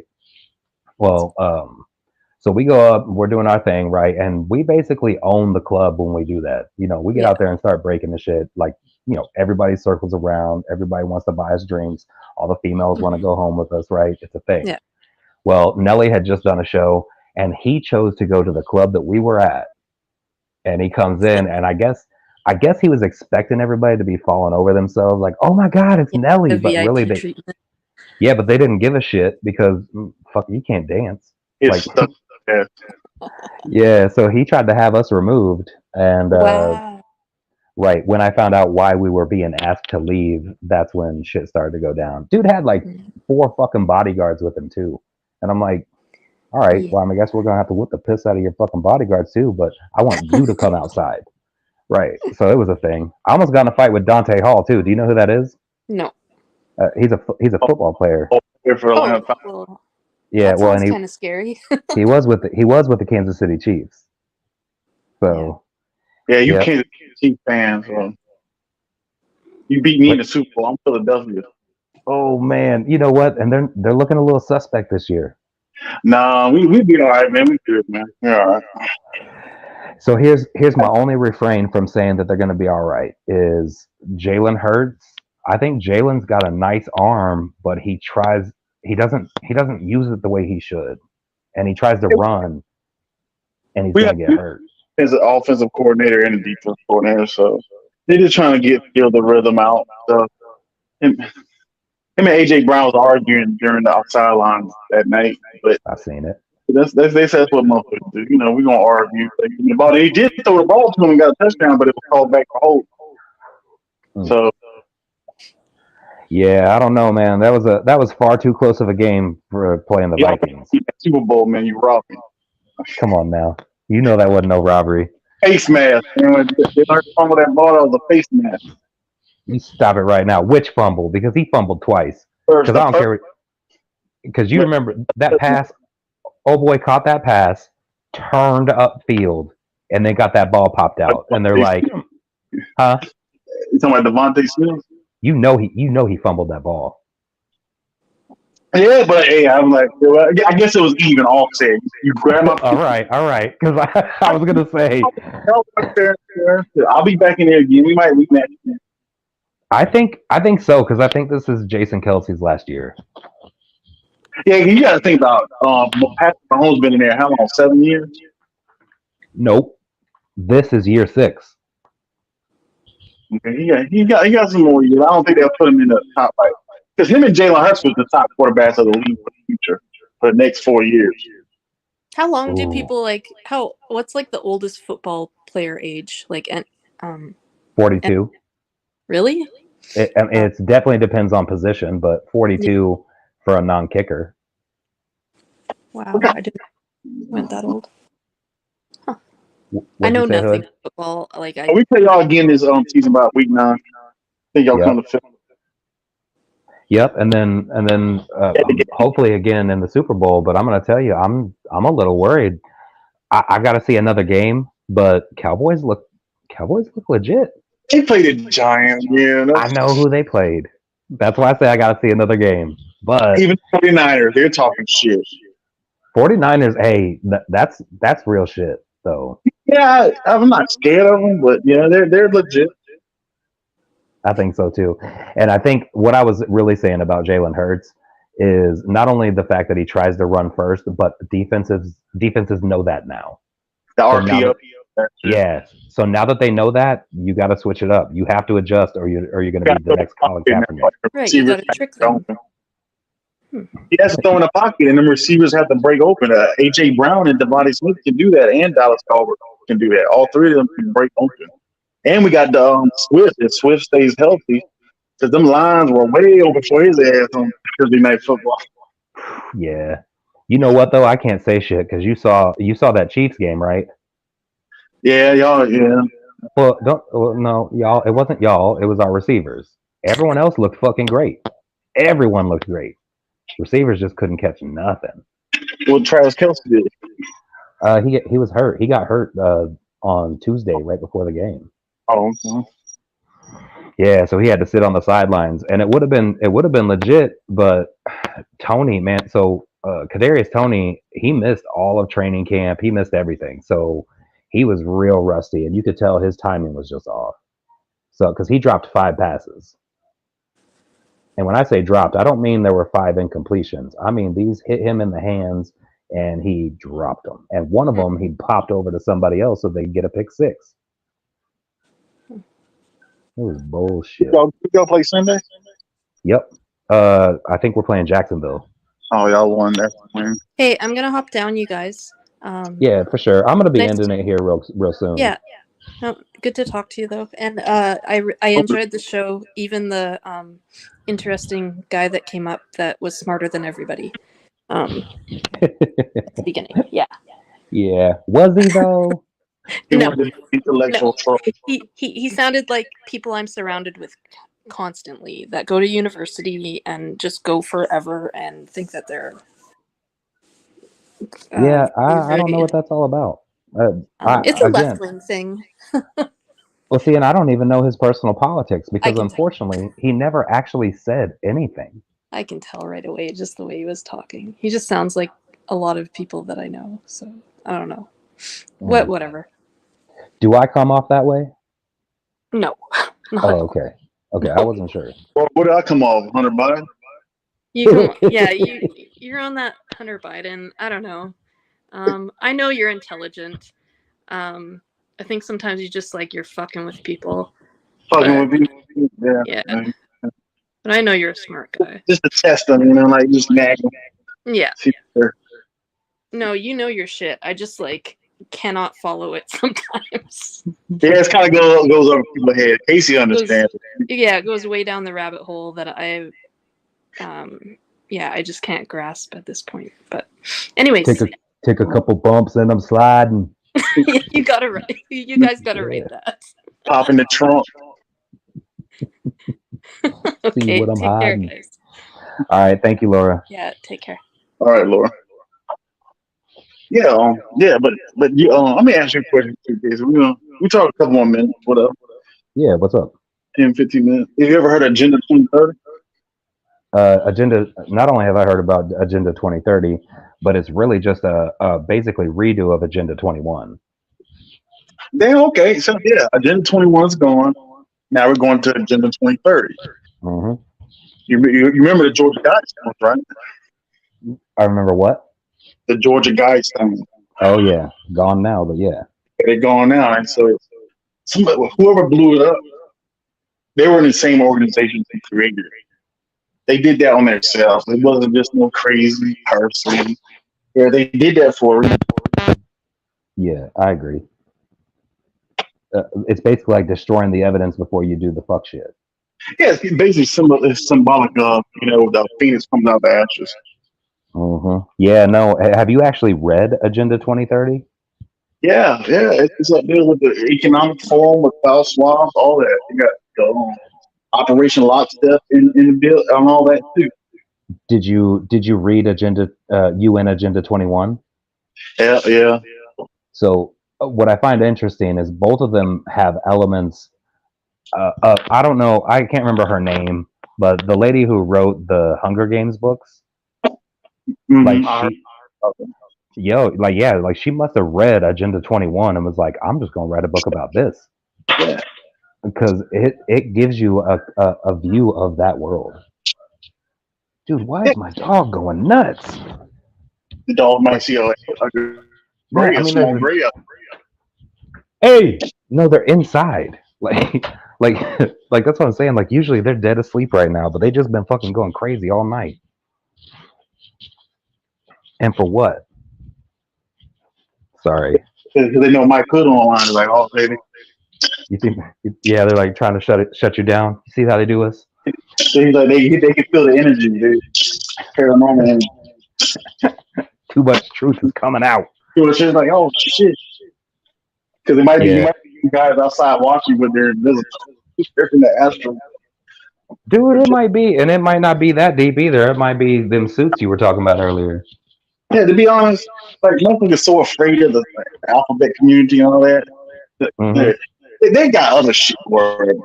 You know, big shit. They're not worrying about people on a YouTube channel. You know what I'm saying? Man, I hope you're right, but I don't know. Now, if you had big influencers and stuff, like millions of subs, and you feature sensitive information, yeah, they might see some people. But we just talking off the Freedom of Information Act about and testimony. That's it. Right. Yeah, and I ain't there yet. I'm assuming I will be there at some point though. So we'll see how that pans out. Yeah, man, you got to wake up even more, man. You got to go deeper in that rabbit hole, man. The shit's about to hit the fan. You know, you want to hear something crazy? So there was a point, and actually, so at this point, I think it was at like book 4.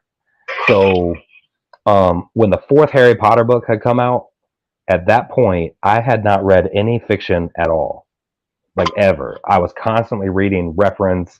I was constantly reading like really heavy shit, like the David Icke books, the Bill Cooper books, anything Alex Jones put out. I was soaking it all up, right?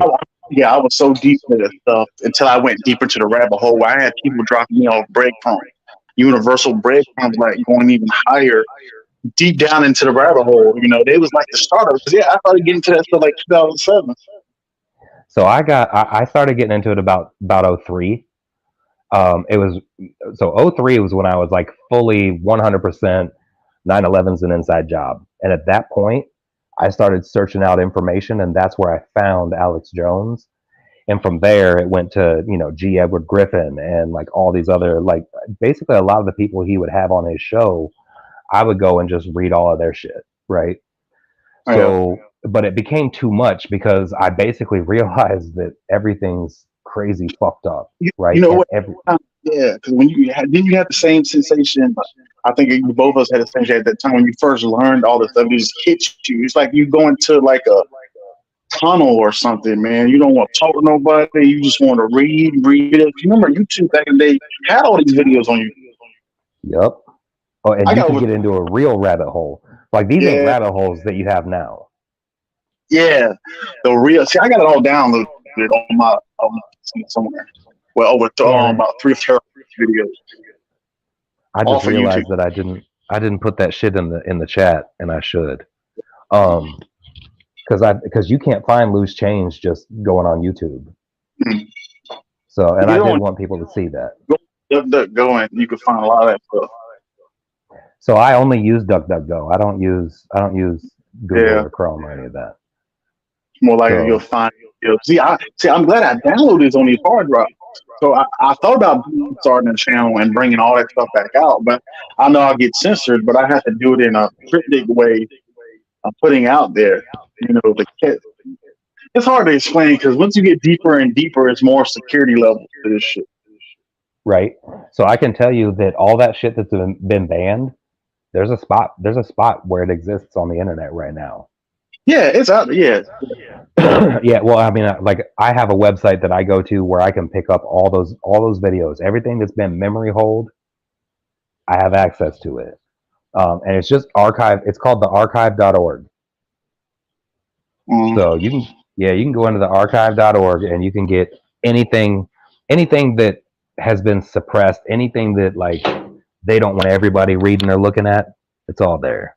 I guess basically you got to know what to look for. You know, if a person starts out, they'll go into big non-red and flat Earth, and they'll go down that rabbit hole and really not going into the main rabbit hole of the hub of what all them branches are put together. See what I'm saying? Yep. Some people don't do that. No, but that's with everything though. They'll jump up on like surface information, and then that's it. Because I went through all the see some pictures, you like, oh shit. Like, it's that deep. And this is 17 years of work of information doing this stuff. I've been on hundreds, 200. You know who Jim Mars is? Jim Mars, yeah. Yeah, I talked to him one time on Blog Talk Radio back in the day. Oh, you actually got to speak with Jim Mars? Got to speak with Jim Mars. Hell yeah. About 10 minutes. He was like, man, he said, you know everything already, Mike. Because he was like, oh, man, you did your homework. I was happy to hear that. You did your homework. Yeah, that's a pretty big accolade coming from the double R's. Yeah, I talked to Jim Mars. I talked to Doc Marquise. I talked to Tex Mars. Hell Who was yeah. Talked to a lot of them. Well, but I wasn't really my own show, something like that. But kind of skeptical about stuff because I was bringing them on other shows I would go on to or stuff like that. I got you. Well, I was, like I said, when that fourth Harry Potter book had come out, that's when I started picking up some fiction because I had to break away because it was just getting too much. So, and those were so well written that I ended up like devouring the entire series, and then I started going into other shit. But then, like I said, I'll go into the Hunger Games books. Like that's really talking about like a dystopian future that the UN was literally planning. You know what I mean? Yeah. So even in my like foray into something to be lighter, I still ended up catching all these glimpses of all this other shit, and I'm like, God damn it! So you need to read Manly P. Hall. You need to read Manly P. Hall. Here's some good. You remember Jordan Maxwell? Yep. And he has some good books too out there. He was a book he mentioned one time. He had an interview. It was called The Three Wise Men. I know it was an old book back in the 1800s. And I still can't find that book to this day. Three Wise Men. Hold on, a spot where I can watch without buffering. Or was it something else? Yeah, no, well, I mean, the I'm gonna tell you, man. The books, man. I was reading my ass off. Yeah, I love to read. I actually, so I listen to audiobooks while I'm working. So yeah, audiobook too is good. Yeah. Hell yeah. But there's a lot of books that don't have an audiobook like form, and that bothers me. I had two homies in the hood that I always showed them videos. When I was stuck in almost 17 years straight, I showed them these videos. I was always coming with something. I said, check this out. Watch 2-hour videos. You know, it's the thing. Even reading fucking shit to their asses. I had to pull the book out. Pull that shit out. Read some paragraphs to their asses. Showing them and teaching them. And they woke up. They really woke up. I talked to Professor Griff. I don't know how I had Professor Griff, Public Enemy. I had his phone. All that shit. It's like, but in the hood, most motherfuckers ain't thinking about that shit. It was only a couple, and I was always going around putting this information out, telling them everything. I said, yo, shit's about to hit. It's coming to order. It took almost 15 years, it took about 10 years just to really realize what's really going on. So I hate how language has been hijacked because I was just about to say Progressive Griff has been fucking woke for years, but really I need to say awake and not woke because that word's been stolen. Not woke, yeah. Right, so he's been awake. Yeah, there's some things Professor Griff was more on the music side of it because I was deep into the music side of the occult, all that stuff. You know who John Todd is, right? Right. Yeah, John Todd. I got all his shit, man. I need to get me another and pull that shit out, man, and upload that shit. Yeah, but go ahead. But you know what people will do, right? Because there's so many, and this is one of my problems, is that there's so much disinformation out there that it makes it, and it's out there purposefully to make you sound crazy when you bring shit up. Yeah, exactly. Right? Because there's people are claiming that these people are big high up in shit, and they're clearly the lowest level that there is. Level, they don't know shit. Right. Like they got invited to Epstein's plane once, and everybody's like, "Oh, they're at the top of the shit. They ain't at the top." It's just, man, it's like I had a higher power guiding me to the truth information for some reason. It's like my third eye always been. I'm a remote viewer. But yeah, we did do stuff that some people have the paranormal techniques, ability that can use their certain powers, if you want to say. To read. Oh yeah, are you talking about like the Montauk Project and all that? Well, not Montauk. It's more like remote viewing and stuff like. It's like people who can go into the astral world. You have the military can go into the astral world. Right, but that was the start of it. Was the Montauk Project? Yeah, Montauk was more the mind control aspect. Well, they started getting into that because you have to remember that shit was opened up twice. Yeah, Montauk Because was 7. yeah, and they apparently opened up into like another dimension or whatever. I mean, basically, that Stranger Things, that basically is the story of the Montauk Project. Mm-hmm. So, I know and people, who the 2 guys that were on Montauk Park? I forgot his name. Oh man, it was 2 of them. I don't remember now. I mean, Right. I've heard the stories a million times though. So, but see, now the story is even deeper than Montauk Park. You have to go into other levels, and I'm scared to sit around and say some of this stuff because shit is very fucking serious. Yeah, Motherfuckers come into houses, make people look like you suicided yourself. Right. That's what we were talking about earlier. That happens, but I don't think it would happen. Like, I think you're right. With somebody like me, I don't think that's safe. I'd have to get. No, hell no. You're not no threat. You're not even a threat at all. I'm just saying, some people who are like whistleblowers, scientists, and stuff like that. Because I was mentioning about, I said how long it would take for them to know the truth about 9/11. But you got to think about how the cover up been going on for decades about extraterrestrial life. How they keep that under wraps. That's more than 9/11. Real quick, because it's 3:00, and I'm gonna have to go to bed soon. But did you see the Mexican government come out and show that little alien body? Yeah, paper mache. It looked like paper mache, man. That just looked like they had a grave. I don't know what grave they got that. I don't know either. But I'm gonna tell you something. Like with the X-rays, like I don't know. It looks pretty legit. All that. What's that? I didn't look into it. It shows bone structure and all that. It shows bone structure, and it had eggs in it. So they mummified it? What's that? So did they mummify the bodies? It was already mummified. So like whatever the circumstances were around its death is what basically turned it, like fossilized it, and basically encased it to where it was pretty damn preserved. So inside its stomach, it's got 3 eggs that are apparently in perpetual gestation. So but they said, they tested its DNA. It's not like anything from this planet. It's a 76% match with a human. Mm-hmm. So, I mean, that's crazy shit. Yeah, it was a technique. I don't know if it was the grade that's because it's different type of grade. It's not just one type of grade. No. Bro, it looked like E.T. Yeah, that's that typical E.T. fashion, what they use and stuff like that. The military, U.S. military was behind all that stuff too. The movies? No, I'm talking about with the Mexico showing them bodies like that. Oh, yeah. See, so here's my thing. Are they doing that because they have no choice? Like something's about to happen that they can't control? Or is it bullshit psyop shit? It's both. It's both of them. It's where they can't control it and it's psyops. You have to understand there's a shadow government inside of the government. Right.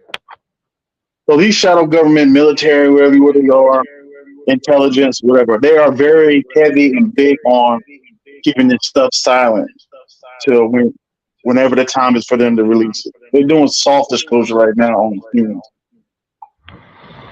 They're doing this because they can't control them no more. Like your second point, they can't control the empire anymore. Like they never was in control. See, people don't understand.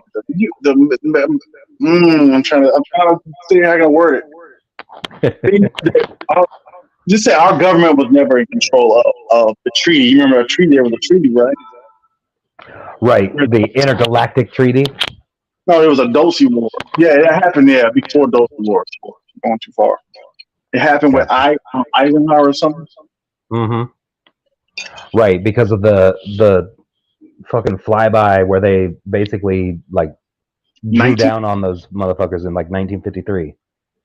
It was 1942. It's called the Battle of L.A. when they were shooting at a UAP. They call it now. So that's one, but they did that over Washington D.C. too, because the shit was over the White House. 1952. There was 7 objects that flew behind. Somebody was already filming it. You already know whoever's filming that's on part of the gig too. So right, yeah, there's 7 of them that flew behind the Capitol building. You know, that's the point that you just made is something that's kind of lost with like today's times because these younger people can't imagine a world where they didn't just immediately have access to a recording device. Yeah. So in their minds, of course somebody had videotaped it because I can videotape anything. The But dude, military. even as recently as like 2001, not everybody had the ability to just straight up record shit. They had to get camcorders out. See, So it's the crazy thing. The military and all that around had recording equipment in the the late 1800s. oh Already had yeah. it on HD and everything. Yeah, what's the thing if you have it, like the military's had it for like 30 years. Is every 1 year is 100 years for the military. Oh, 100. Okay. 100 I, years. 1 year is 100 years for the military. I mean, this shit is so. It's fucking. You remember X-Files, right? You remember Mulder was going crazy, right? And he was in there. So just imagine how far and just deep this shit goes. Cover it yeah, up. dude. 9/11 was an inside job. We don't know nothing yet. Right. Right. Well, I mean, but that's the thing. Like, how can you not at least know that? Like, that should be base knowledge. 9/11, yeah, that's like the surface of Right. you kind of when you jump in the rabbit hole, you grab on a branch, you hang on that branch to learn that information, then you let go and you fall deeper into the rabbit hole more. You see so many different branches while you're falling. Well, let me grab on this one, or you don't. You want to keep going, but they have so many disinformation where they can lead you down the wrong highway, and you get off that off ramp, you go down a country road, and you don't even know where the hell you're at. You should have stayed on the highway. The highway is the main source of information. Right. No off ramps and all that. You don't understand what I'm saying, how many off ramps that people take every day learning, trying to figure out this information? Right. Yeah, no. Well, and it's easy because our brains have been, because of these cell phones, our brains have been conditioned to just take surface information and go. Yeah, right. I agree with that, and I disagree with that. Some people, there's a saying called, many are chosen only a few are called. Right. There's like certain people have this discernment that comes from a higher power, and there's some damn where they stay on that highway. And where the majority of people, I'll say 95% of people get off that off ramp. Yeah, you know what? I meant to ask you this earlier, but have you ever heard of the spirit science? Spirit science, no. Found me on that. You should check that out. It's a Facebook thing, or not a Facebook, but a YouTube thing. But it's pretty interesting. It gets into a lot of shit like the original Martians and all that. Okay, original Martians. Yeah, it's kind of interesting, and it goes into like the emerald tablets with Thoth or Toth, however you want to say it. Fall with the emerald tablets. Yeah, I know. I said all that stuff. See, you know how many branches I went down in the rabbit hole? You'll know. Yeah, Thoth. I go to Thoth. Also emerald tablets. I go to Anubis. I can go to and Kemet, like just Kemet in general, Kemetics. Yeah, Kemet. Yeah, Kemet. We don't want to get on the racial aspect of it. Crazy with that. But yeah, it was Thoth. It was Maat. Especially Thoth. Thoth and Hermes. Hermes and them. Well, there was a technique that Hermes and Thoth used was turn things upside down. Well, it's funny that you put those two together, Hermes Trismegistus, because the spirit science is basically saying that that's the same person. It's not the same person. They're saying it's the same entity, and the dude is still on this planet now. That's what I'm saying. That's some interesting shit that I think you'd like. Yeah, I'm about to get more deep because I haven't been on that branch in a while. Well, and it's easily digestible because they do this like animation thing. It's like patch people or whatever, but so it's easy to kind of watch and enjoy. It's as entertaining as it is informative. It's Hermes Thoth, like you said. Hermes, the name. Say it again. Yeah, he was a powerful person, magician. Hermes Trismegistus. Yes, he used to turn things upside down. When you have a painting you turn it upside down. You have words, you turn it upside down. Everything was turned upside down. As above, so below. Right. So, and that has a lot to do with the his magic, as you would say, has a lot to do with sacred geometry, and that's why they believe that he's actually the same guy. You know what? You have a point too. I have to think about the information. I need some notes. Yeah. Yeah, I got real deep into sacred geometry. So it sounds like you and I have been down a lot of the same rabbit holes. Yeah. I went down damn tunnels and shit. Yeah, and speaking of that, I'd like to actually see some of these real tunnels under some of our bases. No, you can't see them, man. I'm sorry. I know. Well, I mean, I'm ex-military. I might be able to. No, you'll get kidnapped, man. Just leave them shits alone, man. I've been down there. I'll tell you, I had an experience. Man, I was see? in an office building. It was about 7 to 8 of us. I was trying to get back to my body, and I couldn't get back to my body. The guy was talking the whole time, and none of us could leave. None of us could go back to our bodies, man. See, so I've never been able to astral project or anything like that. And so I really want to do some fucking DMT because I think it's the only way I can achieve it. You need to read the book called The Journey of the Astral Mind. I forgot what his name is. It's called Robert Monroe. So the problem for me is every time I read any books about it, the first step is something I cannot do. Because the first step is to be able to clear your mind completely. Yes. Your mind. I can't do it. You can do it. You're blocking your own self. Your ego mind is kicking in for you to not do it. I don't know about that, but I do know that I have severe ADHD, and it's a mental hyperactivity, not a physical one. So, like, even when I'm thinking of nothing, I'm telling myself that I'm thinking of nothing. You know what I mean? Like, my inside voice, my inner voice is constantly fucking talking. It's your subconscious mind doing that. It's your subconscious mind is telling you not to do things. You gotta understand, we can manifest anything in life. Your subconscious mind is telling you everything that you don't want to do. So when you listen to your subconscious mind, it's going to create that reality for you. So you have to break that process. So when you do astral projection, you have to break that ego process. So when you do it, I done been in when the first things you're going to get is like rumbling sound. And you can't move. You feel like you can't breathe, but you have to go through. Once you go through it, you will zap out of your body and you'll see your body laying in the bed, wherever you're at. But the thing is, it's called a silver cord that's connected to your real body, your life body, and your astral body. Right. You don't see it. It's invisible. So when you go out into these realms and stuff out here, traveling farther and farther, your mind can create anything in that astral world. Right. Because you can actually do that here. But yeah, I feel you. So it's more in tune over there. It's faster than here in this third D matrix that we're in, matter and all that physical stuff. So over there, you have to watch yourself because you'll have people come up in clothes, look funny as hell, all type of shit that will talk to you and tell you some shit and entice you. Oh yeah, I'll take you to the information, and all this. And take you to the astral, it's called I can't pronounce it, but it's a record. It's a living library, basically what it is. Living library where you can learn everything in the astral world. But this is where the major beings of lower vibrational beings be at when you leave your body.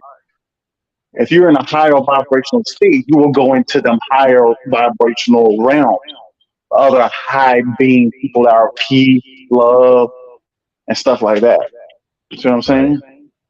So let me ask you this, because I have a theory about dreams that plays into what you're talking about. So on a scientific level, when you're asleep, you are the closest to physical death that you will ever be until you actually experience physical death. So the release of DMT that happens during that time is what gives you dreams, right? But it's not like just some fake made up shit that your brain's doing. I have a theory that because of the multi-dimensional nature of the universe that we live in, I have a theory that that's you visiting your other, like other bodies that you would be inhabiting. Self that talks to you. You know that little small voice in the back of your head that tells you not to do things. Don't go do that. Don't go do this. Hey man, you should stay home. You know that? That's your higher self talking to you. That's your higher self in the spiritual world. That's the higher consciousness of with Christ and the Almighty Prime Creator of the Father. That's who's talking to you. That's your higher self. But then you have demons, you want to say called demons, reptiles that are in the low vibrational state that keeps you in that low vibrational state of thinking. Oh no, this doesn't exist. Oh, that's not real. I don't have a higher self. No, this is just you on earth. When you die, that's it. No. I mean, on a scientific level, that doesn't make sense. Like, because the human being, like the actual human, not the body, but like what you like, the soul. What's that? Quantum science. Yeah.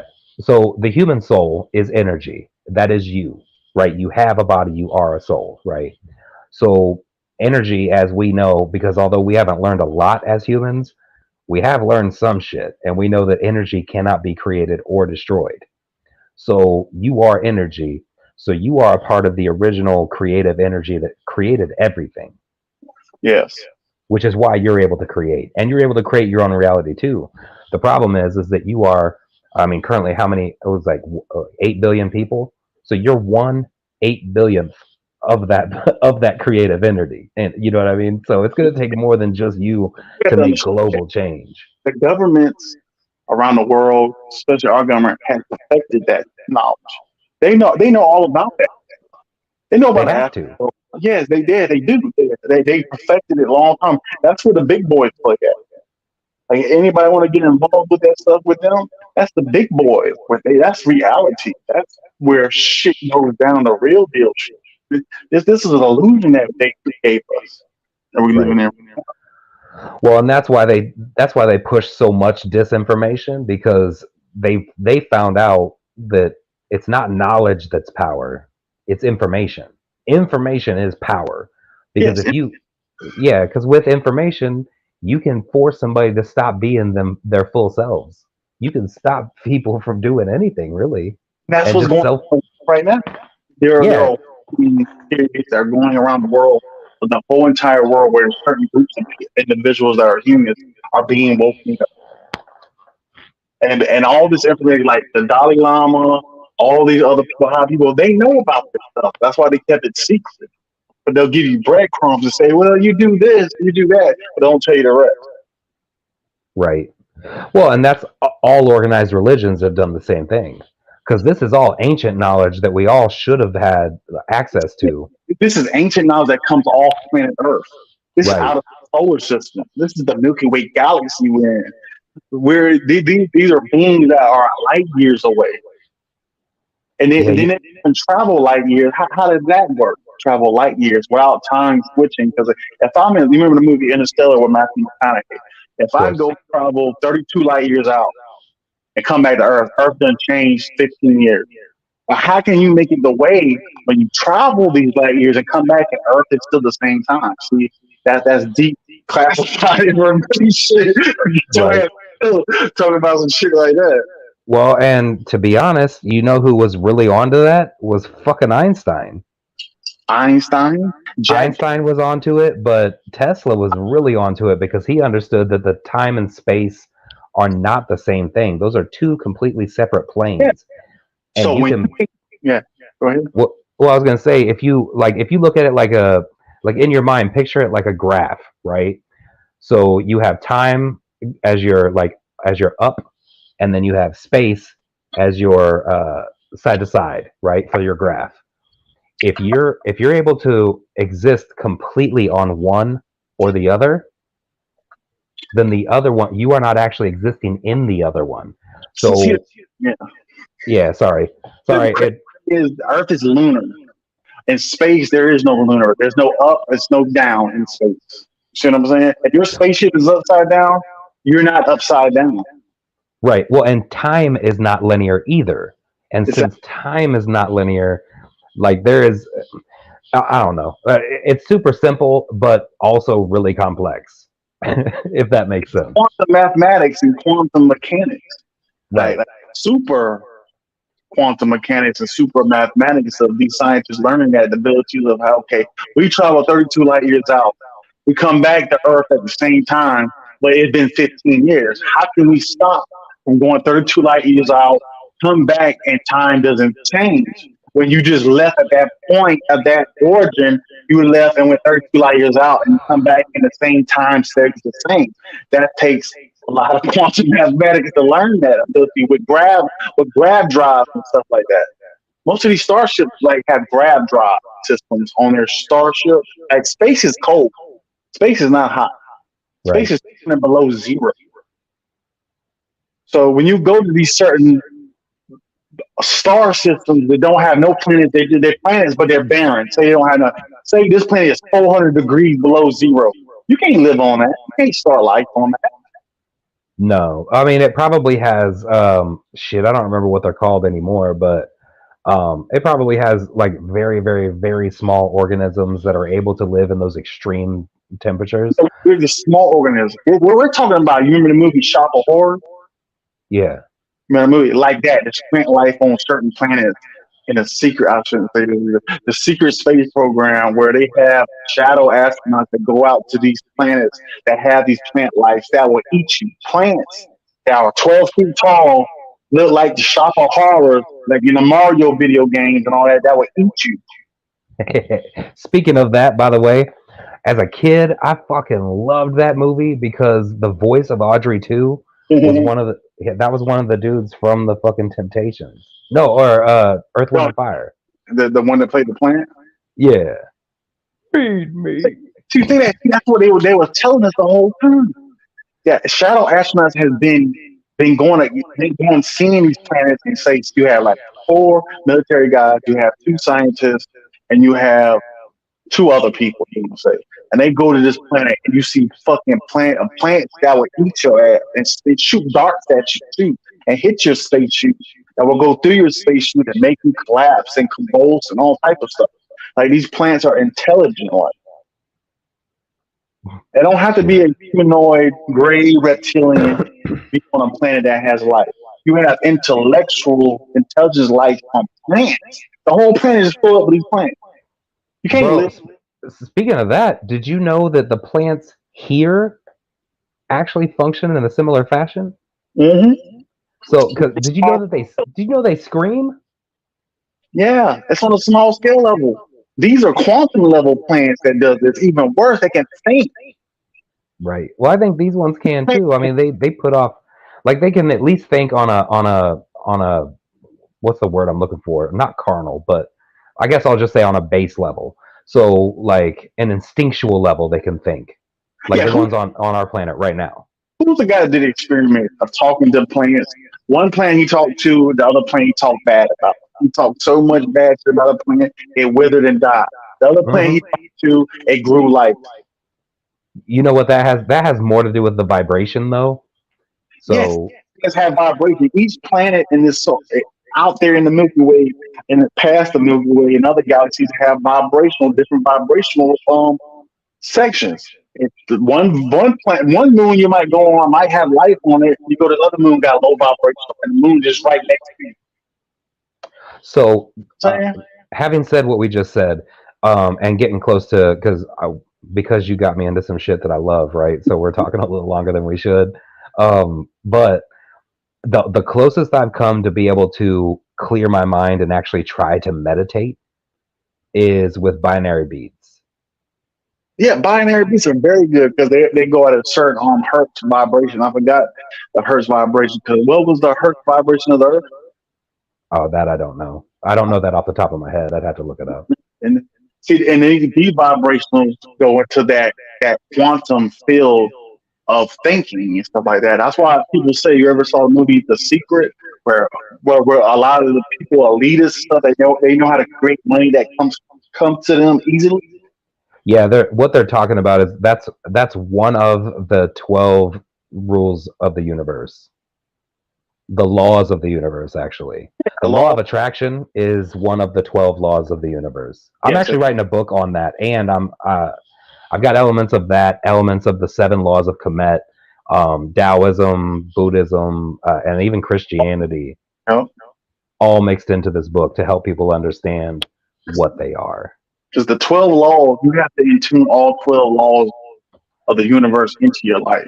Exactly. Otherwise, the quote unquote secret doesn't work. It doesn't work at all. No. Right. So the name of my book is called The God Mind and How to Unlock It. Okay.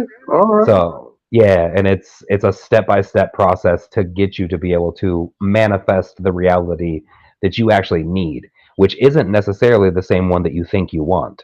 Yeah, I So- manifest shit, though. The only like I can manifest bad shit like it ain't nothing. Right. I did experiments on that stuff. I started manifesting bad stuff. I'm gonna do what I'm gonna say. Is I'm gonna hit a cat. You know, I hit fucking 4 cats and 1 dog.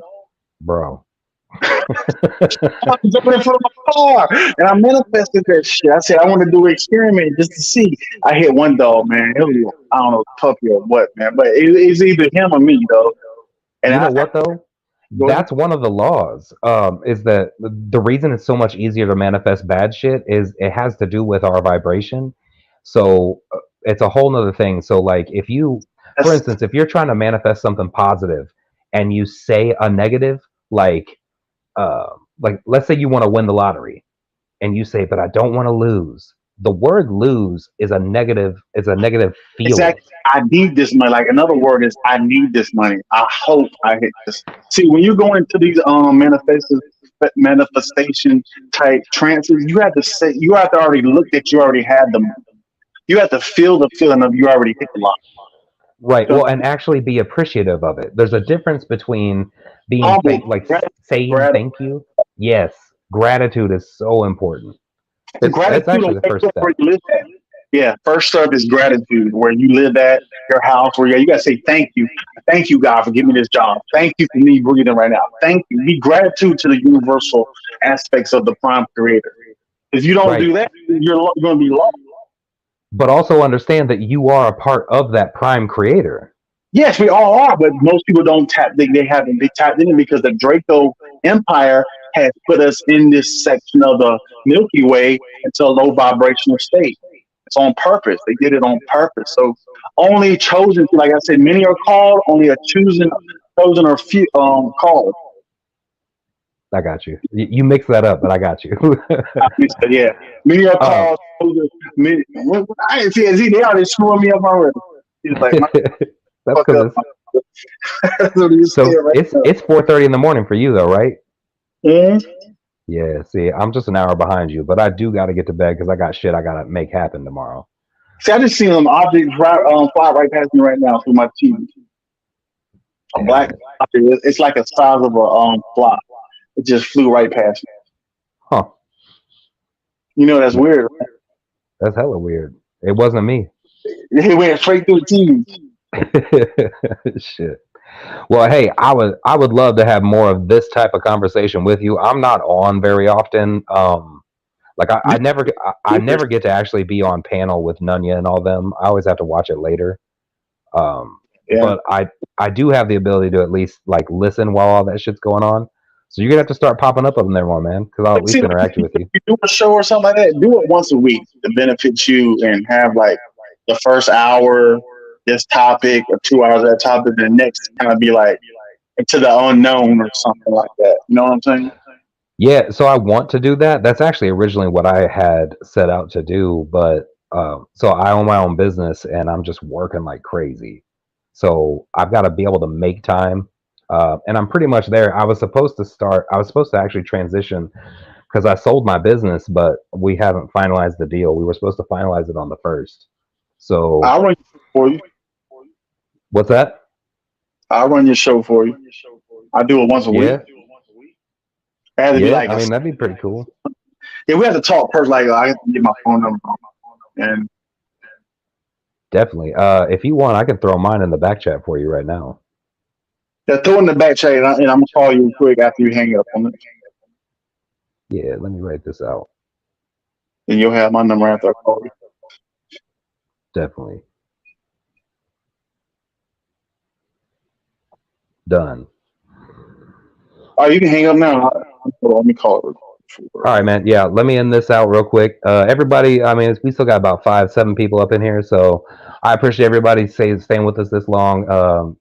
next time I do get at everybody, if you got questions, man, I'm here to answer them.